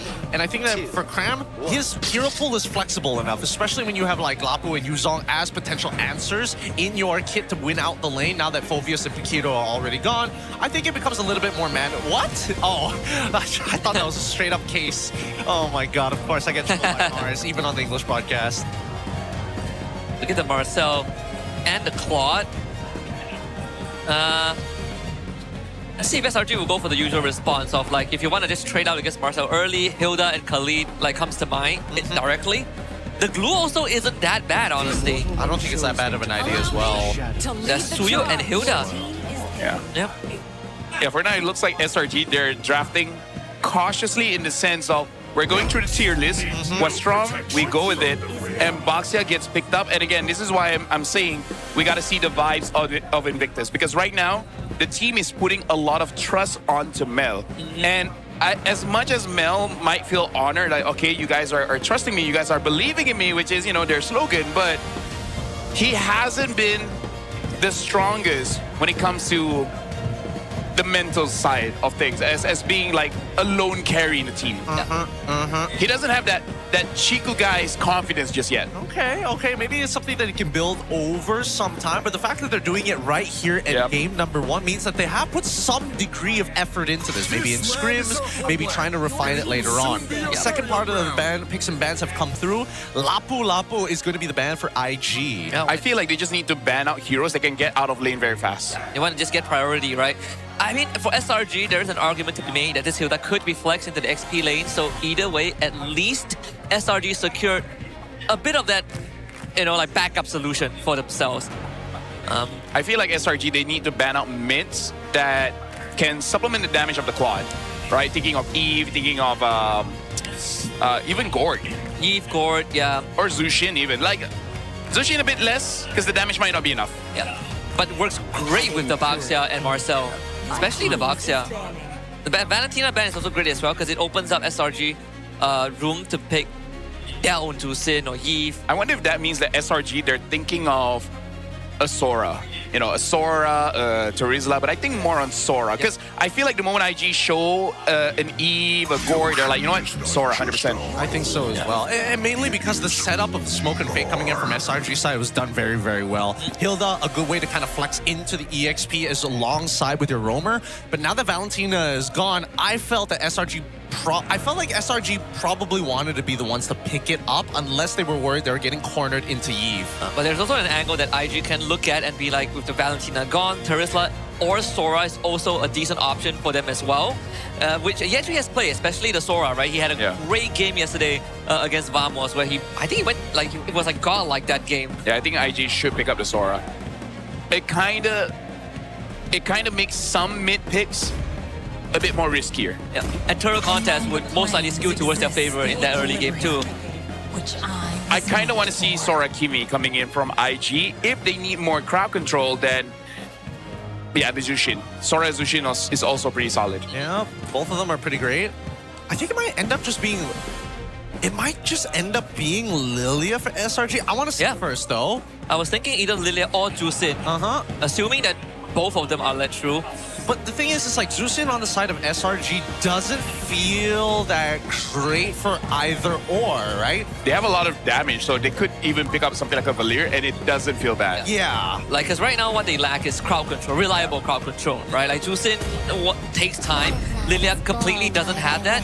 But Lilia is also a good answer to Jusin in that laning phase, right? So either way, it is going to be an option for SRG. I think no matter what, SRG understands that they just don't want to get cornered into the Eve. Like, you want to... Perfect way to actually manage it. You want to outrage the Jusin, there's always the Zetian. If you want some counter setup, that is an option as well. But there's not much to really combo with, if I'm being honest, for the Zetian to make sense. Like, I prefer the Lilia. I think the Lilia makes the most amount of sense, especially since that you know that your mid lane matchup is Zushin and Marcel. Nice. Okay. Picking up the glue, and now when it comes to the mid, looks like they're still discussing it. I do agree the Lilia makes the most amount of sense. Because I feel like with the glue, the crowd control is already pretty solid. So now, for IG, I think it's still not a bad Sora game. I just wonder if they're cooking something up by letting Yetri being the last pick. I think it's either Sora. I think Sora is probably the better between Sora and Terizla. Now SRG has a choice to make, right? Who do you want to deal with the Marcel? Because both Hilda and Glue deal with Marcel pretty well in their own way. Other than Sora, is there any other damage dealer that can help out the Claude? Yuzong, I guess. Bennett. Benedetto. Yeah, because Bennett has AoE. So even if you like collaterally just touch somebody else and petrify them, there's an opportunity. But it's hard. No matter what, I think that SRG kind of had the nuts on support and EXP. There was no good matchups that kind of go into. And even if it was a bad matchup, they would just swap the roles, swap the heroes between support and roam. Yeah. I could be stretching here, but it feels like Coach Bam is trying to give some confidence to the players. Maybe? Like, Yetri going up against Crime is like, I'm going to give you a damage dealer. You're going to be a carry. Mel, you're going up against Innocent. You gotta be a carry, right? Maybe he's just trying to boost their confidence here. Hey, preparing the mentality and doing it in game one is a very good time, but it's also a risk. They roll the dice of momentum as they want to team fight as we make our way over into our first qualifying game of EWC. Yeah, Paris awaits at the end of this series. Game 1 between Selangor Red Giants and Invictus Gaming. We will be on Flying Clouds with SRG on the blue side and IG on the red side. Of course, that Hilda XP lane, like we talked about, does come into fruition, but at least the Benedetta can match that clear speed, right? You want to leave the lane the same time as Hilda, you have the tools to do it. We also have to say, this is the kind of draft, Turtle 1, everyone is going to get involved, Yes. right? Mel's going to be there, Innocent is going to be there. So I want to see if the junglers want to skew that a little bit, right? An early gang just to make sure they get the levels a bit late, force a recall. Yeah, we're going to see that early rotation here. Yep. Of course, the flicker out of Stormy too, because if Yetri gets on top of the Petrify, that's the first blood angle. But it's 4v4 here. Stormy and Zekai not part of the equation at all. Yetri actually didn't get the finisher there. So IG, they should have numbers on SRG, walk away with a litho, and it's a reset. IG had the right idea there, right? But it's also refreshing that they didn't overextend for that, right? They just wanted to delay them a little bit. But looking at the timers of the minions, it doesn't look like SRG is going to get punished. Yeah, no, there's definitely an angle for Ye3 to actually trade out against Stormy 1-for-1 underneath the turret. But at the end of it all, I think that that's just going to put him even further behind. Now that Cram has already kind of got his number at this point, there's no real way to win the trades. It's more so I clear the wave and hopefully I can top myself up before I get into the next fight. focus is very clear as Yetri did win for the concussive blast too. Yeah. So it is a draft that wants to play fast around the map with Baxia, Jusin, Benedetta. They are taking their time with this. As we see this rotation, notice that at least from Nova's side, he's tracking Sakai's actively, right? Heading down to the bottom side of the map, rotating him back into the mid. He is a little bit behind slightly compared to Yums, but that's fine because, again, it's just the roam. It's about spotting people out. It's about keeping tabs. Yeah. Right now, honestly, it feels like both teams are testing each other's trigger finger here. They want to see who's going to make the first move. Yep, Sakai is waiting very patiently. Yunso soak up the pressure and Sakai easily steals the turtle away. And now all SRG needs to do is to back off. Cram will flicker across the wall and IG none the wiser. They come in with the Crimson Beacon, looking to grab Stormy, but SRG jumps to the backline. Sakai gets a few members down low. He actually forced to use the Petrify. Sakai gets lifted up back. First blood for Suelo. Yeah, this is good coming in from Invictus because I think even they realize that they don't really have priority over the turtle just because Baxia's damage compared to Suyo, it's really not comparable. So it's good kiting coming in from Invictus and they're just trying to catch SRG slipping. The Petrify on Year 3 was godsend, right? That was the first blood angle for Sakai. It's tough. It's tough to deal with a comp like this in the early stages of the game and you don't find the first blood on the side laners. And I think at this point, every 40 seconds, like A3 is going to have to get involved, right? It is a net negative just staying in this lane against Cram. And the longer he does, the more time that he could potentially be putting some influence. And he's already spotted out Suyo as even bottom side, just innocent, making sure that he's showing that this lane isn't free. Yeah, looking at the items, it does look like Yetri might go for the Hep Disease as the first item. So something that the Stormy really has to look out for. Because Lilia is slippery, but she doesn't have a very large HP pool. That's on how they look at it, but very least with black shoes, it should be okay. And this is a very technical game. At least for SRG and Invictus, they're not fighting for the sake of fighting, right? And I think that's the best part about it. Tracking Marcel, that was gonna be constantly be a very annoying task for Yums. I feel like this game is technical because for both Invictus as well as Langray Giants, they have multiple heroes. Oh, hold on, Karam gets caught. It looks like he's going to be fine here. As I was saying, both teams have a lot of heroes that has good vision. Yep, looking to Karam. Stormy flickers in. A couple of orcs will do the job. Stormy is all attacked away. Yetri, still no chance there. Still has the black shoe. Stormy will wait until the final second to use it. Gets rid of all the lantern stacks, but still get picked up regardless. Can Cram bail him out of this? Doesn't seem possible. Stormy betrayed it back, but SRG did get a turtle in the process. I feel like that's still okay because, again, I don't think they want to get a turtle, actually. Even though, yes, they have Baxia, but Suyu just has an unfair advantage for those neutral objectives. And I'm actually not entirely sure if Stormy dying there was really worth it to kill Yetri. It could be. I'm just not entirely sure. Yeah, I would have to... We'll see how the game goes. Yeah, we'll calculate the numbers later. Cram just wanted to make sure that he still has a lot of threat so that Nova can't just walk up to him. Same goes for LQT now that he's already secured his first item. Innocent's taking a decent amount of damage despite being up in EXP. Whoa, another side stab. The Petrify committed this time by Yetri. Doesn't have the damage and Cram just goes in for him. The full commitment and Cram now looks to walk away. They even used the Retribution onto him. Cram should go down here and Hazel picks it up. Meanwhile, Innocent against LQT in the bottom lane. Zaman force lay down, gives Innocent the advantage. Dangerous time to be alive right now. Especially if you're looking at MelQT. Oh, this is starting to look like a very clean dive angle. Unless Invictus Gaming are able to support him.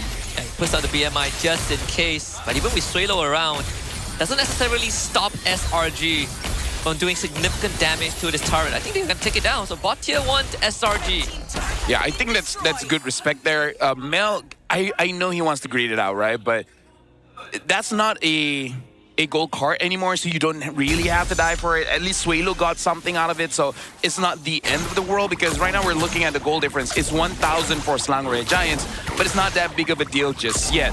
them getting the turrets is kind of a big deal, though, because it's gonna make it more difficult for Hazel to have a lot of space. Just accessing the jungle for him usually isn't an issue, but without these turrets, that means that at least for Selangor Red Giants, they can start stealing away some of the smaller camps on the edge that don't sit near the turret. Oh, and Suelo losing his flicker as well. Stormy just black shoes away. There's no more setup opportunity for IG. And that's what you guys talked about, right? The golden hour. There has to be a clear objective. But I think for IG in this state, it's pretty hard to set up unless you get a golden hour into Electro Final Blow. There's a collapse from Hazel. Yentri's in as well. Instantly slays Stormy in the process, but Krem is waiting in the bush. Hazel gets the objective. Golden hour stalls our guys in the back line, and now Innocent is trapped. Diamond Frost does get him out of with the Chrono Dash. The guys joins the fight, takes out Suelo, but Humes unfortunately is left behind. Hazel bops him with a view and finds a double kill.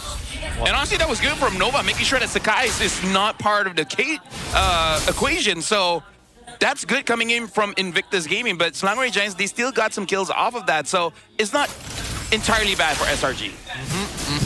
Not the worst, but it definitely evens out the goal just a little bit. IG, they're trying to make this conversion work in their favor, and they have to do that by taking away structures, any way to inject something into this economy for Invictus Gaming. Okay. They're trying to force the black shoes, I think? Yep. Got it. Because the thing about Stormy is, his role in the team is, funny enough, a zoner, right? No matter what hero he uses, he's going to create a lot of space for the team. And the way that he uses it with Lilia is really use an ult just to make sure that he can actually play aggressive. So getting the ult away makes it so that you have one less zoner for SRG. Easier for Boxia, Hazel to really get into position. Well, speaking about positions, look at this contestation here from SRG and as well as IG, right? Trying to wrestle control over the river right in front of the Lord Pit. And at this stage, invading is kind of off the table for Selangor Red Giants. It's a slight lead for Invictus, but not enough to determine anything. But why put yourself at risk? Mel right now, he is pretty aware that he can get hit once by Innocent and it could be over. Right, Zaman Force already used. Right now, it's good that Invictus Gaming, they're really not forcing anything. Like, they're really being disciplined here. Yeah, even Sakai was spotted out. We talk about IG having the ability to re-speed up the rotation, and now they're taking advantage of that, right? To track the SRG members. If you catch them isolated, you can force something out. But this first Lord is going to tell us a lot about how these two teams want to fight, especially for IG's strat, which can be a bit more technical. Suelo comes in with the Crimson Beacon, immediately grabs Stormy up. Can he use the Black Shoes? The Golden Hour even committed Innocent, completely zoned out from the fight. And that's IG with the opening to go for Lord. Oh boy. Advantage over to Invictus, and they have no way to kind of take the space other than Yums. Yums has to start this out first. Yep. So guys, might do a hero dive, but Nova stops him in place, and now they turn him with a Petrify Yentry! With the objective in mind, and it's Hazel that walks away with Lord. IG comes out on top. That was very clean coming in from Invictus. Like, they're really using the Lord for their advantage. Oh, now they're going to take everything else alongside with it. That's mid. Tier 1 already destroyed. And just notice that at least for the side of Invictus Gaming, they're opting to even go for Radiant Armors onto Suelo, knowing how much potential damage could be coming out of just Lilia and Harith. I gotta say, the standout here for me is really Nova Escobar. He's using this Marcel so well, making it so that he can catch people, he can zone people, and he makes the neutral objective much, much easier for Hazel. Oh, I mean, Hazel, I think that at this point, if you're in Hazel's position, I think that it's going fine, right? Everything should be pretty smooth. You're waiting for not only Nova X Kobar to make these similar plays again, but more importantly so, waiting for Sakai's to make that mistake, right? If Sakai's reveals himself too early, he's going to get petrified. Nova X Kobar can deal with him just like this, and it's just the continuous back and forth. Yeah, Hazel now having the chastise Pauldron as well makes him much more difficult to really deal with. And Nova Escobar, he is doing a good job in the sense that he's providing a lot of vision for Invictus, making it so that the rotations coming in from Hazel and Suelo is so effective. And Mel has been free farming just from pure information. Hasn't been interacting as much as we probably will like to, even though the score is 3-9. It's not the end of the world here. You can see this pressure, immense pressure coming in from IG to get the waves that start syncing up with each other. Nova's concealed up too. Nova's looking for a golden hour here. a good golden hour could basically just set IG up to win the game. They are looking at a more than 5k goal lead. Holy Crystal just got purchased by Innocent. Yeah. I think one thing that separates these two teams, if we just look at the sideliners, which was a discussion earlier on, was just the clutch factor, right? Like, who would you trust more to clutch out a game? But now the stats, they do favor Innocent and Cram more than their counterparts. But I would say this map state is great for Claude and Benedetta to play around. Yeah. Mel, he's playing cautiously, but I feel like that's the right call, right? Against SRG, again, you cannot make a mistake. Cram gets spotted out, gets still a little bit of damage, and Suelo, again, because he's building a little bit defensively, because of the lead that they have, is not going to get punished, right? It's actually going to be looking pretty good because he's not going to die, so a lot of setup for the team. A lot of good setup, in a matter of fact. And Mel QT just standing right in front of the danger, right? Knowing that the rest of his team has got his back at any moment. But they're not turning this into something that is tangible, right? Now we're getting to the point where we need to see them hit their next item power spike, which is at the 42k mark. So they're technically 4,000 gold away. And that could be the final coffin, the final nail to put into SRG's coffin to close out game one. Well, Suelo now has the purple buff as well for Invictus. So far, they've been using the Lord as bait. We'll see if they can still use it here.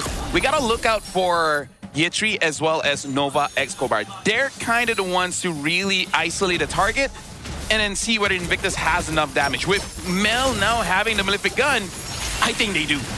Yetri also just got the Malefic Roar, so they have plenty of damage. And remember, Stormy does not have Purify. If they can catch him lacking, they can instantly blow him up before he has an impact.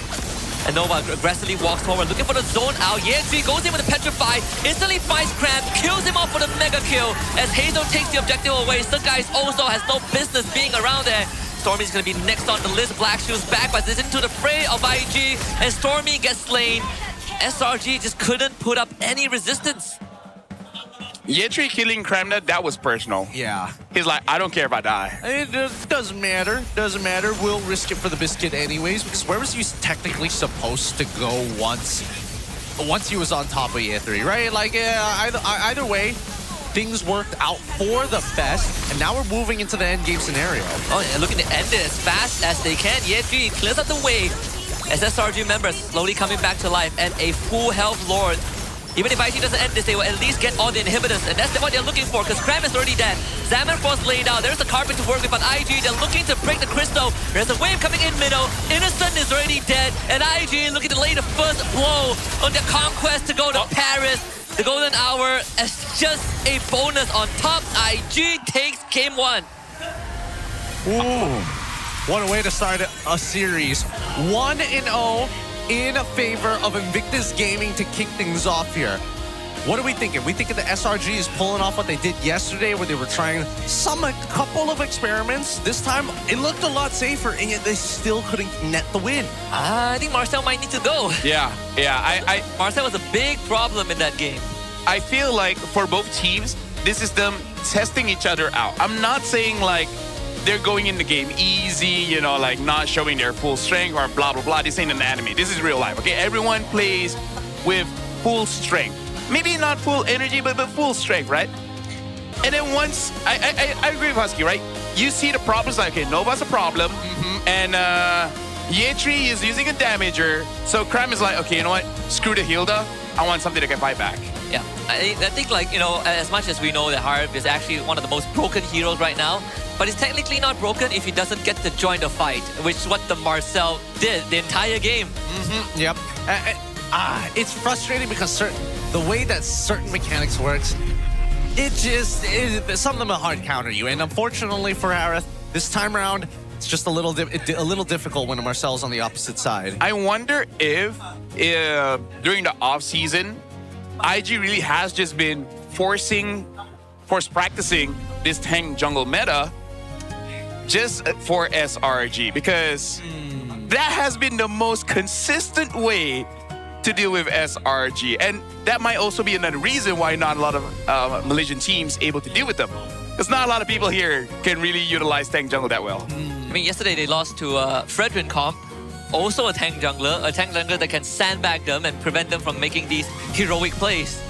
Yeah, all these tanks have its place. I wish there was like a little bit more variety, but before we get into any of that, let's give it up for our MVP, Nova X Kobar, without a doubt, not only spotting out the correct members, but finding key spaces to not only deny access, but most importantly, find the big CCs. And here's the thing, Coach Jess is also a man genius when it comes to all these crazy picks. Coming in from MDL where there's global ban really gives it the advantage, and it should be utilized in the next game because let's be real, no way Nova is going to get the Marcel again. So they really have to start preparing what's the next hero for him. Yeah, do you have another hero, in his back pocket that... Cho is the similars. I don't think there's a hero that's similar to Marcel. I mean... No, similar in the sense that he goes in, gets vision, gets out without really getting punished. Khalid? Fair enough, Khalid, Hilda, Cho, like that kind of archetype. Okay. Because there's a lot of that similar archetype here, right? With the Hilda, the glue as well. Getting in and out of fights has never been this difficult before, but mainly because there's just so many ways to actually apply soft or hard CC to somebody from beginning to the end of the game. Either ways, as much as I would like to believe that this could have been better, I look at Yums and he reminds me sometimes that, like, a casual Ice Queen's wand over something like a glowing wand, pretty funny to see. Can't run away from him. Yeah. And look at the stats here. Mel Cutie, Rich Guy, 802 goal per minute. The carry as well, Cram being the sandbag, and best wingman, Nova Escobar. So I think going into this game, this is clearly planned by SRG in the sense that Cram is going to be the sandbag, and then Yums is going to be the one possibly targeting either Mel or Hazel, and solo kill with the glue, and then everyone else finish up. That clearly didn't happen, so maybe they're going to change it up. You know what? Okay, Yums, you be the sandbag, and then Cram actually be the one diving to the back. I think with the Hilda pick, it also tells IG, if you pick an assassin, I have a Hilda. Yep. It serves as a flex pick for SRG, but when the Baksa came out, I think, again, the glue was sort of the best option. But they just forgot about the Marcel, I feel like, right? Like the golden hour doesn't have to hit you, it just have to be there as an inconvenience. Yeah. He just has to be there to stutter you. Yep. Just stare and observe. Like, poor Innocent, man, he has to make a detour every time. And every time he does that, he has to use Chrono Dash. Yeah. Poor Sakai's jumps in, gets mini stun by Marcel, gets petrified by Ye3, and then gets rolled over by Baxia. He's just like, bro, give me a break. Now imagine crossing the road and you get run over by a truck like that. Yeah. They're looking for high scores here, man. But look at this. Look at Skies goes in. Basically, there's a lot of anti-dive tools that's been, I would say, maxed very well. Like, when you look at this comp, you don't really think that they have good ways to punish a dive. But then, they're covering it very well. They actually have ways to do it. And if all else fails, the juicing will pick you up. Yeah. I'll take it any day. I'll be honest with you. I would rather that because as we see the game continue to progress, and I agree with LaFell. I think that a lot of it just really boils down to controlling the zones, and also the first 2 minutes, like you were talking about, the first two turtles to take advantage of SRG. I thought that maybe those first two turtles is where Invictus was going to go really, really hard, but ends up they kind of stretched it out. And I like the fact that they're being very mindful about this. Of, hey, not only do I want Hazel to get to level 15 as quickly as possible, but our secondary win condition in Mel QT, he also needs the farm. So I like the fact that they decide to go 4-1 at sometimes, but always manages to regroup with Year 3 to ensure that the team is ready for a full 5-on-5. Yeah. Even this sequence, right? I thought the golden hour is enough to just zone out Innocent, but he also caught the guys on the edge, so there's no chance for contest. So now for Invictus, I kind of want to see more of this. When it comes to the draft, have a lot of crowd control. Have a lot of small CCs that can be happening instantly, right? Because I really feel like that's the best way to do it with SRG. You can't hit me if you keep getting stunned up. Can't hit me if you keep getting stunned up. It's like if you want to beat someone up, ask your friend to hold their hands. Yeah, it's like imagine, right? Imagine you're in a boxing match, right? Like you're a good boxer. Every time you try to land a punch, Tourette syndrome. You get a tick, and then you whiff your punch. Now times that, like throughout the whole game. Throughout the entire game. Like the entire match, you just get ticks whenever you throw a punch. The multiplier just gets higher and higher. I think one other thing that a lot of people can get is like, imagine you're a goalie and someone keeps lasering your eye. Right, yeah. the one. Exactly. That's the one. That's the one. That That's makes the most amount of sense, especially with the Marcel's playstyle of just going every single time. It is frustrating. It is very frustrating. Annoying to death. But it also means that adjustments can be made. Is this an exclusive blue side here? Because I feel like sometimes some teams we've seen in the playoffs here that even when Marcel is open, they don't go for it just yet. They wait for half a second. They're having a Star Wars fight, by the way. Whoa. Mars and Milo. Don't worry about it. Because they're bringing it over here. It's not Star Wars. It's what we call our All-Stars. Guys, 2026 All-Star event is now available. Team up and die for some fortune. You know what to do. Go into the game, complete the in-game rewards, get a free skin. There's actually a bunch of them. The Atlas one is pretty free. The Yuzong one I finally got just yesterday. I wonder what part of the forest they are. Imagine if it's a full screen graphic right now. It's just. Oh, it's not. If only. The exclusive dynamic portrait and radiant kits for Leslie, the Angelic Agent, are now available in the shop. Enjoy 20% off during the first month for June, all the way May, all the way to June. The dynamic portrait is only 640 diamonds, and the radiant kits are only 200 diamonds. So log into the game and get yours today. Milo trains in boxing. I didn't know that translates to become a Jedi. You know how they make you meditate in boxing? Luke Skywalker boxes. Like all Luke Sky boxer. We're gonna throw it over to Rose. It seems she's got somebody up on the other side. Rose, who you talking to? Hey guys, selamat kembali ke Game Break interview bersama dengan Rose. Dan sekarang ni, Rose actually bersama dengan salah satu national athlete kita. Kita ada a professional badminton player. We have Pyo Mei Sing in the arena today. Hello, Mei Sing. How are you? Hello, I'm fine. So, I want to ask you, is it your first time in MPL MY? Sorry? Is it your first time here? Oh, yeah, this is my first time. How is it? How's the vibe? How's the games? Oh, the crowd is very good, and then the vibe is very nice and very energetic. Yes, we do in fact have one of the best fans in the world. Now, Mei Sing, I just want to ask you, we all know that you're a professional athlete, right? But as an athlete yourself, what are the similarities you see with being a pro player here, and of course, an athlete, physical sports? I think it's very competitive, and then their strategy and gameplay and teamwork is more like badminton also. Yeah, and also they have coaches. Yeah, so I think it's very exciting. What about you? How do you describe the similarities in mental, in teamwork, all that kind of stuff? You think the mental here is also quite as strong as those that play physical sports? Yeah, cause it's like very pressure, and every moment is getting the kill, and everyone fight to get the point. Yeah. Yeah, it is very intense. And I do agree. I think that pro players, especially in Malaysia, they've been working on their mental fortitude to, of course, do better. Now, I want to ask you, since you're already here, and it is a very important match, because obviously the winner will be going to EWC. Which team are you supporting? Is it SRG or is it IG? SRG. Wow! Okay. Why did you decide to support SRG? Because I think their gameplay is very special, and then it's very unpredictable. Like last night when they down at 2-0, but then after that they come back, and it's very, very exciting. You were watching last night too? Yeah. Were you nervous when they were down 2-0? Of course. Of course. So now it's currently 1-0 for the side of IG. Are you also scared? Or you think they have what it takes to get this in the bag? I think it will be like last night lah. They can do it, yeah. Wow, dia memang confident dengan SRG, and I'm pretty sure itu yang fans di dalam arena nak sangat-sangat. I have a question. Do you know the SRG cheer? Yeah. Guys, boleh ke kita cheer sama-sama? Bagi semangat sikit dekat SRG, boleh?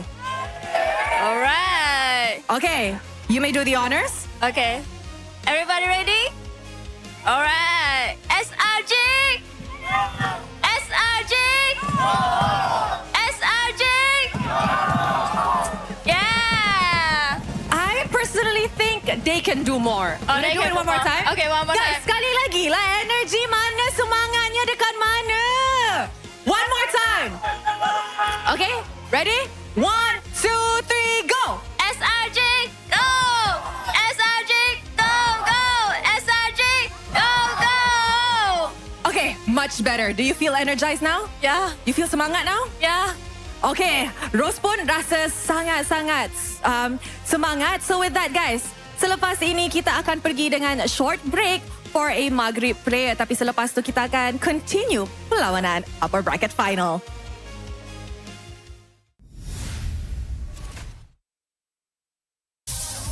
Mempertahankan negara, kerana di hujung cerita pastinya kita wira arena.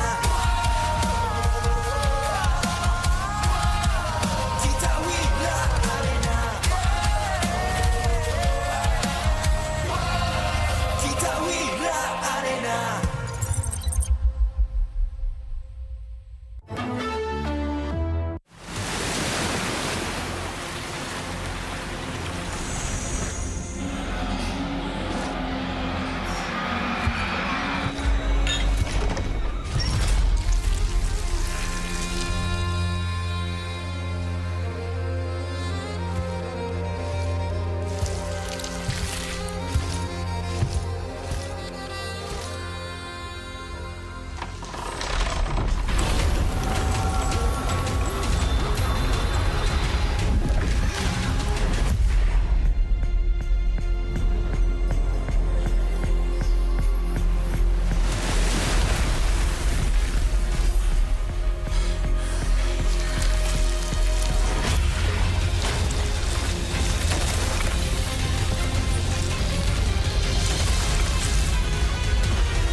Ditelan air mata, selamanya ku takkan di bawah perjalananku sampai ke puncak. Dalam perjuangan, bila hati terang menyala, setiap luka jadi kekuatan, pengorbanan yang jauh ujungnya. Sudah tiba masanya melangkah takdir, jalan yang gendir ku tempuh. Bangkit bersama kita juara, membanggakan negara. Kita kawan pentas dunia, wira arena. Bangkit bersama kita juara, membanggakan negara. Kerana di hujung cerita pastinya kita wira arena. Kita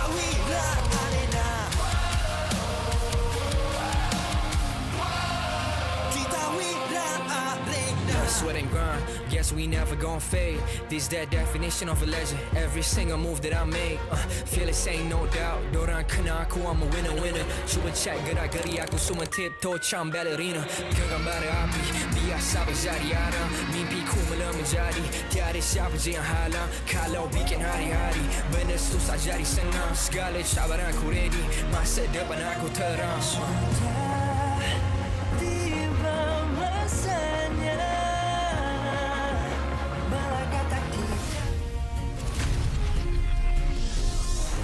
Welcome back, everybody. The MPL MY Season 17 continues here at the playoffs, day number 3. Currently, IG hold the lead in this best of 5 for an opportunity to make it to EWC in Paris. And they can book those tickets if they win these next 2 games. But SRG are no slouches. Of course, welcome back, everybody. We've got Husky, we've got LaFell, we've got me, Gideon. We're keeping you company for the rest of today. Now, we did talk about potential swaps and changes on blue side and red side. But do you think that boost of confidence is going to be enough for IG to take it all the way here? Oh, Yes. 100%. Yes. 100%. Like, again, like, with confidence and no confidence, the change is very, very drastic, right? And I believe the confidence is for the coaches as well, because throughout the season, from regular season, from weeks to weeks, how many times have IG shifted their strategy, right? Once or twice, it looks awkward, but they eventually master it. Like, we saw IG brought this kind of draft yesterday. It didn't look good. And yet, against SRG, it looks much more polished. And that's why IG has got the best coaching staff award, right? Because I think Coach Bam and Jess are probably the combination that can rival what Arcadia and Becky brings to the table. Also because of how polarizing they are as coaches, with how they draft, how they manage the players, and how they are able to just gear switch whenever things don't go their way. You can go from Hazel Esports to Sidelane Esports, and it still works for IG because of the amount of hero they have. I think it's just the perfect combination of Coach Bam's weaknesses in the draft last time in previous metas to now, hey, we've got Coach Jessvan who's really on top of all this stuff. The big difference is that Coach Bam knows how to pull this team together as a unit, and Coach Jessvan, unfortunately, not so much. But we also got player quotes coming in from Suelo, from doubt to belief. He said, to be honest, before I joined IG, I had a lot of doubts about myself. I even delayed giving my answer to join the team because I wasn't sure. Hazel and Coach Jess were the ones who convinced me. They told me things like, with you, we can achieve great things. Let's do it together. Those words gave me the confidence to take the leap and join the team. That's the dichotomy of the coaches, right? Because Coach Jess, he will give you that confidence. It's like, I see the potential in you. I know the heroes that you can use, and those are the heroes that I want in my draft. And you have Coach Bam be like, if you suck, I'm going to replace you. That's good come back on, you know?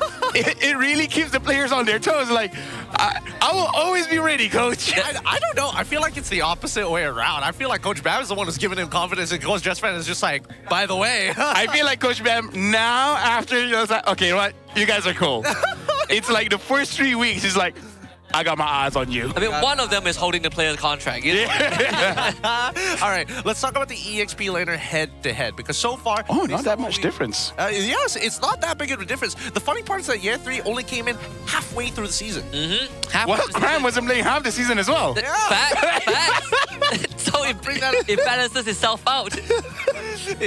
They're so equal. He actually came in, played like... One game, yeah, 2 one games. or 2 series, and then Cram takes a break, you know? Yeah. Oh, yeah, you can say that, you know? Oh. I came in and he took a break. I think he's scared of me.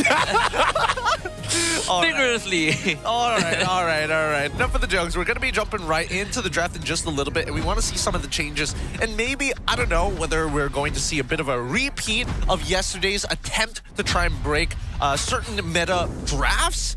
This time around against IG, with what we saw in game number 1, it didn't really give us much of a lead of what the direction of the drafts were. It was hidden all the way till the end. Yeah, I think if... the one thing that surprised me first was the fact that Marcel was the first pick by SRG when they let it through.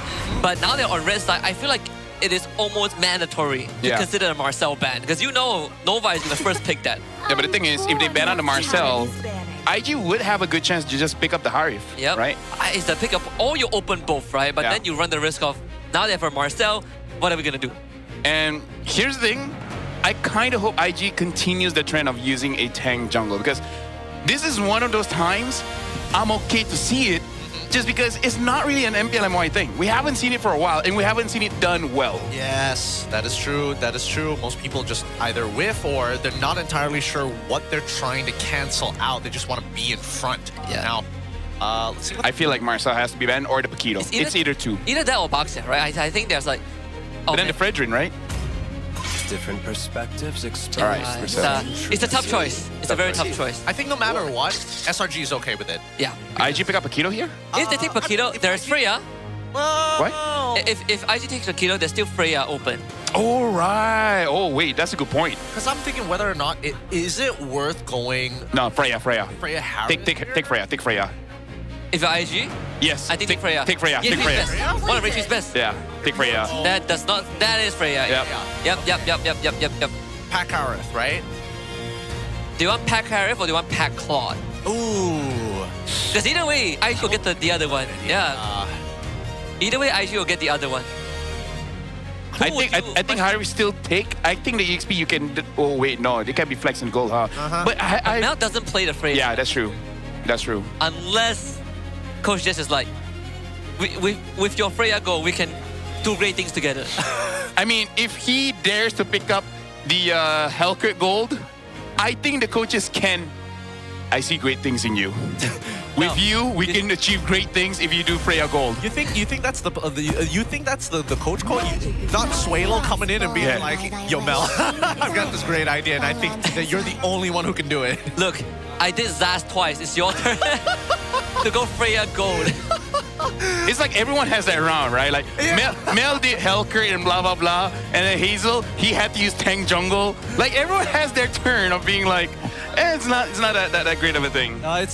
It definitely isn't. Guys, say cheese. This thing in the world. And the lighting is making it hard for him. Right. I don't know how he's gonna do it, but he'll figure it out. Look, we've got lots of fans here in the arena. I'm pretty sure that I'm gonna look pretty awful in that. I'm stuck in the middle of it. It should be Eve, huh? Eve. Do they want tank jungle? If they want tank jungle, yeah. If they want, yeah. Yep. Eve Baxia. Which I was made for.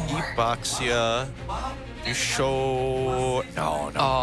Then you're risking too much. Is there any one specific hero that does well against the Freya here? Because if not, they might. Fredrin is not too bad. No, if not, they might default to just a Paquito here. I think they have to default to the Paquito. There's not a lot of things that deal with Freya very well. I would say that the Phoveus is like, even that's borderline because you don't have control over the lane. You can survive it, but you don't have control. And I think that Paquito gives you kind of everything. Nice, Unless GG. She goes Benedetta.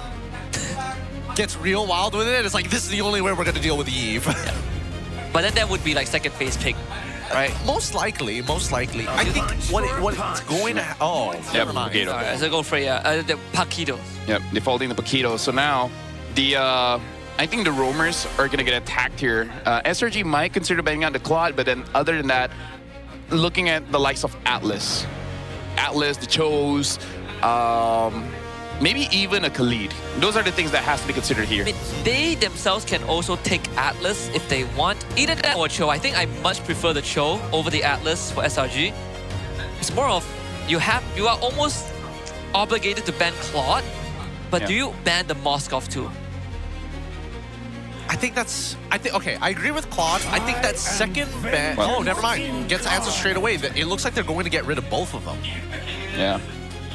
I feel like just gotta respect Yumes. You know, he's the regular season MVP. He got the Infinix phone, the earbuds, the watch. The watch. He got the trophy. He got the box. So I think ban out the Cho, ban out the Atlas. Alright, this fan bought the SRG jersey. And SRG is so far like them down. Little van. Honestly, it's impressive they're still able to get the jersey considering how fast it keeps getting sold out. Yeah. Like, it sells out online so quickly. It's ridiculous. I don't even think... It sells out faster than oil now. Do they have... Do they have a pre-order function? Does SRG have a pre-order? Every night they go live, so maybe. And they pull in, you know, different players. You know, sometimes it's in. Actually, I just remember Innocent doing it, but I'm pretty sure Sakai's is there as well, where they kind of make it like a selling / podcasty kind of thing. You know. where basically like if no one's ordering, the host will ask Sky's question, ask innocent question, bring in Cha-Cha in. Yeah. Those kinds. Yeah, those kinds. Yeah. Whoa. Wow, okay. The cloud gets open up. Maybe they're like, it's not that great. It's just Mel. Plus, it is a Paquito. Paquito can cancel it out. That's true. They've got ways around it. Okay, so covering for a different angle here. I like that from Coach Arcadia and Zoravecki. But IG, on the other hand, now that they've already gotten rid of the blue. Bencho, please. Bencho, I think Bencho here. Bencho, and then probably SRG will look at Gatot. I mean, Kalah is also still open. I think like taking the Gatot. Do they have enough burst though? Because their default after this is going to be what? A Suyo? Yeah. Yep. Not Suyo. Yeah. I think Gatot Suyo. But what would be the better order? I feel like if they get Suyo here, they're almost pretty highly likely to lose out on their Gatot, and Gatot technically hurts their comp. I think you take Gatot here, right? If you want Gatot, you take it here. Are there any heroes that hurt the Gatot afterwards? Like in the roam, like there's no more clue. Pylos, maybe, to match the Gatot. It's not even that great. Either that and Kalah gets countered, you know, sort of. I feel like, honestly, the Baxia and the Eve is already enough for the Gatot. Yeah. Like, remember Todak? Magma? Yeah. This Baxia was the bait of the, what's his name? Gatot. I don't. That actually pushed him out of the meta. Yeah, I remember that. I definitely remember that. And not to mention that Kalah, huh? Pretty well into the Kalah unless we get into the late game, and then Kalah just tsunami slams Baxia every time. Yeah, I guess Kalah does give you more control, like, on who you want to target. And, I mean, Yves generally doesn't want to take Purify, but the Freya can. Right? And the Freya, like, we've seen year 3, he has some great timings to get the immunity iframe with the ult. It's not easy to pick up either. This would be spicy if the Freya goes gold and they pick up like an Esmeralda. Ooh, double.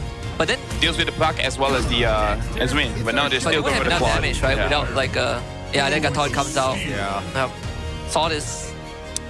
Which one is better, Suyo or Leomord? I personally prefer. I want to say Suyo. If you are playing for the later stages of the game, you're going to be playing Leomord. If you're going to be playing for like early mid, I think Suyo. Because then at least Suyo, you can pick and choose when you can fight whenever, compared to Leomord where it's very strict timings. Yeah, I feel like Suyo gives you a bit more flexibility, right? At the cost of you have lesser margin for error. Once you get caught, it's lights out. You have to be really sharp with these timings. Oh wait, actually, it might not even be that great to go Suyo. At this point, he's already having to deal with Eve and Baxia. Specifically, the Baxia is tough to deal with because even in your immortal form, you take a decent amount from specifically magic damage. Unless he goes Hayabusa. Hayabusa? Nah, doubt it. Yep, Suyo. Oh, I'm liking IG's draft. Yep. They got their signatures.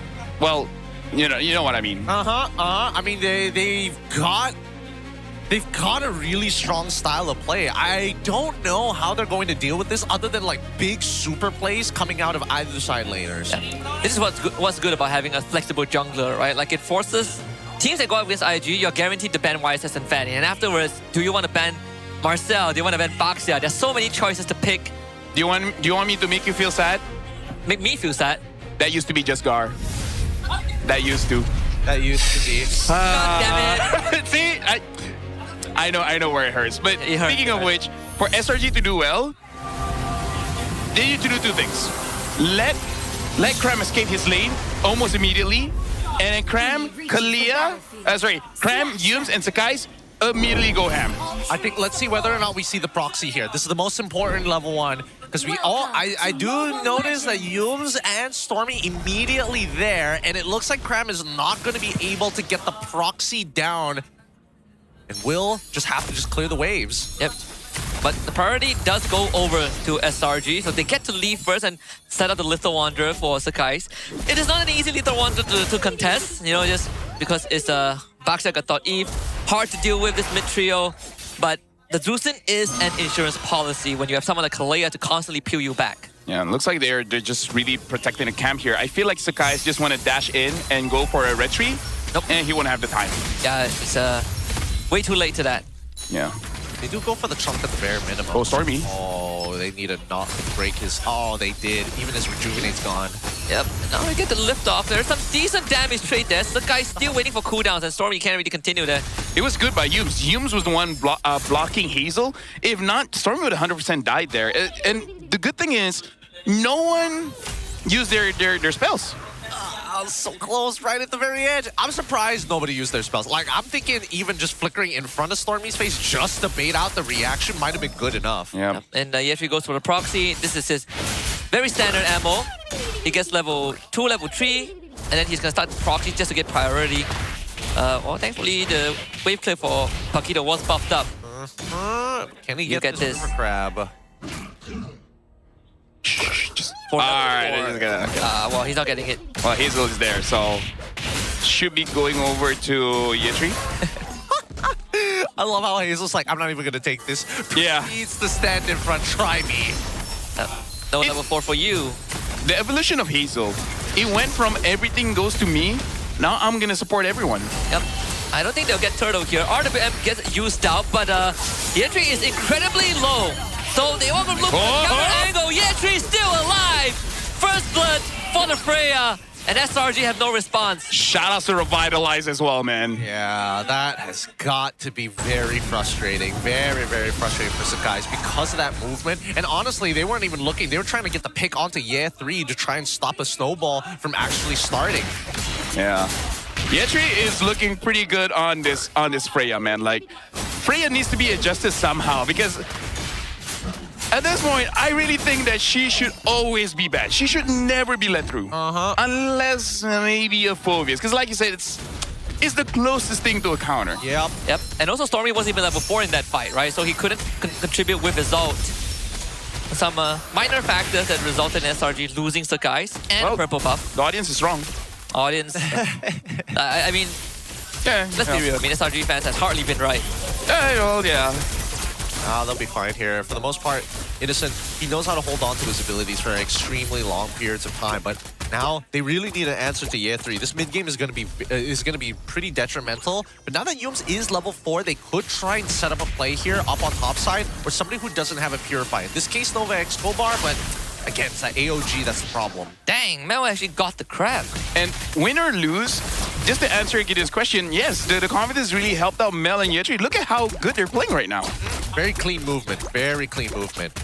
Now my bot side, though, it looks like another trade that doesn't seem to be in Cram's favor, but he at least gets the River Crab. And this is what I'm talking about, right? Because at least with Paquito, you can kind of mitigate how you trade against the Freya. You can push her back after level 4 and then create some space and still be able to sustain. Yeah, gotta Sword play and around shield against boxing, man.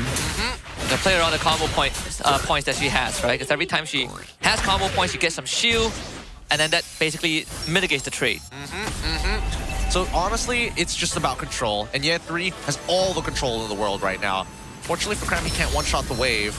Yeah, Nova walking up, doesn't get the taunt in, but Hazel doing just enough for the zoning. They turn on the Hazel, but he's very durable. And now Yums needs a bit of rescuing. Yeah, and the Revitalize is there as well. Yep. But they just got the ult out of him, right? Yep, here we go. Yep, RWM, there's the taunt, used, Revitalize, helps Hazel get the turtle, and they're out. IG don't want to fight. Yeah. Are we gonna Tsunami Slam anybody at this point?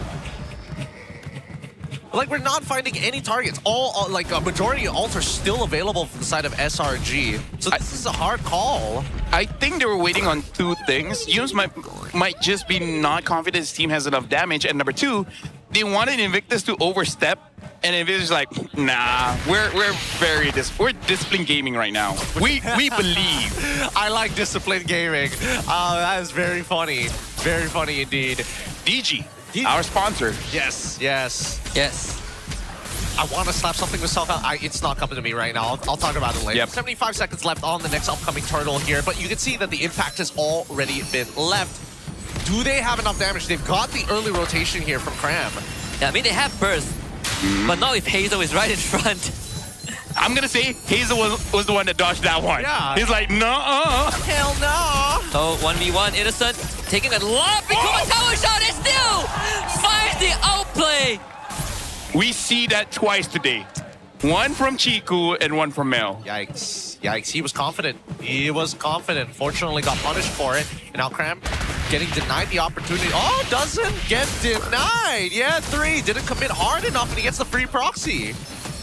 So restore some confidence for SRG. Nova still holding on to the ult, and now SRG full-on goes for it. AOG gets committed as a counter response, but Yedri comes in with a 1-2 combo. They will try to slice Gatot apart, and they find 2. There you have it. There you have it. That's the pinch that they were looking for. They didn't know that Sakai's was hiding in that bush, but they did have a rough idea that Cram already left his lane. He gets back in, and if you look at the instant replay, those knock-up strikes are canceling important abilities as both Hazel, alongside with his Gatot, is trying their best to stay alive and disengage from the fight. And this is the effect of your, I would say your ace, right? Because the moment Innocent got that 1v1, the entire team feels like they have enough damage, and that gives Yum the confidence he can catch. And yeah, Innocent instantly dives to the backline with the help of Yum. The RWM as a response from Suelo. Innocent dancing in the midst of 3 people and still gets out with his life. Sakai's will do the same with the turtle, but Stormy is in a lot of danger. Yeah, 3 with a double kill, and SRG falls back. He gets run down. But now we see a bit of a lane swap. They've unlocked Innocent at the bare minimum here, but they might look to lose their mid-tier 1 unless Cram has something to say. Yep, it's gonna clear that out, not a problem. Stall out Nova, and now AOG just on time. Oh no, they missed the second knockout strike, which ended up missing the Soul Sever. That's so sad. It happens, you know, it happens. Yeah, it happens. It shouldn't happen. It shouldn't happen. Gotta be critical. It's whoa. Flinch. Anybody else feel that Suelo, like his first couple of games is always a little jittery? Like he flickers off of anything. Even in the regular season, there are moments where he just flickered like super early. He just gets spooked out, you know? Yeah. And it's always on Eve. I rather that than Zask. I'd rather that than if he dies, you know? Like, let me safe than sorry. It's better to, yeah, safe than sorry, you know? Like, the counter argument would be like, why didn't you flicker earlier? Gun to your head. Why didn't you flicker earlier? Well, I'm gonna flicker now. And now they start moving away. Actually, maybe that's the answer. He rather people ask, why did he flicker? Than ask, why didn't you flicker? That's fair. Fair. He could probably answer like saving it for next year. Yeah. I'm saving it for the lower bracket because I want to fight Vamos. Hey, they can still win this one, all right? They're saving it for the grand final. Facts. Oh, man, but it's still a dangerous game. And honestly, I like the fact that both SRG and Invictus have now officially just, we respect you. We cannot be hyper aggressive anymore. We cannot just go in unprepared for a fight. Yeah. And I gotta say, both teams hate each other EXP laners right now, right? Yep. They're not interacting with each other anymore. It's just like, Cram, find Mel. And Yetri, whoever is available, you know? Anybody. Oh, they found one. AOG, immediate response again, but the dive underneath the tier 1, they pull out Suelo just like that. Sakai is looking to get away. Now QG doesn't find the secure, and Nova Escobar falls. But Yetri, he's about to join the fight. SRG, they gotta clean this up as fast as they can. And Cram sees this. Here comes the Valkyrie's descent. Stormy with the disengage. But Yetri is gonna start wailing away. They need to stop him in track. Innocent waiting for his cooldown to come back up. But Yetri is already on a mega kill streak. Cram, 3-man knockout punch. And Sakai's back in. And SRG strikes back twice as hard. Woo! What a turnaround. What a turnaround that was. A dance on the tightrope, and at the very end, when you thought Cram had just wasted his abilities, he turns it around to set it up for Sakai's. IG set it up so well for Cram to do something there. Like, they were just stacked together. They funneled into that tri-brush, man. Yep. Like, Invictus has been disciplined. The moment that they're not, like, here's the thing. Like, you were talking about jittery, right? It looked like IG was, the whole team jittery. Like, the moment Suelo got caught, everyone panicked. Everyone fought when they really didn't have to. They already got a good trade, and then they wanted more. And that's kind of where they put themselves in a situation where Cram just gets them. Which, by the way, looks like this is the key to victory for Slangori Giants. Yep. Catch Suelo. I think they felt empowered by Yetri's arrival too, right? Like our Freya. And Hazel. And Hazel, yeah. I could have sworn there's an Estes there by the fact that Hazel just could not die. Yep. Oh, man. I gotta give it a Slanger Red Giants. Just an incredible reaction from Yums. He goes for the flank tsunami slam. He sees the AOG, waits at the edge of it, tanks the tower, the tier 1 tower the entire time, gets Sakai's out because of it, and yet this transpired to an SRG winning scenario. but Harif, man. And the Harif, like, you know, Crime is amazing, man. But Harif, man. Harif, man. He might have lost game 1, but it might be different. AOG doesn't hit the mark, but they do find Stormy. Not able to get away this time, and unfortunately, Yums is backing a bit too late. So he is most likely going to be the casualty. Flickers to safety, doesn't burn to the glowing one. Yetri comes in with the Valkyrie's descent. SRG somehow managing to bail everyone else out. Yeah. You know, Stormy is the only casualty that's good because honestly, the setup from IG was amazing. Suelo got 3 members in the RWM, and Nova was very fast to respond as well with his own AOG. The fact that only Stormy died, it's his fault because he didn't use Flicker. I know, he didn't use Flicker. He should have taken notes from Suelo. Yep, and he honestly shouldn't get taunted by Nova. There's no real world that he gets hit by the taunt unless he wasn't paying attention or he's walking into a bush and he doesn't know that Gatot's on the other side. Either way, still not the best scenario to be in if you are in Stormy's position, but he knows his job, right? He's not the KDA machine that he needs. He's mainly just for cleanup, more so for peel, but as an anchor, he needs to make sure that there's enough space for Innocent to move around. Yeah. So right now for SRG, I think the win condition is going to stay the same. As long as they get Suelo, then that's going to be all good. So for Invictus, it's all about protecting Suelo, or maybe just let Suelo ult, and then if you die, you die. It is what it is. I'm down for that, honestly, and I think that makes the most amount of sense because right now, other than a soft CC, most people on the side of SRG can get in and out of his range of influence. Yep, and Innocent so far still deathless in this game. And he is going to reach a state where he starts two-tapping the Claude, starts two-tapping the Suelo as well. It's very little things that IG can do to stop him unless they power on to him. Speaking about piling on, this might be the moment they might actually give it a try. Nova X Crowbar is going to bait it first. Yeah, Nova, forced to use the taunt to get out. The Stormy want to commit the Crimson Beacon. That key ability is quite a detriment if you're clumped together. Because the pickups on the tank, when they drop the tanks onto their own teammates, it hurts. And now Nova really out of the fight already. Hazel's roll gets cancelled as well, but Nova can't afford to go back. AOG trying to zone out Innocent. He just presses Purify, and he solos the whole team. They will still take him down with the help of Hazel, and Yetri now has free reign. Without Innocent around, the damage profile not really there. And Cram coming in from behind, Yetri instantly spots him. There's a Blazer charge up. Sakai's back into it by Yetri again. He's the beast. Now forced to Purify away. Sakai's back in with a taunt and a title try knockout. They take him down, and SRG wins the juggle. Woo! Yums! 4.43 seconds worth of crowd control. Also helps that Stormy was putting up similar numbers. But man, that was a tough fight. That was a tough fight to watch. It just goes to show that Invictus Gaming need to play around their ult timings. Salango Red Giants, with or without the ult, we're ready to die for it. But that was clearly Suelo's mistake, man. Like, I think something shut him. Like, look at that. What is that placement in front of Harif? And we know that because Harif died there, the next update, they're gonna give Harif a knock-up. Yep. To balance this out. When Synchro Fissure hits you, it mini stuns you. Yeah. It's the center. Yep, no, the center. Double the stun. He has one additional passive, where it's the Zetian passive. Back. He gets the... You get close enough, you get knocked back. Chrono Dash, if it dashes straight into you, it stuns you. And he gets even more shield. Just to balance him, you know, to make him more viable in competitive scene and rank. To make him really unique amongst the other gold laners. Yep. To make him more balanced, we should nerf Mia. Oh man, this is going as good as it can possibly get for SRG at this stage of the game. They've already got a fully scaled up arrow. Look at Nova X Crowbar just melting away. Even through with the Revitalize is going to keep him up alive, but that's still mid and him gone. Now they can take the top one as well with a fresh wave coming in. SRG delivering the treatment that they got from game 1 back to IG with the same magnitude. And honestly, even with the early immortality from Nova, if you can't really get a fight going, it doesn't really make too much difference. What is Hazel gonna do here? The flying like, claws. What's the plan? Is he just giving vision so that Nova can start something? Maybe? 100% sure. I would assume it's because of the neutral objective, but it's not spawning anytime soon. Yeah. And SRG is not going to path top because the inhib is bottom. Because he's not a Harley. He isn't a Harley. He is, yeah. Wait. Maybe? Wait.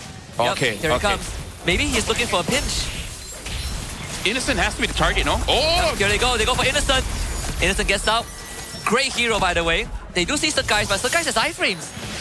Gets out of there. Good ideas from IG actually. Wait, and they honestly got pretty darn close to killing Innocent, putting him down to at least 10% of his HP, and got his Purify. Wait, really? I thought I saw Innocent with full HP now. I mean, he healed back up. All right. Yeah. Don't forget, he has a shield. He has his... And heal. Yeah, and attack speed and burst. He gets hybrid lifesteal. The more opponents are around him, up to a maximum of 35%. How nice is that? Wait until they give him a new passive where when he pops Salmon Force, he gets true damage. I have a great idea. When he pops Salmon Force, whoever is on top of the Salmon Force gets knocked up. Okay, you know what? Like he lays it out and people get knocked up. You know what? No. This time his shield is like Uranus. When you pop it, it explodes. It explodes.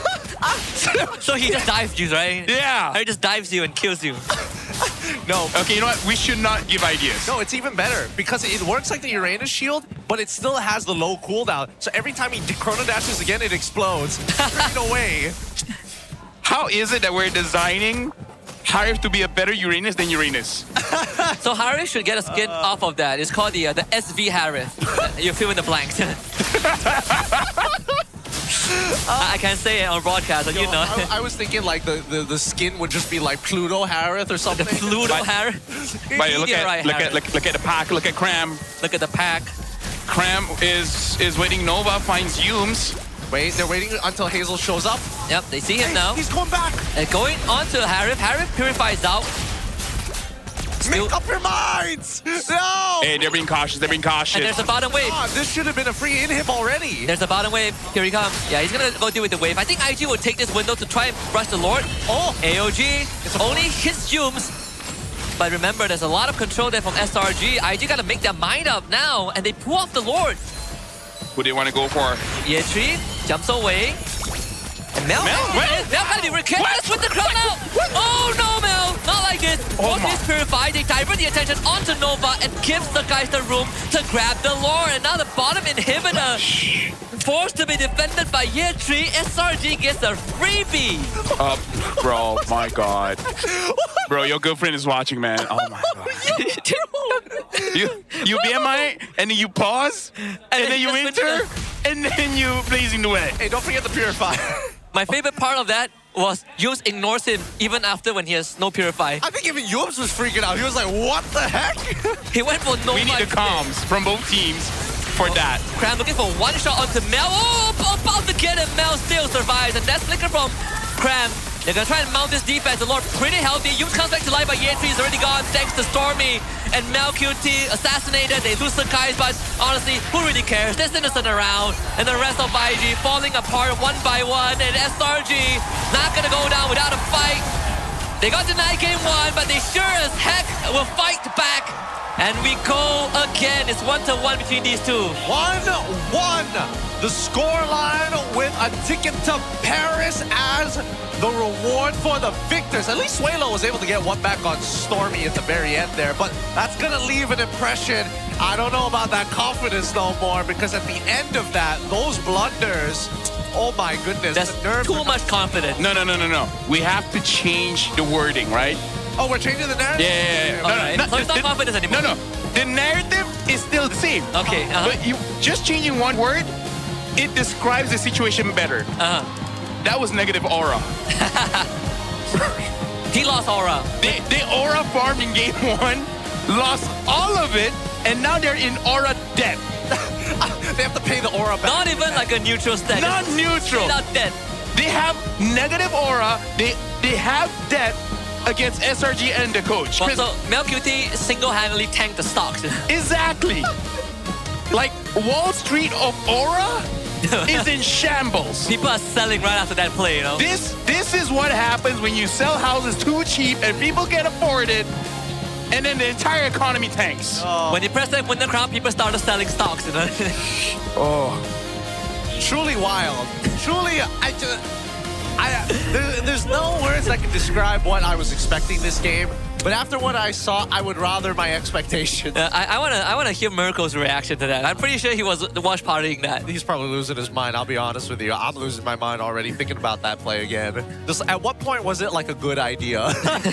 I should not have got my hopes out after game 1. It wasn't even like I'm gonna BMI back to safety. It's just I pressed everything I had. Literally, just one by one. With all the wrongs, like the worst possible sequence. Let me just say, even if IG wins this series, don't open TikTok. It's gonna be swarming with just one clip, unless something worse happens. The fact that he didn't die, it's like a miracle, you know. Miracle. The fact that he did all that. Oh man. Maybe that's what he can justify with. I did not. All of that was necessary. All necessary. All right. Oh boy, let's look at our MVP of the game here. Give it up to Cram on Paquito. A lot of moments in this game, but I have to admit, not the cleanest as well. Like even from SRG's side, there were a couple of moments. Sakai's, he finds moments, but I don't know whether he has too much trust in his teammates at this stage, right? There's a lot of moments where it's like, hey, I'm about to get my cooldowns, let me comment to you, and he uses his iframes forward and just straight up dies. Yeah, it's I think, like, I like Paquito in this position. I feel like, who was the one, was it Pops yesterday who talked about this? Where Paquito isn't just about the damage, right? It's about the control that he provides, right? The staggering effect in these team fights, like the knockout punch, for example, and the ability to just chunk you out enough to keep you away from the fight. And that's why, like, when we look at how Sanford, the best Paquito player right now, plays Paquito, you get that Oracle, you get the Hunter Strike, you're a menace. You are quite the menace. I think, so I personally believe that at least for a lot of Paquito players out there, Hunter Strike is a must first item. The second item is where you can start to deviate in terms of what you want to go. You go for Prolific Roar if a majority of them are really, really squishy. You can go for a more sustained build with War Axe. And here, even with the Sea Halberd, it's not that bad considering that you're already facing somebody who wants to sustain as well on the opposite side. I'm sorry, I'm still just staggered. I'm shell-shocked. I need you to take a poll. I need you to take a poll. No, pick and choose, right? Like this or that. All right. The Mel. Yeah. Blunder. Okay. Let's give it a name. Mel. I don't know. Negative aura. Malfunction. Yeah. Negative. That's good. The malfunction. Or man, then I need a better name for what Swaylo did, right? Are you trying to talk about the back door? No, BTR back door? No, Swaylo, the one that he ulted out of nowhere. Which one lost more aura? Oh, dang, that's 100% Mel. 100% Mel. I'm with LaFell on this. Yeah. Because it's not just the BMI, it's the Winter Crown. It's like what he did. His team said, you buried yourself. You dig yourself out of this. And I was like, I'm trying. So, you know. The whole package. Especially, there's a lot of contrast, right? Yesterday was the best Claude day ever. And then we saw that. I think even Chico was like, bro, what the? That happened. All right. So, despite what the Freya? Well, I think that at least for IG, get it out. Get it all. Get the mistakes out all now. You got the confidence, then you got the overconfidence, and then the overheat immediately after. I think they need to find that balance of calm now because I gotta give it to them. The early game from IG here was looking real nice. Yeah, especially this sequence, right, where they got the punish on the Sakai's and they were able to translate it in some pretty good response. But it's just, again, when that mid-game rolls around, the question that's asked is if they can hold on to the lead. They just couldn't. Let's just wait for the negative aura moments, just so that we can relive again. I mean, like, good plays coming in from SRG. You know, Yums make sure that Swaylo is not in his A game. And it just tanks from there. I feel like that's the start of it. I have like one last justification to try and dig Mel out of that hole. Okay, when we see it, Yeah. Because I even want to see a slow motion. Slow motion. So that we can see the thoughts processing in his head. This one was a great one. This one was great. Because you know he went to BMI, Blazing Duet, into a Winter Crown. Okay. I think it's the clip after this. I felt like he thought for a moment he had Winds of Nature. Yes. Oh. Yes. Instead of Winter Crown. And then when he pressed it, he realized that, oh crap. They just skipped it. They just skipped it. They knew. They lost too much stocks. Yeah. Oh, that's fair. All right. But I had moments like that as well where I'm like, I think I Winds of Nature. I pressed it. And then I freeze. I'm like, oh, crap. What have I done? What have I done? Maybe. That's the only justification. Yeah. I'm just sad that we didn't get to see the clip again. Oh, there! Wait. Wait. Oh, this one. This is Cram's clip. This is Cram's. But, you know, we want to see something else. No, we're going to see the... I mean, yeah, we're going to see the POV, right? He's cool, but, you know. We might see the POV of that moment, because Cram was flanking. He was flanking-ish. He was ready to go away. He was like, wait, they're staying? Yep, and then this becomes triple. Yeah, so good. Such a good play here by Cram. Again, it's just patient. Really patient. Bro, you know what? They're protecting the economy. Muntan is actively protecting the economy. That's kind of L. Big L's. But it's fine. It's still a lesson that needs to be learned by Invictus Gaming. I have to admit that SRG side, not exactly the cleanest, and we're expecting more coming into game. Gentlemen, how do you guys feel about our caster career here? That we're casting the playoff, and we're casting currently the 2 best teams. You know, Vamos might be there as well, but yeah. IG, SRG, and we're still cracking jokes. Yeah, you know, when playoffs was about to happen, I told myself that I'm gonna be serious. No more jokes, right? Yeah, be as serious, be critical, and then this happens. No smiling, no laughing. It's pretty hard. You know, give the hard facts. I'm telling you. Sad stories. The other MPLs don't understand what we go through here. They're like, why are you guys so entertaining? Because what else do we got going when things like that happen? Oh, God. You didn't see the day that I started working for playoff? I had my tablet. I wrote down scripts. I wrote down statistics. You know, trying to be like MPLBH casters where they have all the information there ready, and I'm like, I'm gonna play Slay the Spire. I use my tablet just to play games. It's pretty much the only reason I have a tablet at this point. I brought it on day 1. 3-0 day, both days. I was like, I don't need this. People sometimes ask us like, oh, look at, you know, the MPLBH casters, they have a lot of gadgets. You know, ID casters have a lot of gadgets. Like, we just need to be funny. We try to be funny, and sometimes we take it too far. And when we take it too far, we hope for one thing and one thing early. A pay raise. A pay raise. That's one of the few things that we absolutely love. But also, Abang Grab, where are you? Well, I hear. You hear me? So, the Abang Grab, Abang Koko, back again. And I just want to let you know, I grab Rebel by day, and then I netizen by night. But I'm here to tell you that at first I want to talk about the camera guy.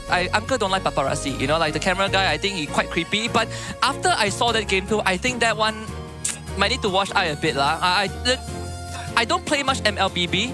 But I like the hero with the guy with the monkey, then they both have 2 guns. Son? And I have to remind you, okay? When you buy item, you have to remember what item you buy. You order Grab, if you order burger, I give you burger. You cannot order burger then take someone else spaghetti. No good, okay? So if you buy the Winds of Nature, you have to remember you have Winds of Nature. If you buy the Winter Crown, you have to remember you have Winter Crown, okay? I don't know what the player name is, but clearly I see you make a mistake. You take the wrong order and then your whole team pays for it. That's not how it works, okay? We're not like the other country where you do one thing, people pay for it. This one you need to pay for your own mistake. And guess what? You pay with game 2 already.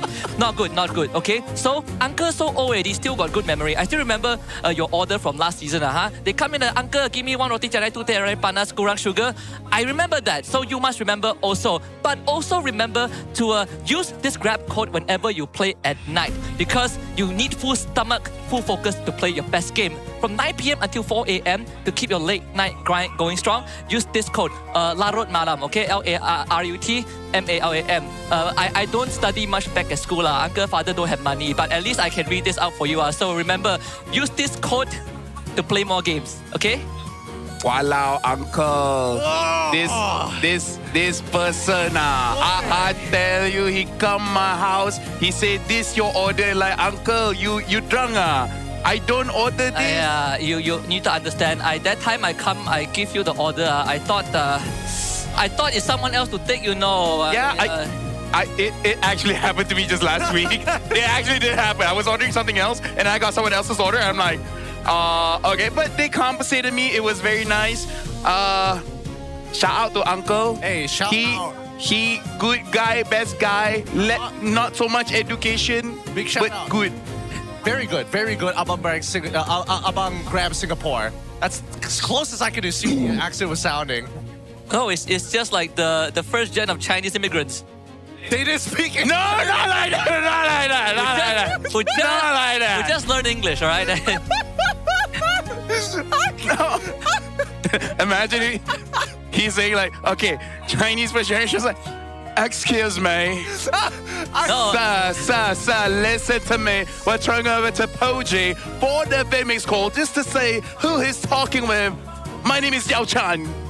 Turn it to Poji. Terima kasih kawan-kawan Kastana kembali bersama saya Poji untuk Women's Call bersama dengan orang yang sangat jauh, Saiful dan juga Moon. Faham. Faham. Korang kat mana? Cuba kongsikan dengan saya. Korang dekat mana sekarang? Okey, Bul. Cuba bagi tahu sikit kita kat mana, Bul? Okey, kita orang berada di Stadium Juara dekat MPL tu sendiri. Yes. Berada di venue lah. Venue. Playoff. Faham? Yeah. Faham. Okey, Paul. Sebelum kita nak pergi jauh sikit, aku nak tanya kat kau ni, Paul. Kenapa kau cakap kan untuk game Vamos, kalau kata Vamos kalah game 4, game 5 mesti kalah juga. Kenapa Sebab dia macam game tu penentu semangat dia ke game kelima. Serius Ji. Ji, kau jangan tanya lebih-lebih Ji. Sakit kau Ji. Okey, aku tanya. Okey, tapi aku difahamkan, Paul, kau adalah fan IG. Moon pula penyokong tegar SRG. Betul ke? Betul. Mungkin Moon boleh kongsi Moon kenapa sokong SRG Moon? Okey, simple je. Sebab menang MSC hari tu. Oh, fans selepas MSC. Menang MSC. Betul. Saya antara orangnya. Saya mengaku. Okey, Paul, dia fans selepas MSC, Paul. Kalau kau macam mana, Paul? Kau fan IG, Paul. Tadi aku tengok Mel dia nak ulti dia winter dulu. Habis winter baru ulti.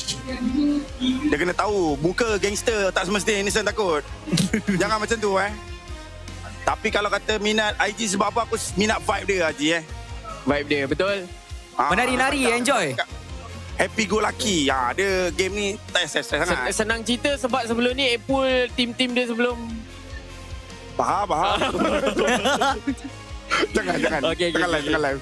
Okey. Untuk game 1, game 2 kan korang boleh tengok. 1 IG menang, second SRG menang. So korang rasa game ni boleh pergi berapa jauh? Kau macam mana? Aku rasa game ni mungkin boleh sampai ke 3-2 lah. Saya rasa diorang ni antara tim yang respect streamer.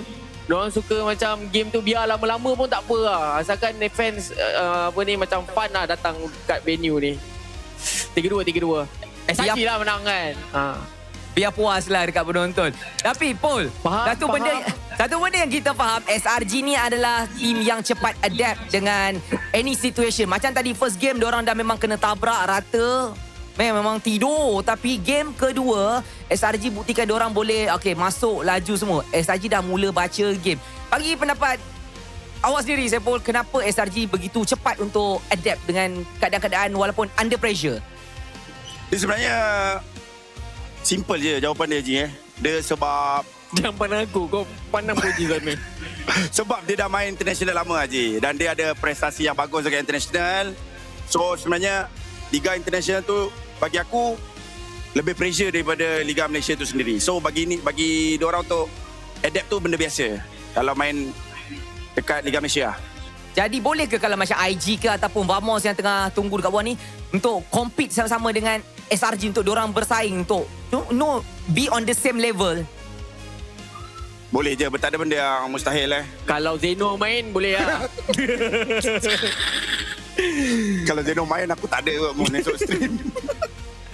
Okey, aku tak nak cakap banyak benda ni macam banyak kelakar. Okey, Saiful, Moon, ada tak apa-apa pesanan dekat untuk orang-orang yang tengah menonton, mungkin menonton dari rumah ataupun untuk orang yang dekat luar ni untuk enjoy bersama-sama dengan korang dekat watch party tu? Okey, Moon, kau lah. Okey, untuk yang berada di rumah, korang boleh datang enjoy kat sini. Kau Kepada orang yang tak pernah merasai, korang kena try lah. At least once lah. Kan? Untuk datang ke venue, untuk support, untuk merasai vibe berada dekat venue ni memang berbeza bila berbanding tengok kat rumah lah kan. Nak pula esok kita ada apa ni 10. Betul. Dan juga Maharaja. Betul. Dan juga si siapa tu? Ambong. So boleh lagi menyemarakkan lagi lah venue ni pada hari esok kan. Baik, So, terima kasih. Tak apa. Terima kasih Saiful. Terima kasih Moon. Bye-bye. Jumpa korang kat luar. Okay. Lipo V. Bye-bye. Banyak buat lawak diorang ni. Tapi itulah sedikit sebanyak perkongsian cerita, input dan kenapa diorang sokong untuk tim masing-masing. Itu saja daripada saya bersama dengan diorang. Jom kita masuk balik dekat meja panel untuk mereka bincangkan siapa bakal menang game lepas ni. And there you have it. Shout out to all the restreamers. Hopefully you guys are having as much fun as we are. I'm genuinely worried about our restreamers outside. I'm pretty sure it's going to rain in just a little bit. Because the signs are here. The signs are here. You guys might not notice, but Gideon is a weather detector. He's a rain man. I'm a psychic weatherman. It's like those old people, like they get kneecap pains, but instead of that, you know old people? Hey. At what point? We had a first generation Chinese. Don't play, I tell you. Don't play. Don't play. The British had to taught me English. I can't deal with it. I can't deal with it. Are we more influenced by the British or the Japanese? The British. Our law follows common British law. No. I would say back in my school, actually, it was a lot of bad things happened by the Japanese there. I would say, yeah. Yep. The Japanese would have a big My school is above their like the people dying place. What do they call mass it? grave? Yeah, mass grave. Yeah. Your school is above the mass grave. Yeah. I'm surprised they had. We needed space for education. You know, education comes first. That's your reasoning? We had to make sacrifice. There were two things. Well, not us make the sacrifice, but you know what I mean. Yeah. There was only two things it could have become. It was either another plantation or it was going to become a school. They went with school. It could be a hospital or a prison. No, that's what they do in East Malaysia. Very literally. Yep. Yeah. Skyza has a higher win rate than Aaron Shiki on the Moscow. Does he actually? Dang, Mel QT won 8 out of 10 games. That's wild. With Moscow. That's a wild thought to think about. Especially considering that like Innocent has been having like a pretty, well, not the most profound season with a couple of losses, but that's not necessarily his fault. That being said though, looks like the drafting phase is about to begin here. Finally, we can start moving our way and figuring out what the random map draw is going to look like. Generally speaking, I don't think these map draws affect a majority of these teams as much as some of the other regions, but let's find out anyways as we head on in. By the way, Midnight is saying that he remembers coming to MY, and he also prepared a lot. Ends up not using anything, and then we just predicted throws, and it was always accurate. Yep. Shout out to Midnight, man. It's honestly easier to predict which team is going to throw the game than win the game. Honestly, sometimes it even gets hard to predict who's going to lose harder. Hey, that's why we have the term, right, for certain teams, like, is this vamosable? Yep. Possible. Yep. Is this a bigger throwable? This is why sometimes we have disappointments like Jasgar. Like, the more you love him, the more you're setting yourself up for heartbreak. Hey, man. That's why me and Gideon, we stopped loving people. Yeah. We But you're both married. But you're both married. Then you know the exact date of... you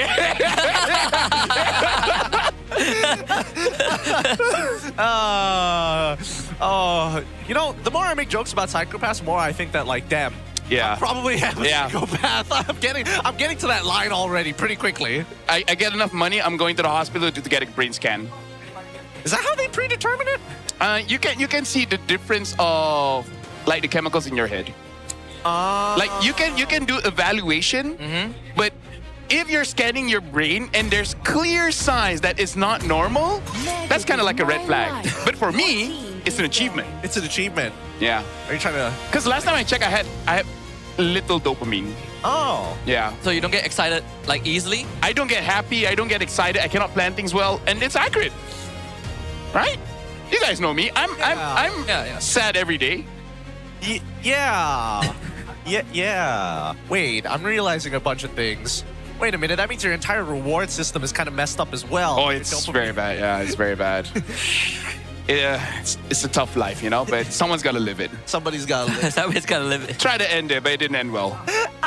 Or it did end well. It depends. It depends.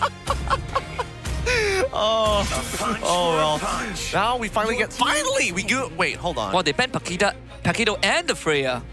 Paquita? Marcel and Harif? Marif! Harcel. Wait a minute. Something feels like something is okay. Something's left Phobias open. is open, but is it Perspicable? Compared to like Guinevere? Yeah. Oh, you take Claude? Oh, Gwyn's also open. Yeah, correct. Gwyn, Harley. I think you just take Gwyn. Right? Oh, look at this guy's collection. Whoa! Dang. Keep going. You have a lot of money. Have you paid tax? I don't know. Are Caillou cards tax? That is a good question now that I think about it. If I had a business and I said that my business was trading cards, would the asset be the trading cards? And therefore, do I get a tax rebate on that? Well, I know I get a tax rebate if I buy like electronics. You get tax rebates for a lot of things like sports equipment, health checkup, like you go to the dentist, gym membership. If I buy you guys food, does that mean I'm helping the needy? Helping the disabled? Depends. What's your tax? All right. Reese has been helping me out a lot. That's why she has a MERS now. So that's how she got the MERS. I thought it was from her job, but no, it was actually from you. So you are the reason she has a MERS. Shout outs to Riz, the only female casting. She has a Mercedes. Just 6 cars. And 3 houses. And 3 houses. She's doing well for herself right now. Finally, well is an understatement. Well, for her age, yeah. For her. She just recently graduated. Yep. Yesterday. Okay, maybe not, but all right. Recently. Really? Yeah, she is like 19 or 20. She's young. She's probably like early 20s, right? Yeah, she's really young. No. You guys are messing with me, right? No. No. No, it's like when I first met her, she was still studying. Yeah, but that's when you first met her. That was like how many years go back? 3 years ago. Yeah. 4 years ago. So that would make her 3 years. Season 12. Season 12. No, Okay. see, if 3 years ago she was studying, she graduated not long ago. Yeah. Dude, she just finished studying and she got all of that. You just swamped 2 degrees. So you see the age gap, bro. I see. I don't even have 1 degree. I don't even feel 1 degree. I'll maintain the high score for now. But in the meantime, let's look back. Actually, now I'm getting a bit depressed. Why, you don't have the high score and the most degrees given away? No. It's just... You don't have a MERS? What's the highest achievement that I've got, you know? Depends on how you define an achievement. Oh yeah, because of the dopamine thing. Like, it doesn't. Yeah. Yeah, it doesn't work the way you think it does. Yeah. All right, with everything said and done already, the first half of the draft is already complete. We already have the Harley. I wasn't expecting the Harley to be the priority here. Was definitely thinking more of the Guinevere this time around, but it hasn't been touched. Like Guinevere did not get touched. Harith got banned out. Mosshoff gets picked off early, and then we finally get to see Claude, Fove, and Yi. Question is, IG, do they still want to go for tank jungle? That's the thing. Yeah. I don't think it's a bad idea. By the way, Mel and Suelo, you guys got to redeem yourself. Yep. The entire world, maybe including Paris, just saw that. Yep. Merco Stream saw that, and that equals the entire world. Yeah. Merco Stream is like the US of streaming. I mean, the US. If I remember correctly, at his speed, well, yesterday was like 7.5. That was already higher than the restream on the North American MLBB. Yep. Although this draft from SRG looks like they are looking to sort of like isolate targets from IG, right? Like pick them apart, right? We have good side lane players, well, heroes, and players, and players. Yeah. But yeah, I do agree. I feel like SRG against IG, they're like, we're just gonna pick off either the pivot point or just the weakest link, right? So Suelo, you're going up against a Moskov and a Harley, and we don't know what hero Cram is gonna be using. So you just gotta not make a mistake. If all else fails, he has the Seterusnya and the Lapu. That is also true. I think that at this point, if anything, the supports are going to be more of a priority, right? Get rid of the single targets, get rid of anybody who is able to kind of like hard contest. Finally, the Guinevere gets banned out for the side of SRG, thank God. But now, yeah, I'm guessing Cho as well? Banjur? Where? I've been practicing. If you guys haven't noticed, It's okay. right? Okay. It's passable, no? Yeah, it's not easy to learn the language. Yeah. Where? I am here. All right, the second part sounds better. Where's Eiffel Tower? Where's Eiffel Tower? Oui. Wi-Fi. No, not Wi-Fi. Oh, sorry. I'm gonna stop embarrassing myself. It means yes, by the way. Oh, really? Oui, Oh. oui means yes. That's dumb. We like to have fun here, folks. I mean, it depends on who you ask, you know. I mean, coming from our local language where people will say no by saying tack. Why do you say it like that? And then when they Why do you say we is we? and then when they All right. spell it, it's just an X. That's actually facts. Hey, we simplify things, okay? X means no. Everyone knows it whether you know the language or not. Hey, I don't know. Try it with a Frenchman. Tell me what he thinks. You type an X and it's gonna like, oh, X equals 38. Well, at least if we go to Italy, we just need our hands to talk. Oh, I see. Which makes you wonder how do the armless communicate? Through sign language. Like Yeah, but armless, get it. Armless, get it. He's got feet, right? Is there sign language for feet? What about quadriplegic? Dang. Man, now you're really making it tough. What if this guy can't communicate? I mean, like, here's the thing. Doesn't have to be disabled to do that. It was viral a few months ago that a guy that's quadriplegic shot someone. Exactly. Right? He used a gun. And then he was able to transport the body and hide it. He drove somehow. That guy. The world is insane. And he's a Paralympic, by the way. He's Yeah. That makes it all the more understandable, you know? The fact that he's a Paralympic? Yeah, if he was just a regular person, I would be like, no. But he's apparently an athlete. It all makes sense. Thank you to everyone watching the game. As you guys are watching the draft, we're just honestly educating everyone, right? Some of these things people don't know. You know what? We're making Merco's job so easy. He doesn't need to talk. He can mute himself. He's probably in the bathroom and just listen to us. Like, and we do the entertainment. We do the we're doing the streaming. Yes. I wonder when they're going to start creating another subsect of the English broadcast, just purely for like, oh, this is the unofficial, like no holds bar stream. Look, we need a panel first, right? And then we explain. Much. Imagine us letting Prod and everyone know this is us holding back. We are holding back. Look, apparently, according to the public consensus, the worst thing we said was being biased. Really? Yeah, the one with Super Yoshi has small hero pool, which, by the way, everyone admits, including Arcadia and Super Yoshi himself. Yeah. Play the clip. We have receipts. We have receipts. Oh, the Yuzong. I do appreciate the fact that SRG, they were like, if you are going to go for Khalid and just say, imagine having that mid trio, so what? As long as we make this one combo work and land it on Suelo, we win. Yeah, he just dies. And Krem looks like he just really wants to dump on Yetri here. It's not gonna be the easiest. Like, he had a choice of Alice, but he's like, nope, Yuzong. Yep, he could play tank, he could sandbag, and he's like, no. We don't play nice. I think it fits his style. It definitely fits his style. It makes him less dependent. Hazel is smiling. Yep.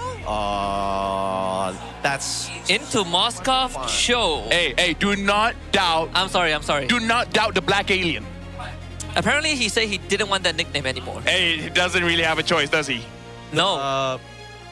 Man, it's hard. Actually, this game is too distinct. I mean, like, the nickname Black Alien probably is in its tamest form because we're in Malaysia. Yeah.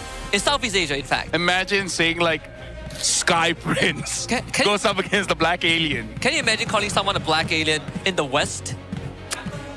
I kind of feel like that's kind of not good anywhere in the world. Not here. Well, they haven't met Super Marco just yet, so I don't think it would make sense because he's bulletproof. I have again. This is the part where we hold back because I have some jokes in my head that I'm like, I'm not gonna say it. Trust me, there was a lot. It could have worse. Could have been worse. Execute that. Could have been worse. Could have been worse. Like for example. Wait. Why did they put Sakai and the wolf? What? The half-man half-beast is innocent. Hey, no. Wrong Get your monikers right. No, the moniker is absolutely correct. It is Sakai's the Sky Prince with half-man, half-beast. This guy fought his tablet here. I respect that. I respect the Infinix tablet. The Infinix tablet. Yep. Oh, check out the Infinix phone from Saba. For Cram, aka cousin. So are you Cram's cousin or are you a cousin? Never mind. Who's the cousin? Who's the favorite cousin? Which one was going to be his favorite? Which one's the cousin? The one that can use the keto. All right, before we go any further, let's do our jobs here. Let's break down what these comps look like. From the looks of what we want to see, Invictus Gaming have gone back into their style. They have single target pickup, but their team fights are pretty good if they can set up for Mel, Q, T. On the opposite side, single target lockdown to Snowball is the way to go. Let's jump right into game number 3. Yep, game number 3 underway. This time we get Selangor Red Giants. Again, against Invictus Gaming, SRG blue side, IG on the red side, and we see Hazel's signature Hayabusa. It was the hero that he used when he debuted 2 seasons ago, and it made a splash. Gave SRG a pretty hard time back in Aero Esports era. Yep, 1-1 game against SRG. Now, here's the thing, my analysis for SRG's draft, it really is just to dive, get a crucial target, and then commit. For Invictus Gaming, it's all about Hazel's styling. That's the official analysis, which is true because Hazel yesterday, after he got his VOD, which is his 4th item, then he started to come online. Yep. Like, Hayabusa would have had way longer reach with the shadows. In fact, Yoons is to come in onto it with Stormy, that's first blood. Such a silly mistake. They overextended, and Nova, he knows he's going to be fed to the wolves. They even come in to petrify just in case. 2 bodies for SRG. They did not need to do that at all.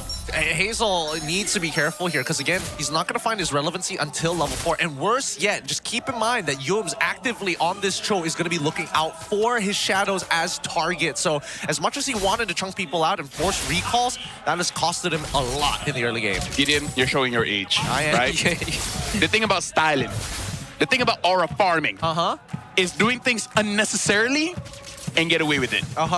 He just didn't get away with it. So it's just, you know, negative aura. It's kind of like if you want to leave after the show ends, but you do a backflip, it's super unnecessary. Look, a good example would be if Mel did what he did in the previous game and it worked, it would have been the greatest player of all time. But it didn't work, so he just loses aura. Yeah. So you gotta give benefit of the doubt to Hazel, right? He needs. Yeah, he forgot that the shadows aura. have shorter range. Yeah. And he didn't thought Yums would kick him. Okay, that one is a stretch. Or he's just like, Yums gonna miss. He forgot. Yums was just gonna miss. That was the only thing. He forgot Yums has flicker, maybe, who knows? No, next fight's already begun. Yeah, Yeatri is gonna get sand back in, and Nova forced to use his quicksand guard flicker into a dark wave. They go into Stormy and they blow him up. Good stuff there. Fed over to Hazel, Black Dragon form. Suelo gets knocked up, but the damage is gonna arrive from IG's side. Yeatri doing his darnest to keep SRG under control, and Cram will also go down. SOD does end up missing, but Hazel will bleed out before that. A double kill for the Yuzong. Okay, not the worst. Luckily, Crime was able to get 2 there at the bare minimum. Sakai's not sure about the target acquisition here, because that Deadly Magic onto Nova just didn't make much sense to me, especially knowing that he is going to be covered by his team. It's not like he was singled out or in any of that matter. Yeah, I think it was either misclick or just, you know, panic, you know, pressing. It's a good thing that the Innocent didn't hit the SOD as well, but Cram getting that double is pretty huge. Oh, ESP is most likely going to go down here to Sakai's. And there's no business for Nova Escobar in this area. Yep. All right, Husky's going to work a little bit more for this one because it looks like this is going to be a pretty brawly game. Yep, it looks like it's just going to be like active fights all across the board, right? And it makes a lot of sense for IG because their comp definitely wants to do that a little bit more. But SRG, they're not going to back down. They're not going to take the disrespect. Yeah. For this one, it's going to be difficult for Invictus to kind of shut down Cram, especially because Yetri looks like it won't be the first time he's going to get ganked, right? So I feel like for this one, a lot of attention is going to go to the EXP lane, which means the gold lane should have the gold lane experience of just free farming. His force is all too because of the Deadly Magic. Yeah. I think the mid is going to be almost a non-factor from Suelo just because of the amount of kill pressure that SRG has against him. Yeah. They also committed the blazing duet in the bottom lane. So Mel did chunk Innocent down. Not that it matters too much. He will heal back up gradually. More on what is IG's move? Maybe to look for the Moskov? I think so. I think that there's going to be an attempt here, but I think they need to back off. Now that they've kind of recalibrated the number of people, they know that Harley's down bot side. They saw Yumsen as well as Stormy. And now that Cram has also left the lane as well, really shouldn't. Looking for Nova, trying to blow him up as fast as possible, and it will be successful. They lose Yums in the process, but there is Cram hovering around. Doesn't find an angle back in. So it'll be a 1-for-1 trade. But I think that's a necessary trade, right? Nova Escobar, there was almost no way for him to survive that. The fact that Hazel got a kill is A-okay. Because yesterday, Hazel is strong, but he got strong very, very late. So this just accelerates it. This is one of those times where he's allowed to be very, very selfish by allowing his team to be live bait just so that he can get those kills. Well, let's see how long this can be kept up for, right? It's 6-4 scoreline, and Yetri re-ganked again. There is Nova and Hazel nearby. The Petrify gets used. Yetri trying to hang on, but the damage is just too much. And IG can't make it there in time. Hazel's looking for an opportunity. Bridget Sandstorm easily dodged, but Hazel has a shadow on the Sakai, so that's going to be a guaranteed kill despite the port out. But Yuz will come in with a counter engage. They find Hazel. Both the junglers fall. Yeah, this is going to be more about micro here. Like who can trade very, very well. And Yetri really has to be careful because he needs to know SRG doesn't like him that much. So they're gonna gank him a lot. Oh boy. It's not personal, it's just that he's a Phobius, you know? Kid. But it's true. Again, the Phobius is gonna be like the biggest problem for SRG coming into like the early and mid stages of the game, assuming that he had a snowball. But since he doesn't now, a lot of these neutral takes are much easier to handle. But look at the respect coming up from SRG. Despite 2 ganks, you can see that they still want that primary pick. Ooh, nice. This part of the flicker out from Suelo. Now he turns with RWM, but Cram is in the building with the Black Dragon form. Nova Escobar unleashes out on the Sakai. Yetri forces to divert his attention. Cram will end up going down. 2 dead on SRG side. I kind of have to watch that again. How did they really dodge Humes there? But either way, amazing coming in from Invictus Gaming. Now they're gonna get control here. And Hazel is looking pretty good. And Yetri, he was actually being very selfless as well because I saw opportunities for him to get a kill, but instead, he peeled away for his team, making sure that Suelo as well as Hazel doesn't get caught in any kind of nonsense. Suelo is actually 4-0. He's having a good game. Don't say that too early.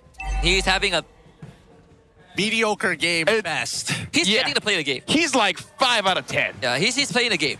At least he gets to play the game this time. Because again, we cannot say too many good things about people, you know? Of course, especially now that it's like 9-7, literally almost even gold. Nova could be a target. Oh, so that's how. Okay, yeah. Cool. Nice. They didn't get the kick out yet, so they're still there. Well, I think that Yums has done his job. He's already baited out an important spell coming in from Nova Escobar, and there's a lot less things to worry about now. But they're going to unlock Cram, which I think is rather surprising. I would have imagined that Innocent would be a lot of the priority for Selangor Red Giants in terms of like who we need to prioritize and put resources into. But it seems otherwise. They went for Domai's first item on Yuzong as well. They will find Yetri once more, and yeah, this time he's not going anywhere. In fact, Cram is going to do the job of zoning everyone now with the Petrified Mel QT starting to bleed out. Yums, flickered kick, he will die for this. But the rest of SRG is still around. Cram is going to be next on the table. Boogie Shadow kill from Hazel with the secure. Nova hits the wall with Vissal, and he goes down. Sakai needs some help, gets away, but Hazel collects him. And Hazel will be able to get away with a double kill. Good coverage coming in from Suelo. Not letting Stormy get enough movement speed to close the distance. I'm not sure if Vincent wants to fight this. Doesn't have it yet. Doesn't have it. I know he's thinking about it. He's like, I have flicker. I have flicker. Do I? Oh, wait, no, it's the replay now! Oh, look at that. Okay, nothing happened. Nothing happened. I thought Hayabusa could have gotten killed. Anyways, we're looking at this, and yes, SRG goes all in, gets a kick onto Mel, but Suelo is again much more composed this time, able to counter back, get a good RWM, making sure that no one really escapes. That's also a negative aura moment, by the way, from both Mel and Nova. Because Mel had Purify and he ate the full Petrify before he used it, and then Nova just face plants into the wall. Yup. Happens to the best of us. Happens to the best of us. And the worst of us. And the worst of us. The worst of us. Yeah. Now, as they dance, let's look at the waves, right? Bottom side is going to already be slow pushing in favor of Invictus Gaming. Now, top side looks like it hasn't been set up just yet. Cram's going to get on it first, though. Well, right now, Invictus Gaming, all 5 members are here, but they might get boxed in by SRG. Stormy and Innocent are on the flanks, and Yums is looking for a target. They should get the Lord. There it is. Hazel with the secure. Good dark wave from Yetri. They take out the guys right in an instant, and Innocent needs to back up as well. Nova just stands in front of him. They lose Yetri in the process. Drag Nova back, but they don't have the damage profile. And Stormy will eat the shadow kill. No one can disperse it sadly, and Stormy would just have to take the loss. Suelo is unstoppable. Cram goes down. Lord and 4 kills for IG. Bro, the Black Alien, man. Okay, maybe we do need a new moniker for him. He needs something good for IG, assuming that he sticks around with them for a long time. Oh, but it actually works because Invictus is kind of like, you know, space themed, right? Well, is it space themed? I don't feel Yes! They're like astronauts. Yeah, like astronauts underwater. Dude, it's literally in their poster. Wait, hold on. Rewind that. Astronauts underwater? Explain. Those are called divers, Lapel. No, that's a song. Remember? It's a song? Rolling down in the deep, and they could call it mental freeze. So much. You know, that's astronaut under the water, you know? Oh, it's so... Guys, listen to music, come on! Oh, I'd like to, but now the raging sandstorm is making me feel otherwise. I mean, Innocent is completely out of it. The SOD doesn't get him out. Oh, you get the kick onto the Hazel. Can he get him out? Hazel goes into shadow kill in time. And unfortunately, he still ends up going down. The 2-man petrified. Good from Crab, trying to bleed them all out. Melkuti lifted up. SRG is still managing a base defense. Holding strong. IG don't get any more picks from this point onwards, but it's coming at a cost. And I think at this point, Invictus are realizing that time is starting to run out. Let's look at the instant replay of it one more time. Break down that fight, because that RWM meant to zone a lot of the targets. SRG opted to go into the RWM and take that damage from Suelo.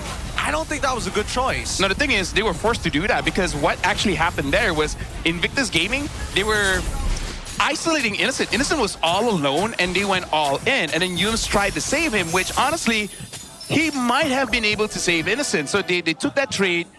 But the thing is, again, Suelo's damage is huge, and Hazel was able to get the Ogi Shadow kill off and then make an attempt to get kills there. So I understand why SRG tried to save, because we joke around saying cut your losses. Innocent is one of those players you don't cut your losses. Even if you die, you gotta try to make sure he lives. Can't afford to. And, well, at least for Innocent, he still has his battle spell, right? In the flicker. He's not using Skypiercer, so his death... Yes, it's not the greatest. You do lose out on GPM, but it's not the end of the world as well. Not to mention that MelQT and as well as Innocent currently pretty neck and neck when we're talking about the gold. It is 8.6 to 9.1, so honestly just 500 off. MelQT in favor. And he opted to go for the Malefic Gun first as compared to Innocent, who is gunning for the Winds of Nature. So something that IG needs to... that SRG can take note of, right? That MelQT doesn't really have a way to keep himself safe, less for the Purify and the BMI. Cram will check this push and immediately see Hazel, so that frees up space for Sakai's too. Now they're going to be making their way to the Lord. We're 12 minutes into this game, and this Lord might just be the answer that IG has been looking for to break the stalemate. Because SRG has just been on their tails this entire time. Every single neutral, every lane. Here they come, RWM preemptively use the guys. Doesn't find an angle in, and MelQT will get ran down. Innocent in with the SOD, he's in the backline. They find a kick on the Suelo. Suelo gets shut down, and SRG don't need the Lord. And they find a full team wipe on Invictus Gaming. There's a wave bottom as well. And this time SRG will not miss. This is gonna be match point. Amazing dive, good engage. And once again, SRG just defaults the Lord and just gets the team wipe. I think most people need to look back at that last clip, that last fight one more time. Because how the heck was Innocent able to just sit there and auto for so long onto Suelo? Like how? He hits the SOD and nobody knows. I think they just didn't notice him for like the first 2 seconds. I think they didn't either. Mel was getting soloed by Cram soloed by Cram as well. And we literally just said he didn't have Winds of Nature, right? And SRG knew that they went straight for the quad. Without Mel QT and Hazel, there was no way back from that. Oh, that's got to be a disappointing defeat here. Coming in from IG, from being so close to completely dropping the game in one fight. Man, he greeted, man. He really greeted. I really felt like Winds of Nature was the key. Negative aura, man. It's sad because the game went good for IG until it didn't, right? And it's honestly it's mostly because of Cram's counter engage, the big previous dive, you know, petrify and all that. It disrupts IG so much, like to the point. If I'm gonna be honest here, Sakai was a non-factor. Stormy did stuff, but he wasn't pivotal in that game. Not even innocent. Right? It was a Yuzong?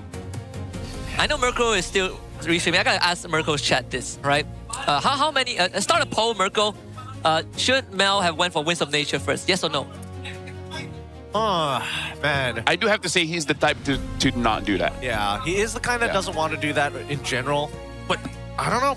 I'm thinking back on it, and it's just could have IG set this scenario up better, right? Could they have set this up in a more pleasing angle? Because I think they already had like really good ideas trapping people underneath their turrets. They could have done the same zone control with this Lord. I think one of the difference maker also, from Yi's perspective, is Suelo. This is one of the few times where Suelo openly uses ult as a zoning tool, right? And that makes him a very stationary target. And I think that also allowed SRG to make the call to just go straight for the back. Because usually you don't see the Eve that being out there in the open, but this time IG, Asuelo, made that choice, and it was a target for SOD to hit. Right now, honestly, this is a match point for IG, and that is one of those games where it really does feel bad, right? Like I feel like the first loss, it's okay, whatever. We definitely made mistakes. They capitalized. We can recover. They had a good game 3, and they were in position to keep control. And I feel like as much as that's an easy fix for game number 4, it's got to tilt you a bit because it's one of those things where that shouldn't be a mistake in the first place. Yeah, it really shouldn't. But at the same time, it still seems to be... I don't want to say consistently happening because that feels like I'm just manifesting it more, but it has happened more times and is becoming more common in a lot of scenarios. Well, regardless, Cram still coming up big time. 8, 5, and 8. Still able to make big plays for his team, even on a Yuzong, which a lot of EXP laners are kind of shifting away. Yeah, you really play on the edge as well, right? Fury Hammer into Dharma's first item. Sure, he died like 5 times, but those 5 times all had some good rebates for SRG. He gets something out of it every single death. Yeah, in this game, we got to recap on like what SRG that made IG suffer a bit is that the A3's lane was camped. Hard for the Phobians to really do much. And I think the coach tells Mel that you got to be the carry. But at the same time, Mel has to understand that it's easier to carry when you stay alive. Yep. So he needs to have a defensive mindset as well. And I don't know, because go back to in the pre-show when we're talking about how Mel, when you put a lot of pressure onto him, it gets to him, right? The more is expected of him, the less he performs.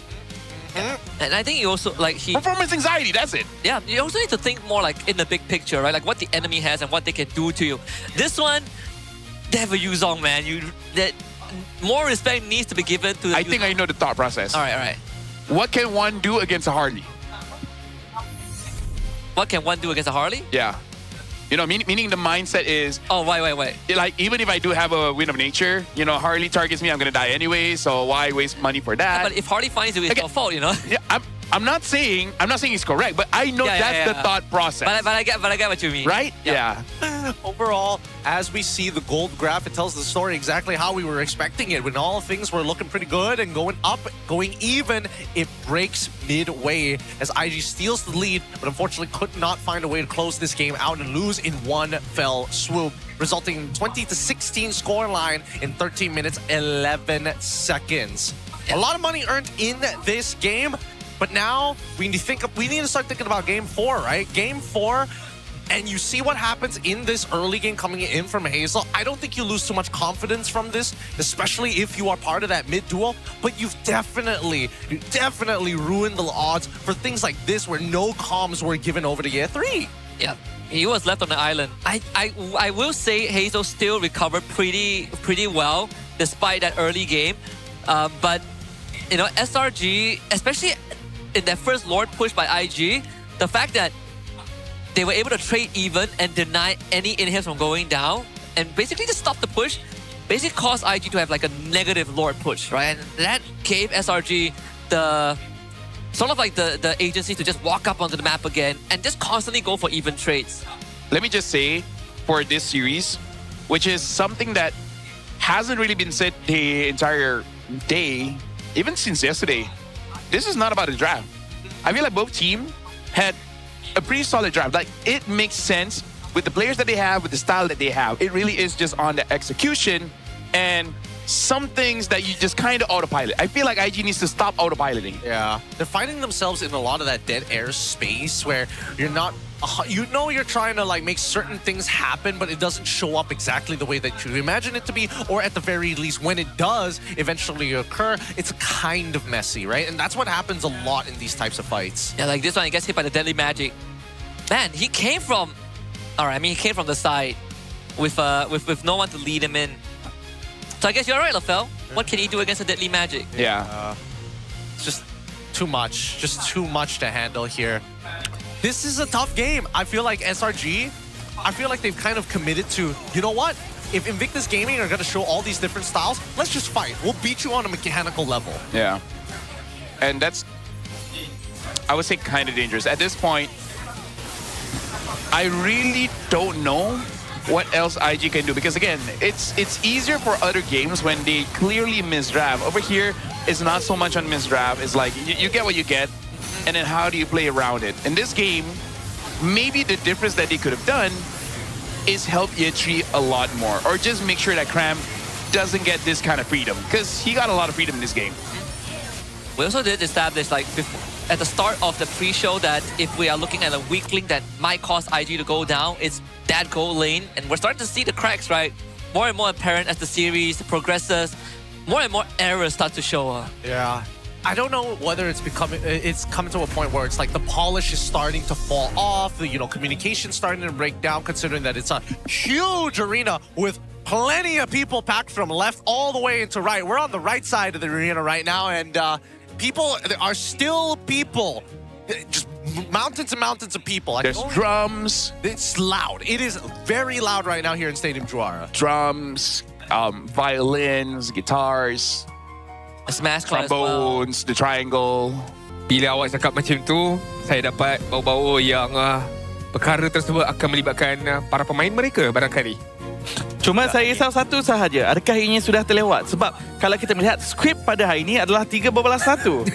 Awak memang pakai spek macam Dr. Octopus. Ini apa bracket final? Apa segala strategi yang ada, diorang kena gunakan? Ya, saya rasa okay, sukar nak cakap sebab a lot is on the line. Macam yang kita cakap, apa bracket final, sekarang pun dah skor 2-1. So nak memberikan spekulasi ataupun teori pun agak sukar, tapi mungkin ini yang difikirkan yang terbaik daripada barisan kejurulatihan untuk pasukan IG, dan kalau benar perkara itu berlaku, biarkanlah ia berlaku. Tapi sebelum kita masuk kepada perlawanan kita yang keempat, kita akan bersama-sama dengan Poji sekali lagi untuk melihat apa celoteh daripada beliau kali ini. Let's go Poji. Selamat datang ke segmen istimewa itu, Beat the Bro, Grab the Code. Tapi bukan bersama saya, bersama dengan Abang Grab kita. Kali ini anda bersama saya dengan Poji. Kita nak tengok penonton yang ada dekat Stadium Juara ni yang akan berlawan dengan dia. Main Fanny, ada ke orang sini pandai main Fanny? Saya nak satu orang yang paling jago sekali dekat dalam ni untuk main Fanny. Saya angkat tak, bukan saya angkat tangan, korang angkat tangan. Saya kira 1, 2, 3. Okey. Sini Leng Chai. Okey. Leng Chai versus Leng Chai. Okey. Abang, apa nama? Nama saya Ying Hao. Okey, Ying Hao, you boleh main Fanny everything? Boleh bantai-bantai lah. Okay. Dia mekanik is quite simple. Daripada crystal to crystal enemy. So you fly. Kita ada satu video sampel. You boleh tengok. Dia ada.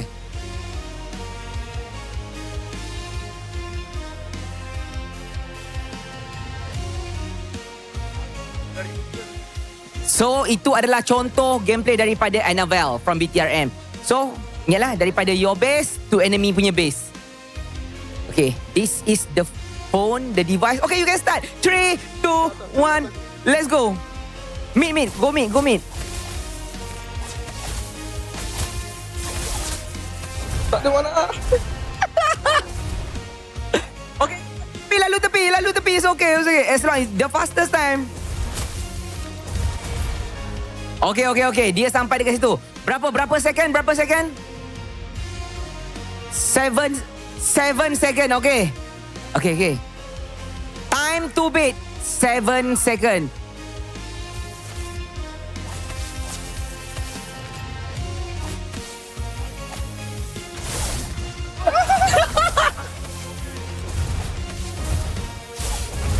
Okay, ini berapa lama ni? 13. Oh my god. Minta maaf Abang Grab kalah. Tapi kita punya brother menang. Jadi bukan sahaja dia, audience yang ada dekat dalam venue ni akan dapat kod istimewa offline code semua. Untuk korang dah boleh scan QR, ambil screenshot ke apa ke. Sebab dia telah memberikan hadiah kepada semua yang datang pada hari ini. Okay bang, thank you very much. Sokong siapa hari ni? SRG. Any words to them? Sorry? Any words? SRG. Any words to them? Bantai IG. Alright, terima kasih banyak untuk abang. Ini sahaja daripada saya bersama dengan segmen Grab. Jom kita terus masuk kepada major panelis untuk membincangkan pasal game sekarang. Saya ada nasihat untuk Abang Grab tu lah. Tak payahlah main Fanny, teruskan main TCG sajalah. Itu mungkin kepakaran beliau. Saya pun nak cakap kat Abang Grab tu, terus abang hantar makanan. Tak, teruskan je lah. Sekarang pun dah lebih pukul 9. Dah ramai guna larut malam. 9 sampai pukul 4 pagi. Ya, tepat sekali. Cakap tentang 4 pagi, perlawanan pertama World Cup start pukul 3 pagi. 3 pagi. Just in case lah, orang boleh gunakan kod larut malam. Ini yang kita katakan dan inilah strategi yang dilaksanakan oleh Invictus Gaming dengan membawa masuk demi menggantikan Melcuti rookie untuk skuad mereka. Bayangkan, anda rookie. Di saat pasukan anda diambang kekalahan, anda dimasukkan untuk tukar nasib pasukan tersebut. Tekanan yang dirasai oleh Damiu begitu besar sekarang ini. Adakah beliau akan mampu untuk mencari mata seri bagi pasukannya? Tapi sepanjang musim ke-17 ini dilangsungkan, banyak rookie ataupun generasi muda telah menggalas tanggungjawab yang begitu besar dan berjaya untuk melaksanakannya. Era 404 datang pada hari ini dengan keadaan yang taklah 100% sihat, tapi berjaya untuk mendapatkan kemenangan, berjaya untuk meneruskan lagi perjalanannya dekat lower bracket finals. Zakif juga generasi muda yang baru. Banyak orang yang mengatakan boleh ke tidak dia nak menggantikan kasut Zorn ketika bersama dengan pasukan Vamos, dan dia telah berjaya untuk meletakkan pasukan Vamos ke top 3 juga. Jadi saya percaya kepada generasi muda sekarang ini di dalam era baharu kita yang mereka cukup matang dan cukup berkaliber untuk menggalaskan tanggungjawab tersebut. Dan kalaulah kalah sekalipun, ini merupakan satu pengalaman yang baik untuk mereka. Apa maksud dikatakan oleh Zan, sebab kali ini kalah terus kalah. Maksudnya dia takkan pergi ke low bracket final. Low bracket final lah. Jadi ada banyak pressure lah. Cuma sekarang ni dari segi pemilihan hero, most pick hero untuk Suyo sekarang ni dengan 13 kali, Era 10 kali, Hazel 9, di mana dengan win rate yang sangat rendah di kalangan 5 jungler ini. Mungkin tu antara sebab kenapa dia tak guna Suyo kot. Ya, mungkin tak menjadi fokus, dan mungkin juga kenapa Hayabusa yang diberikan perhatian oleh beliau. Tapi make sense, sebab kalau kita melihat Hayabusa beliau, ini cukup menakutkan walaupun out of meta. Tapi ini satu info yang menarik. Ini bermaksud yang Cross kosong. Adik siapa tu? Dia nak colek adik siapa tu? Sebab dulu masa dekat JP Niners, Year 3 kita orang panggil adik. Dulu itu waktu baru dia nak masuk ke dalam arena kompetitif ini. Abang saya pun panggil saya adik. Parent saya pun masih lagi panggil saya adik sekarang ni. Saya lepak kat luar agak tadi panggil saya adik. Elok kas. Saya dah lama tak pegang cross. Alright, sekarang ni perlawanan yang keempat, drafting untuk kali ini dari segi map. Adakah kita akan melihat Dangerous Grass bakal dimainkan? Flying Cloud. Alright. Ui, tak sabar nak tengok macam mana Demi bermain. More fight, more pergaduhan. Dan kali ini kalau mati awal pun tak ada masalah sebab anda boleh masuk ke dalam lane dengan lebih pantas dengan adanya awan berterbangan tersebut. Tapi sekarang ni SRG first pick daripada sudut pembuangan hero kita. Nampak bagaimana Harith masih lagi bebas untuk diguna pakai. Cloud juga masih lagi ada, Pakito masih lagi ada. Jadi pilihan masih lagi cukup luas untuk SRG, baik pun pasukan IG sekarang ini. Jadi one more band sebelum kita masuk kepada fasa pemilihan. Adakah mereka akan keluarkan Queen dekat sini ataupun mereka nak rebut untuk mendapatkan Queen tersebut nanti? 83% win rate daripada SRG bermain dekat dalam map ini. Mereka fokuskan kepada Harith. Saya tak siap saya banning yang sama dilaksanakan dalam pusingan sebelum ini. Yelah, kalau ianya membuahkan hasil, mengapa nak mengubahnya? Saja tolong bawa Gorgeous pergi ke Paris. Terus lag tau tadi. Dia tu terus lag tau kamera. Bagi itu telah dikeluarkan. Kalau nak ikut trend, SRG akan pick Harley dekat sini. Itu apa yang telah dilaksanakan oleh mereka di Queen open yang ketiga. Queen pun open juga. Boleh ubah sedikit strat mereka kalau mereka inginkan Queen terlebih dahulu dan memberikan sedikit tanda soal kepada pihak lawan, sama ada Queen jungle ataupun Queen dekat bahagian roam. Tapi saya dengar itu Harley lagi.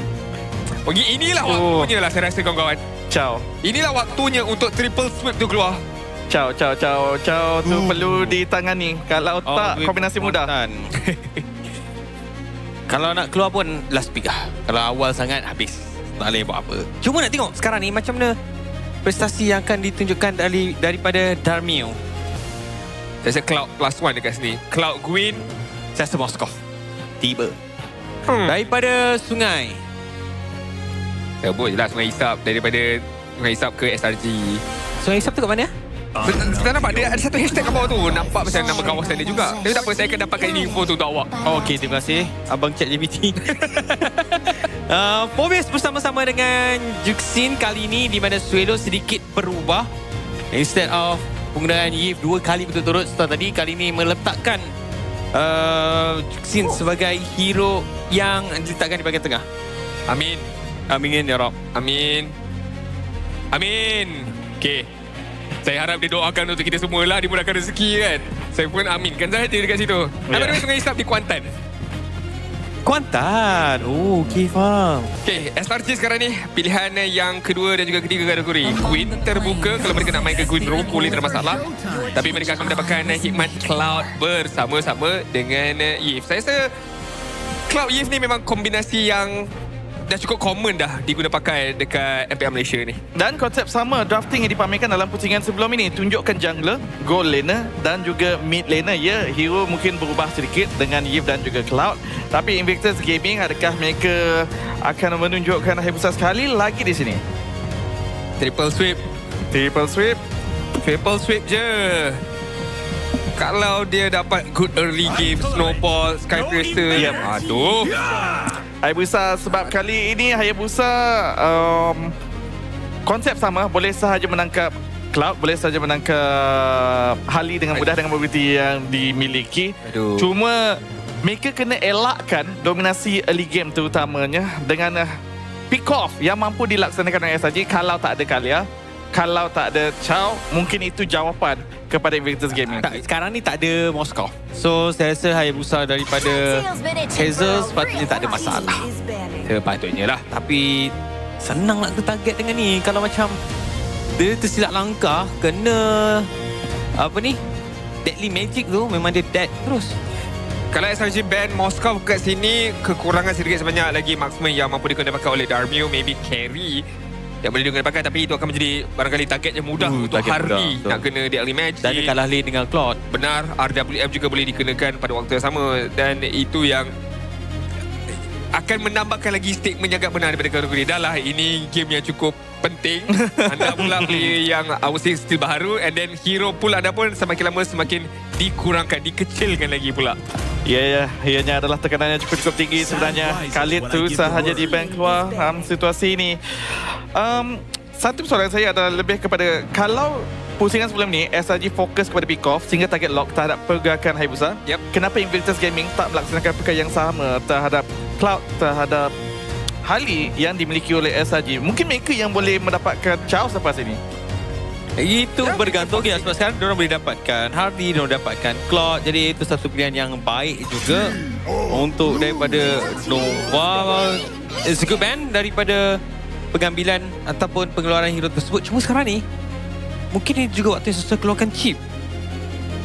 Untuk SRG keluarkan chip ataupun Invictus Gaming yang dapatkan chip. Saya agak risau kat sini disebabkan hero chip macam tak berapa sesuai untuk bersama dengan IG sekarang ni. Kali ni saya lebih suka chip sebab Chusin sebagai mid laner. Chusin satu dan Hayabusa akan main dekat bahagian long lane, senang untuk masukkan dalam team fight. True, cumanya itu juga akan memberikan ruang kepada Innocent masuk Blazing Duet. Kita lihat kepada goal laner yang ingin dibawa, adakah sesuai dengan shortcut ataupun tidak. Ya, betul. Setuju. Last band daripada SRG sekarang ini, Atlas telah pun dikeluarkan. IG sekarang ini memerlukan Roma dan juga gold laner mereka. Dengan tidak melihat lagi sepenuhnya daripada SRG, mungkin gold laner yang akan dikunci terlebih dahulu sekarang ni. Kalau dia kunci gold laner terlebih dahulu, peluang yang agak tinggi sebenarnya untuk chip. Tapi dapat tidak Chow, seperti yang kita dah bincangkan, kali ini mereka yang mempunyai capability untuk melaksanakan pick off. Innocent akan terpaksa menggunakan Purify ataupun dia akan bergerak agresif, just main gunakan Flicker. Saya Purify dan itu membuka ruang kepada Hayabusa untuk pergi ke backline dan memberikan kesukaran kepada Innocent barangkali. Tapi sekarang ni SRG lapu-lapu terbuka, Yuzong sekali lagi terbuka kalau mereka ingin mendapatkan khidmat Yuzong tersebut. Untuk Yums, Padang masih lagi ada, Hilda masih lagi ada, Jarizla lapu lah kot. Masih lagi banyak sekarang ini untuk dimiliki. Lapu-lapu untuk pergi ke backline bersama-sama juga dengan Hilda untuk match up pergerakan daripada Chu ini. IG, last pick, Moskov, Obsidia, Carry mungkin tak lah kot. Antara dua lah kot, Moskov tak pun Obsidia barangkali. Saya rasa Moskov lah kot. From kota baru Paris. Cantik. Betul. Hero yang jauh lebih berbeza lagi dekat sini disebabkan Clean agak susah bagi pendapat saya. Boleh saya tangkap dengan boleh dengan Carry. Saya ingatkan hero mobility satu lagi yang boleh dilupakan ataupun mungkin sama ada One ataupun Nathan. Wih, One mungkin tak lah kan. Okay, tapi Moskov, okay. Kombinasi yang agak jelas daripada IG bersama dengan Chow tersebut. Manakala untuk SRG lebih menyeluruh, ada hero pergi ke backline. Untuk memastikan Cloud tu tak perlu risau sangat, dia boleh jaga diri dia dengan sangat-sangat baik. Cuma dengan penggunaan Purify tu kena jaga-jaga mobility dia taklah sebesar kalau dia ada flicker. Ya, tepat sekali. Jadi kita akan terus saja bersama-sama dengan caster kita untuk memulakan perlawanan kita yang keempat. Boleh di perlawanan terakhir. Let's go. Untuk tadi ada mascot team SRG atas tu, kita nak pinjam mascot dia. Tak boleh. Tapi ini adalah mascot Invictus Gaming. Mars cakap kalau kalah boleh terus tanam. Sebab nampak macam dah jadi mayat. Tapi kita akan terus masuk ke dalam line of playoffs lepas ini untuk menyaksikan adakah ini akan menjadi game yang terakhir bagi pasukan Invictus Gaming ke pasukan demi. Ungger di saat-saat yang penting, mampu ataupun tidak mereka kembali bangkit ataupun gergasi merah masih gagal untuk ditumbangkan. Maskot IG tak ada. So kita buat maskot. Okay tu. Kan lalang tu. Mandakan sekarang ni dia dah nampak 2 point, match point pada SRG. Sekarang juga kita boleh lihat bagaimana peluang terakhir untuk pasukan Invictus Gaming. Kalau mereka dikalahkan dalam perlawanan ini, terpaksa mereka untuk pergi ke bawah. Bukan bawah tanah, tapi final low bracket. Ya, menantikan kemasukan pasukan Vamos untuk bermain pada hari esok di saingan best of 7 Satu perlawanan yang akan menjadi cukup panjang sebab series pertama jadi disajikan dengan best of 5 full game best of 5. Pada hari esok akan bermain best of 7. Siapa saja yang pergi ke bahagian bawah pastinya menginginkan peluang untuk layakkan diri ke peringkat seterusnya bagi merebut tiket ke Paris. Darmio karena diberikan kepada Innocent. Innocent lebih orang kata apa senior untuk menghadapi tekanan daripada dua pemain pasukan Invictus Gaming. Darmio yang dimasukkan menjadi harapan kepada pasukan Invictus Gaming untuk mendapatkan semula mata menyamakan kedudukan bersama dengan pasukan SRJ. Kalau kita lihat dalam perlawanan dia sebelum ini, Darmio mendapatkan 3 kill tak silap. Dan dia pandai untuk menjaga diri. Tetapi carry capability tu ada daripada Darmio kalau compare kepada MLQT. Mungkin diharapkan dengan aggression tersebut dapat untuk diberikan, ditampilkan dalam perlawanan ini. Memberikan satu tambahan hebat kepada pasukan SRJ. Ya, sebenarnya nampak MPL youngest ever professional player. Debut 16 tahun tapi ya Stormy akan tumbang terlebih dahulu di bahagian tengah sebentar tadi. Menyebabkan pasukan SRJ kehilangan bidana mereka. Darmio, pemain yang cukup muda ketika ini. Untuk berhadapan dengan Innocent yang sudah mendapatkan banyak trofi. Yums, Guys dapatkan. Ezel masuk ke dalam sekarang mencari Yums tetapi nyawa rendah. Terpaksa untuk mengundurkan diri daripada permainan dan akhirnya pasukan Invictus Gaming terpaksa untuk berundur setelah mereka gagal mendapatkan Turtle Yums dan level 4. Terus diberikan halangan dan diangkat. Diselamatkan dengan RWM. Keren masuk ke depan bersorangan diri Yetri. Telah pun dipancing jauh ke depan untuk dijatuhkan jadi kill pertama untuk pasukan SRJ. Mr. Cram, the captain, percaya untuk memberikan tekanan yang cukup luar biasa di bahagian tengah sebentar tadi. Yetri cuba juga untuk memberikan tekanan. Tapi kemasukan dengan Impian pursuit tadi tu agak lalu dalam menyebabkan pasukan Invictus Gaming kehilangan EXP laner mereka. Darmio sekali ini sebab untuk dapatkan farm. Innocent cuba untuk ditekan tapi dengan adanya Purify dia berjaya untuk pancing. Ya benar dan sekarang ni Domas Koma melarikan diri. Ketukan kena pada 2 orang. Darmio nasib baik terselamat. Nasib baik masih hidup. Ya ada Spear of Misery. Bantu sebentar tadi Darmio. Tak apa. Aduh Tak apa. Rookie. Terkena pula. Sorry. Dia nak ambil farm tadi kan? Dia nak curi farm tu. Mungkinlah. Target sesuatu. Namun untuk Darmio ini merupakan cabaran terhebat. Dia sendiri bertempur dengan the best goal laner. Dalam MPL MY pada musim ini. Harus saja ditabalkan sebagai best goal laner. Pada musim ini, pada musim lepas. Pada musim lepas. Belum lepas ya. Memang. Oh, Swallow. Perlu berjaga-jaga. Tekanan yang diberikan oleh Yom sebentar tadi. Agak keras. Nak dibandingkan dengan game yang ketiga sebentar tadi. Saya rasa game ni Hazel perlu lebih berjaga-jaga sebab Yom sudah gunakan Hilda dan speciality. Wait, Stormy reaction apa tu? Reaction cepat pantas. Likat. Reaction yang mengelakkan daripada tendangan daripada pasukan Invictus Gaming. Gagal untuk menggunakan recall daripada Yetri dengan hanya balingan 2 pedang daripada Gram. Lemahkan lagi kedudukan pasukan Invictus Gaming untuk mendapatkan turtle. Kerana ini tidak cukup orang. Yus pergi ke belakang. Darmio menunggu masa yang sesuai untuk masuk. Tapi turtle telah pun kena reset. Jaga diri lagi, RWM dibuka. Dan kali ini dengan Innocent membuka Blazing Duet. Tak terkena kepada sesiapa. Dibatalkan begitu saja. Yetri telah sampai. Sekarang ini Innocent dicari. Diberikan target. Kran bagian belakang. Sekarang melibaskan Range Slash. Hapuskan Yetri. Stormy juga dihancurkan. Hazel lincah untuk bergerak menangkap backline sementara Yetri dijadikan sebagai korban mangsa keadaan. Tapi Darmio agak janggal menyebut nama dia sebab jarang-jarang sekali diturunkan. Darmio di bahagian top lane habis rata gold plating. Kita tahu bagaimana kekuatan yang ada kepada pasukan Invictus Gaming. Bukan waktu sekarang sebab mereka boleh depend kepada Hazel. Jadi Hazel dengan 2 kill ketika ini dimiliki. Targeting yang baik tapi tak berjaya untuk mereka mendekati ke kawasan turtle. Nampaknya pasukan SRT mungkin akan dapatkan turtle yang kedua. Cram zoning yang baik. Mungkin 2 orang ni akan dijadikan mangsa. Tapi tidak. Mereka akan pilih untuk berundur terlebih dahulu. SRG dapat 2 turtle. So, 2 turtle berjaya untuk dikunci oleh pasukan SRG. Melebihkan 1,200 pada pasukan SRG juga. Yetri akan diberikan pelanggaran daripada 3 orang pemain. Masih lagi masuk ke dalam. Sekarang mencari stack untuk menggunakan daripada pursuit. Tidak mampu untuk bertahan lagi. Duduk dalam RWM. 3 orang dia handle ya Yetri. 3 orang yang dia handle. Di-trade dengan bersama dengan Yums di bahagian top lane berjaya didapatkan 3 berbalas dengan 3 untuk kedua-dua pasukan. Saya suka dengan apa yang ditampilkan oleh Darmio dalam game ni juga. Dia tunjukkan yang bahawa dia agak egois dekat bahagian gold lane. Dia tak kisah apa yang berlaku. Dia percaya kepada pasukan dia. Berjaya untuk mendapatkan trade dekat bahagian atas seperti tadi dia bersedut menara. Tapi Yetri terpaksa balas dengan nyawanya sendiri. Jadi ini agak bahaya untuk Yetri tau. Sebab bila dia kosong 3-0, dia dah tak jadi kebal. Dan bila dia tak jadi kebal, bahaya sebab apa? Sebab Kram ini akan... Tak apa. Sans pun kadang-kadang terpelika. Ya, betul. Kepencet orang kata. Kan, sebenarnya orang kata apa? Memang... Apa cakap kau? Macam tu. Tadi prediction juga daripada Stormy tu.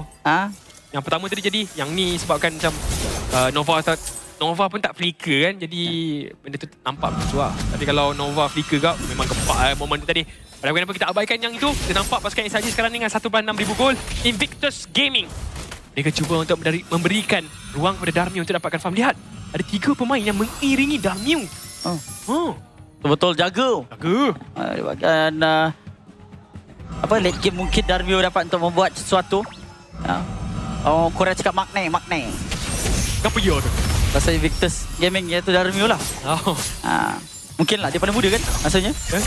Suelo terus diberikan perekanan dengan Dirty Magic dapat dilakukan ke atas beliau tapi masih belum dapat dikorbankan. Turtle yang akan menjadi cagaran sekarang ini untuk kedua-dua pasukan. Hazel menunggu masa, menunggu peluang. Siapa yang ingin untuk dikenakan Quad Shadow. Mudah untuk Suelo masuk juga. Perebutan sekarang ini telah pun berlaku. Liga daripada Debaran Escobar kesilapan kerana tidak ada apa yang dapat untuk dilakukan. Malah Turtle berjaya didapatkan jua walaupun SOD terkena. Dan Jetri akan diperangkap untuk dibalik, tak boleh untuk dilakukan sebaik mungkin. Ya, agak bahaya kalau dia nak masuk tadi daripada Darmio. Kalau dia masuk, dia yang akan mati sebenarnya. Tapi zoning daripada Yum sekarang Hazel seperti tadi. Cukup cemerlang untuk menghalang Invictus Gaming daripada masuk ke kawasan pengambilan Turtle. 3 Turtle. Hat-trick untuk SRG. 4-3, 3,000 gol berjaya dijarakkan. Kram melarikan diri dapatkan Cyclone Ice. Sekarang dia lompat ke belakang. Dapat semula momentumnya. Registrar diguna pakai. Sekarang ni dengan squad Shadow Kill.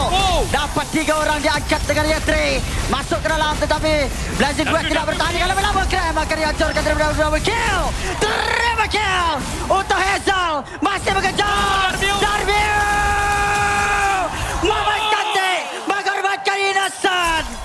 Tombak Innocent dikuburkan. Saya tak kira sebelum ni tu debut. Ini baru debut. Darmio. Cantik pergerakan sebentar tadi. Mengambil risiko yang cukup besar. Flicker untuk menyelamatkan diri sebentar tadi menyebabkan Innocent berjaya dikobarkan. Instant replay jadi ayuh disaksikan. Bagaimana Crown memberikan ruang yang cukup cantik. Tapi bagaimana 3 orang kena angkat tadi tu. Yetri punya second skill tu. Ya Allah, setupnya cukup cantik. Dan Hazel pula free hit. Full quad shadow kena. Double kill, triple kill macam lawan dengan pasukan Vamos pada hari semalam juga. Nah, momen ni kena pula ni. Kena pula Innocent. Gila mat. Sang. Dah lah dia tu shift masuk dekat dalam turret. Sebab dia ada orang dah tahan dekat dia kan. Betul lah, memang tak takut mati. Maskot tadi betul lah untuk IG. Dan siap sedia ke liang lahat untuk pasukan Invictus Gaming memberikan tamparan hebat pada pasukan Selangor Giants. Dan kali ini akhirnya Suelo berjaya untuk selamatkan diri dengan penggunaan Crimson Beacon. Daily Magic telah pun diaktifkan tapi Sekas tak mendapatkan kill lagi setakat ni. 3 saja yang berjaya didapatkan ke atas Suelo yang tadi belum lagi dapat untuk diburu oleh pasukan SRG. Tepat sekali, lihat bagaimana pergerakan yang cukup baik daripada pasukan SRG. Tapi dalam masa yang sama Invictus Gaming juga menunjukkan sinar harapan yang berbeza. Masukkan player yang paling muda sekarang ini dalam pasukan mereka. Kram akan ditekan terlebih dahulu bersama dengan Yetri. Skies mencari ruang untuk membersihkan minion di bahagian tengah, memberikan ruang kepada mereka. Tapi Yetri layan Kram terlebih dahulu. Nova Escobar cuba untuk masuk. Terus keluar daripada kawasan tersebut. Nova Escobar saja yang ada dekat dalam RWM. Sekarang Nova Escobar mendadah semua damage yang ada. Tendangan yang baik bersama dengan Vika. Tendang kepada Yums. Hazel masuk. Dapatkan Sakai. Berjaya untuk dicari. Berjaya untuk dihukum. Hazel. Penggunaan kuat Shadow dapat menyelamatkan dua orang penting dari segi damage untuk SRG. Tapi Innocent ada untuk menyelamatkan keadaan. Dan double kill yang berjaya untuk dapatkan Hazel ketika ini. Ya. Melarikan diri terlebih dahulu. Lot akan dimulakan. Pasukan SRC juga perlu berjaga-jaga dengan Darmio yang mungkin akan hadir pada bila-bila masa. Betul, sekarang ni Shadow Kill akan meledakkan grab. Daripada bermakna 3 orang dalam pocket. Hazel dapatkan lot. Oh, nasib baik. Zoning berjaya dilakukan. Agak awal Hazel tadi. Innocent mendapatkan lot tersebut.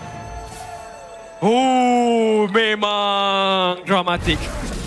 Apa yang ditunjukkan oleh kedua pasukan ini sememangnya menunjukkan kenapa mereka berada di upper bracket. Ya.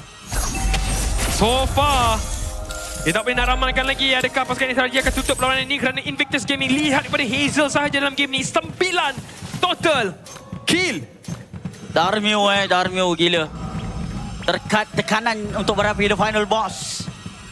Seakan-akan tidak dapat untuk kita lihat. Mereka mengatakan bahawa pressure is privilege. Jadi ini yang diperlukan. Eben Nova Escobar tidak ingin melaksanakan tendangan. Terus saja Nova akan berundur terlebih dahulu. Tapi kena ingat, walaupun kill macam mana pun mereka dapatkan, peluang SRG hanya perlu hukum sahaja kesilapan daripada pasukan Invictus Gaming. Lihat apa yang berlaku sebentar tadi. So, nama kau-kau gendong ni. 901, 100% kill participation. Dapat kita saksikan daripada Hazel memang betul-betul gendong dalam permainan kali ini dengan penggunaan Hayabusa. Tapi silapnya lot didapatkan oleh pasukan SRG. Betul. Mereka terpaksa untuk berundur dan juga mengharapkan keajaiban sekali lagi dapat dilakukan oleh Hazel. Sejujurnya, game ini memang bergantung harap kepada Innocent sangat-sangat untuk memastikan yang ada ruang untuk mereka outplay balik Hazel. Out? Yup. Sebab Hazel dalam game ni banyak kali momen outplay dia. Quad shadow dia. Macam mana dia punya positioning? Quad shadow dia baik. Sorry, Swallow kena tangkap. Swallow di bahagian belakang. Dia masih boleh untuk ditangkis. Tapi Hazel dapatkan Innocent mungkin. Adanya Wind of Nature dapat untuk immune. Dan sekarang dia Cram buat moment. Hazel akan ditangkap. Shutdown terus. Tinggal lagi 3 orang saja. Yetri belayarkan masa dengan second skill. Masih lagi boleh untuk pergi ke depan. Malah Yetri boleh hidup. Ui, oh. Nasib baik tak terbakar. Ya. Tiup. Happy birthday to you. Crown sekarang ini mencipta gerakan yang cukup baik. Tapi Crown bahaya ni. Nasib baik masih lagi mempunyai style game yang agak tinggi. SRG. Selepas apa yang ditampilkan oleh Hazel sepanjang 10 minit, hanya momen sekali saja diperlukan oleh SRG untuk lenyapkan segala-galanya. Ya. Tapi Darmio masih lagi menjaga KDA-nya 104. Bukan nak kata dia terlalu berada di bahagian belakang. So far saya rasa kat sini, disiapkan Wind of Nature, dia akan jadi lebih agresif. Ya, dia akan jadi lebih agresif pastinya. Kerana optimization tersebut telah disiapkan oleh Innocent. Sebab kedua-dua goal laner tidaklah begitu jauh. Dari segi gol 200 saja. Ya, tepat sekali. Malefic Gun cuba untuk disiapkan oleh Claude. Tapi untuk Moskov disiapkan Malefic Gun terlebih dahulu. Oh tak, dia buat rose goal Dia buat rose goal. Keputusan yang diambil oleh Darmio. Saya rasa dia takut kepada Skies terlebih dahulu. Oh, Cram akan dijumpai. Tapi lihat bagaimana Nova Escobar tidak mempunyai flicker. Jadi dia akan batalkan hasrat untuk melaksanakan sebarang pick off kat sini. Orang bertalak akan terjadi. Tapi kepada siapa kita belum pasti. So far saya rasa content team ataupun media team boleh tanya dekat Innocent rate Darmio punya debut dekat playoff ni. Oh ya betul. Oh Swallow. Seperti biasa akan tank terus magic damage.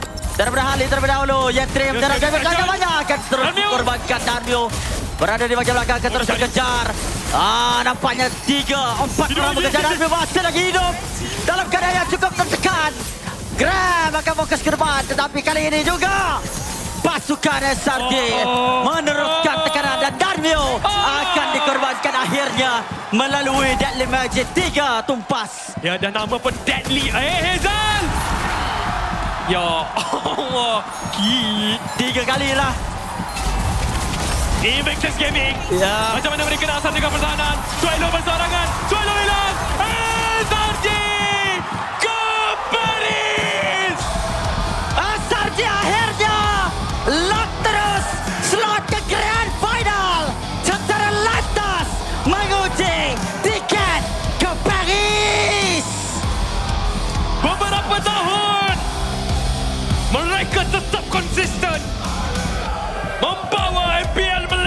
di peringkat internasional. Sememangnya gergasi akan terus berdiri menantikan The Gallery dan juga musuh abadi Falcon di Paris. Kurus juga kepada Darmio. Bermain dengan cukup baik. Tapi belum cukup lagi untuk mendapatkan kemenangan. Dia akan pergi ke Ros untuk menemu ramah pemain pasukan SRG. Silakan. Tuan-tuan dan puan-puan, Selangor Red Giants, pasukan yang pertama berjaya mendapatkan tiket ke Paris EWC.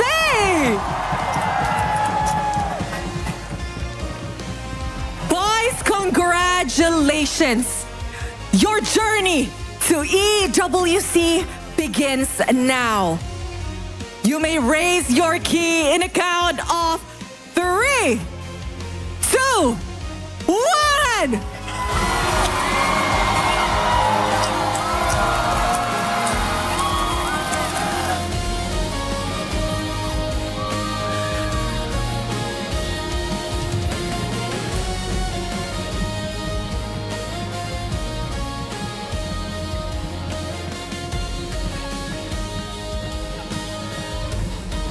Alright guys, untuk kali ini dia special sikit. As they are signing, kita pun akan conduct interview. Once again, ini adalah cara untuk officiate mereka yang layak ke EWC. And mungkin kita boleh start interview ni dengan Stormy. Stormy, congratulations. You have officially qualified untuk MSC untuk kali ketiga. 3 years in a row. And aside from that pun, you berjaya layak ke Grand Finals sekali lagi. How are you feeling untuk wakil Malaysia, wakil MPL Malaysia di pentas dunia? I'm so happy that kita orang dapat wakil Malaysia and we're so excited to go to Paris as well. So yeah. SRG is going to Paris, baby! Now, Stormy, masa kita masuk ke dalam perlawanan ini, did you guys feel any nervousness ataupun you guys memang confident boleh menang? Yeah, we're always confident in everything, so nothing to lose, guys. Alright, guys, ke depan sikit, depan podium, bagi semua orang tengok you guys tengah sign the EWC board. And of course, kita pun nak board dengan Coach Arcadia. Coach Arc. Aku boleh pegang. We know that. Oh, there you go, the mic. We know that this season has been a roller coaster for the side of SRG. But I want to ask, looking back on your journey, what means the most to you guys now that you have secured your MSC slot?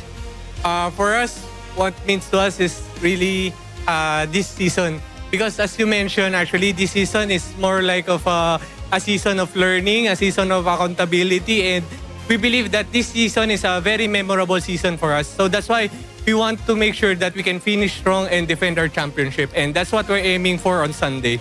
Wow! And of course, Coach Becky, after today's 3-1 victory, how confident are you guys to defend your championship title this Sunday and secure your 5th peat? Bonjour. So, we're gonna try our best because this time, I think every team is really strong. So, going to the grand final, whoever is gonna come with us together to Paris, I hope that we will just show really, really interesting and exciting match for you guys. Yeah. Thank you. Innocent? Tomorrow, you guys have an off day because you guys are already waiting for your opponent in the grand finals on Sunday. So what is SRG as a team going to do on your off day?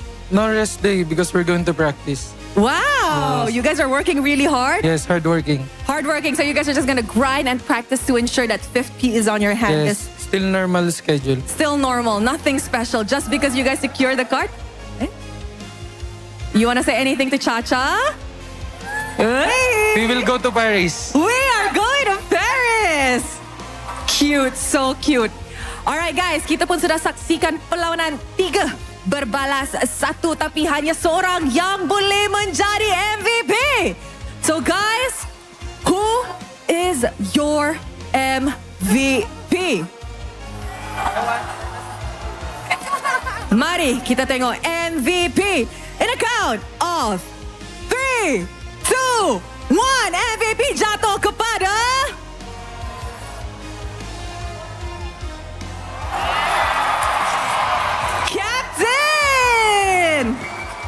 Captain, to the front, where everybody can see you. Captain, how are you feeling? You're back. Yeah, I'm happy. You're happy? Because this season is really tough for us, and this winning, qualifying to MSC is really meaningful to us. Yeah. Now, Captain, I know that a lot of people have been waiting for you guys to qualify to MSC yet again. Is there anything you want to say to all of your supporters, to all of your fans, not just here in the arena at Stadium Juara, but also at home?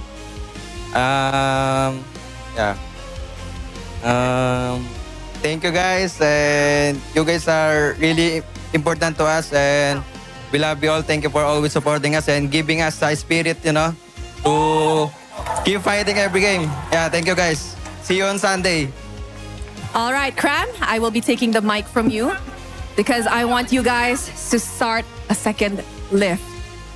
Once again, ladies and gentlemen, inilah dia Selangor Red Giants! Tuan-tuan dan puan-puan, sekali lagi, ini adalah wakil pertama MPL Malaysia di MSC in Esports World Cup 2026 Paris. Semoga wakil kita dapat berikan saingan yang sangat-sangat terbaik. And of course, do well untuk MPL Malaysia. Semua dah nampak ready untuk berambil gambar di Eiffel Tower nanti. You know what, guys? Another round of applause, please.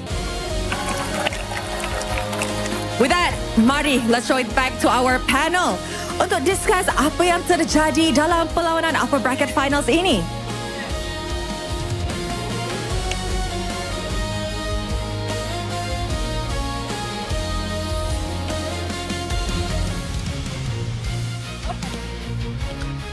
Wah, what a game. What a performance daripada kedua-dua buah pasukan. Cuma ada permainan hanya ada satu pasukan saja yang menang. Dan pasukan yang menang sebenarnya dia adalah pasukan yang selayaknya untuk dapatkan kemenangan. SRG, baby. Kat mana kita nak mulakan perbincangan kita? Sebelum aku rasa aku tahu. Okay, silakan. Boleh tak kalau kita tanya SRG punya management? Okay, sekejap. Nak panggil Becky? Aku nak pergi tanya ni. Kita santai. Okay. Apa yang boleh untuk kita buat sekurang-kurangnya untuk kita ikut orang pergi Paris? Join organisasi mereka? Huh? Yeah. Honestly, before kita dive into a bit more in the game stuff, pada 3 hari playoff ini memang best macam mana yang Zana ada cakap juga, yang kita dah memang lengkapkan literally best of 5 punya format. 3-0 kita ada, 3-2 kita ada, 3-1 pun kita ada. Untuk 2-2 series sekali. The best part is, inilah perlawanan terakhir best of 5. Betul, Esok dah kena best of 7. Jadi it's like a different new story. Jadi mungkin kita boleh lihat keputusan pada hari esok, adakah ianya 4-3, 4-2, sebab sekurang-kurangnya kita tahu salah satunya tak akan berulang. Benar.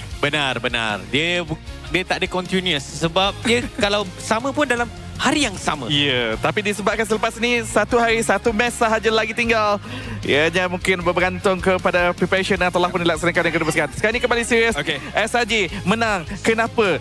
Kenapa tak lagi? Mereka yang telah pun mendominasi regular season, mereka juga dah pun menunjukkan kemampuan bermain bukan sahaja secara individu, tetapi yang lebih penting lagi sebagai satu pasukan. Sebab kita kena faham yang mereka hadapi Invictus Gaming, di mana Hazel sebentar tadi, jujur saya cakap, cukup menakutkan. Pada tahap maksimal saya melihat Hayabusa ini sedikit sukar untuk ditangkap. Tetapi MVP kita, Cram, masih lagi berjaya untuk mencari beliau berkali-kali. Betul. Sebenarnya ini akan jadi a glimpse of hero apa yang akan di-ban pada hari esok? Benar. I think saya nak borak pasal IG lebih banyak lagi sebab untuk SRJ kita ada banyak peluang untuk borak pasal mereka dekat peringkat Grand Final nanti. Namun saya suka apa yang dikatakan oleh Arcadia. This season is a season for learning.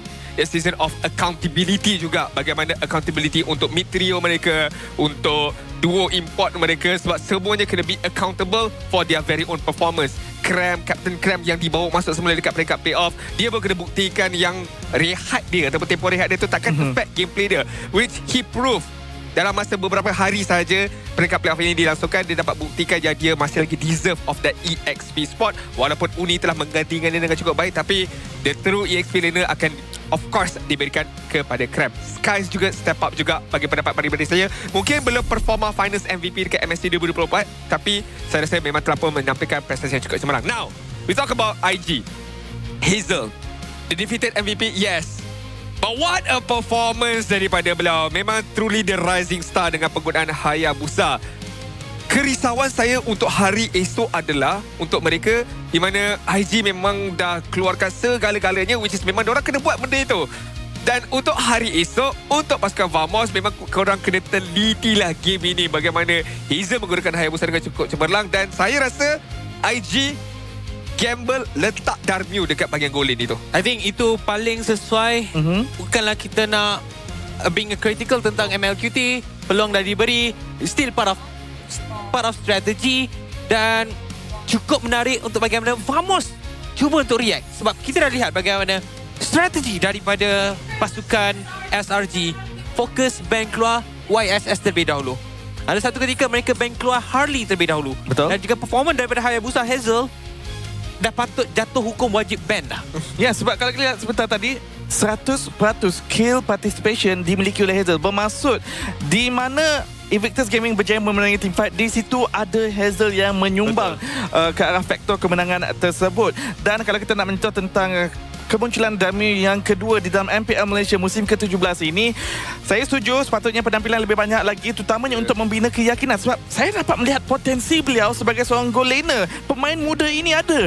Tetapi kalau kita melihat di mana 8 minit yang pertama Dami tak menyertai team fight, dan selama 8 minit ini Selangor Red Giants akan bebas untuk mendapatkan resources. Total berapa kali mereka mendapatkan dengan begitu percuma.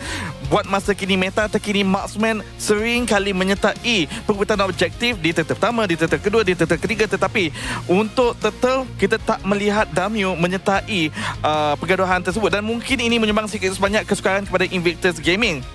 Benar sekali. Saya rasa kalau IG nak prep Darmio untuk pada hari esok, mereka kena lakukan perkara itu dengan serta-merta pada malam ini ataupun sepanjang malam ini.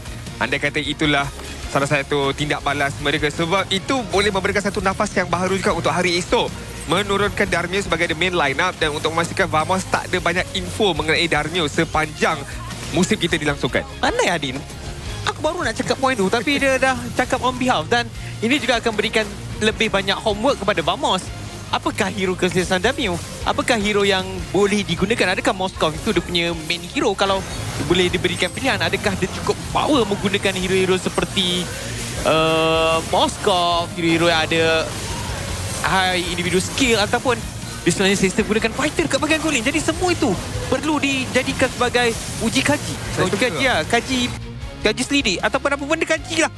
Saya suka POV punya segmen ni sebab dapat betul-betul tengok apa yang difikirkan ataupun apa yang diperhatikan oleh pemain tersebut. Macam tadi Cram, ada orang pun dia stop sekejap, dia nak tengok mana Hayabusa punya shadow. Betul. Dia boleh landkan dia punya land shaker tersebut. Tapi inilah dia updated bracket kita terkini dengan kemenangan daripada Selangor Red Giants. Officially mereka akan pergi mewakili MPL Malaysia pergi ke Paris untuk bersaing MSC di EWC Paris dan juga grand finalist kita yang pertama.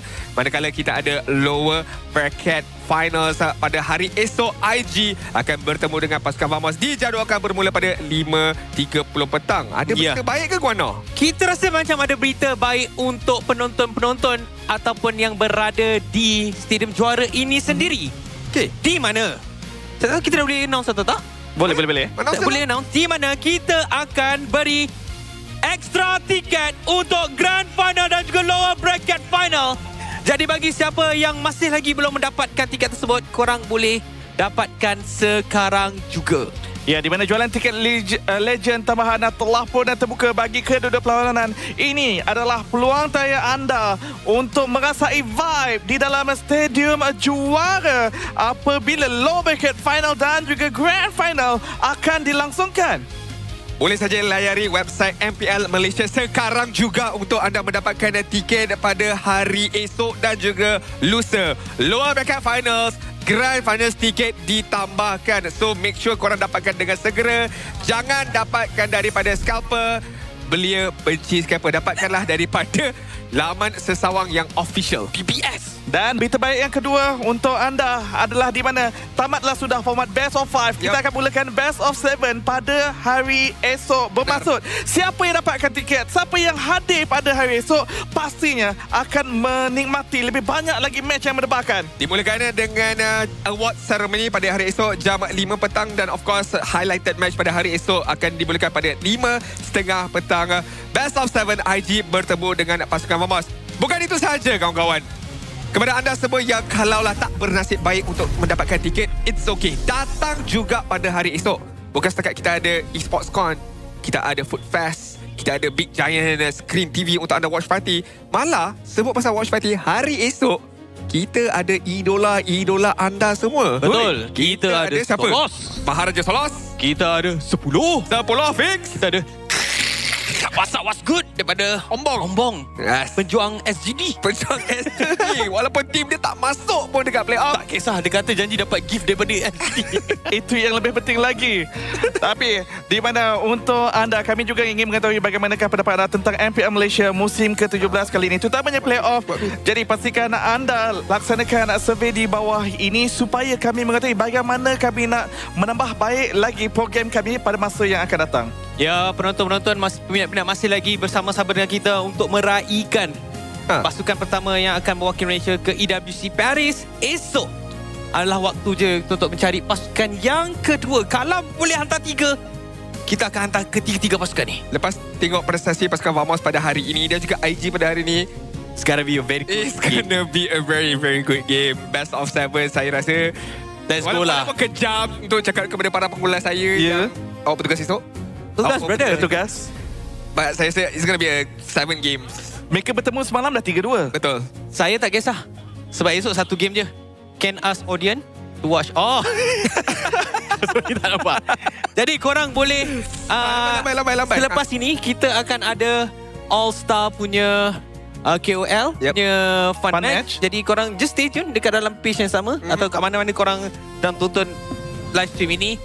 Rasanya fix akan pemain Debaran dan kita ada Elizabeth Tan pun ada juga. Lagu dia aku lupa lah. Teman-teman, kita akan menutup tirai untuk hari ini. Esok, ingat temu janji kita, perlawanan yang kedua. Bye. Untuk kedua. Jumpa esok. Assalamualaikum dan selamat malam.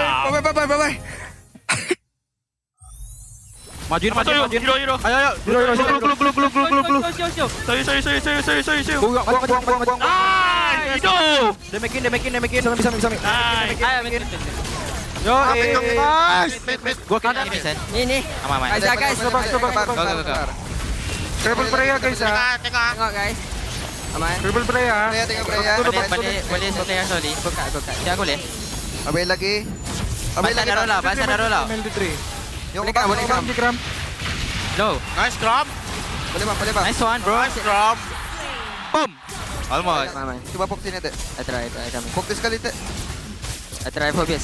Yo, Bishop. Ready up. Cloud now biar mai. Mati. Sana ya. Mati. Depan. Phobias. Go. Bosan. Ngarap pikir. Komite. Aman, Daldi. Hari Daldi. Go guys. Depan guys. Hari Daldi. Nice. Lagi. Bola. Aku isi Cloud. Jangan Cloud. Mana guys. Nice, boy. Oh, ada okay, aman. Ada, masuk dar. Bin. Daldi dah. Nice door. Aman. Make play ya. Coba. I will put. We can rush Zushin. Tetap liga. Boleh. Now. Choose sini. Aku balik tengok. Ikan nangap, ikan nangap. Aman. Mati. Ay, two people. Depan. Moskau. Agak Moskau no push guys. Ikut jauh dulu. Depan dulu. Aja. Tengok Yum. Aman. Oh balik backup kau ya. Ayah. ulti. Oh ya satu bang. Tengok Moskau bang. Aku aman bang. Aman. Mati. Atau beba guys. Ya aku tahu. Ikan. Nice. Paris anjing. Paris. Banjo. Bonjour. Banjo.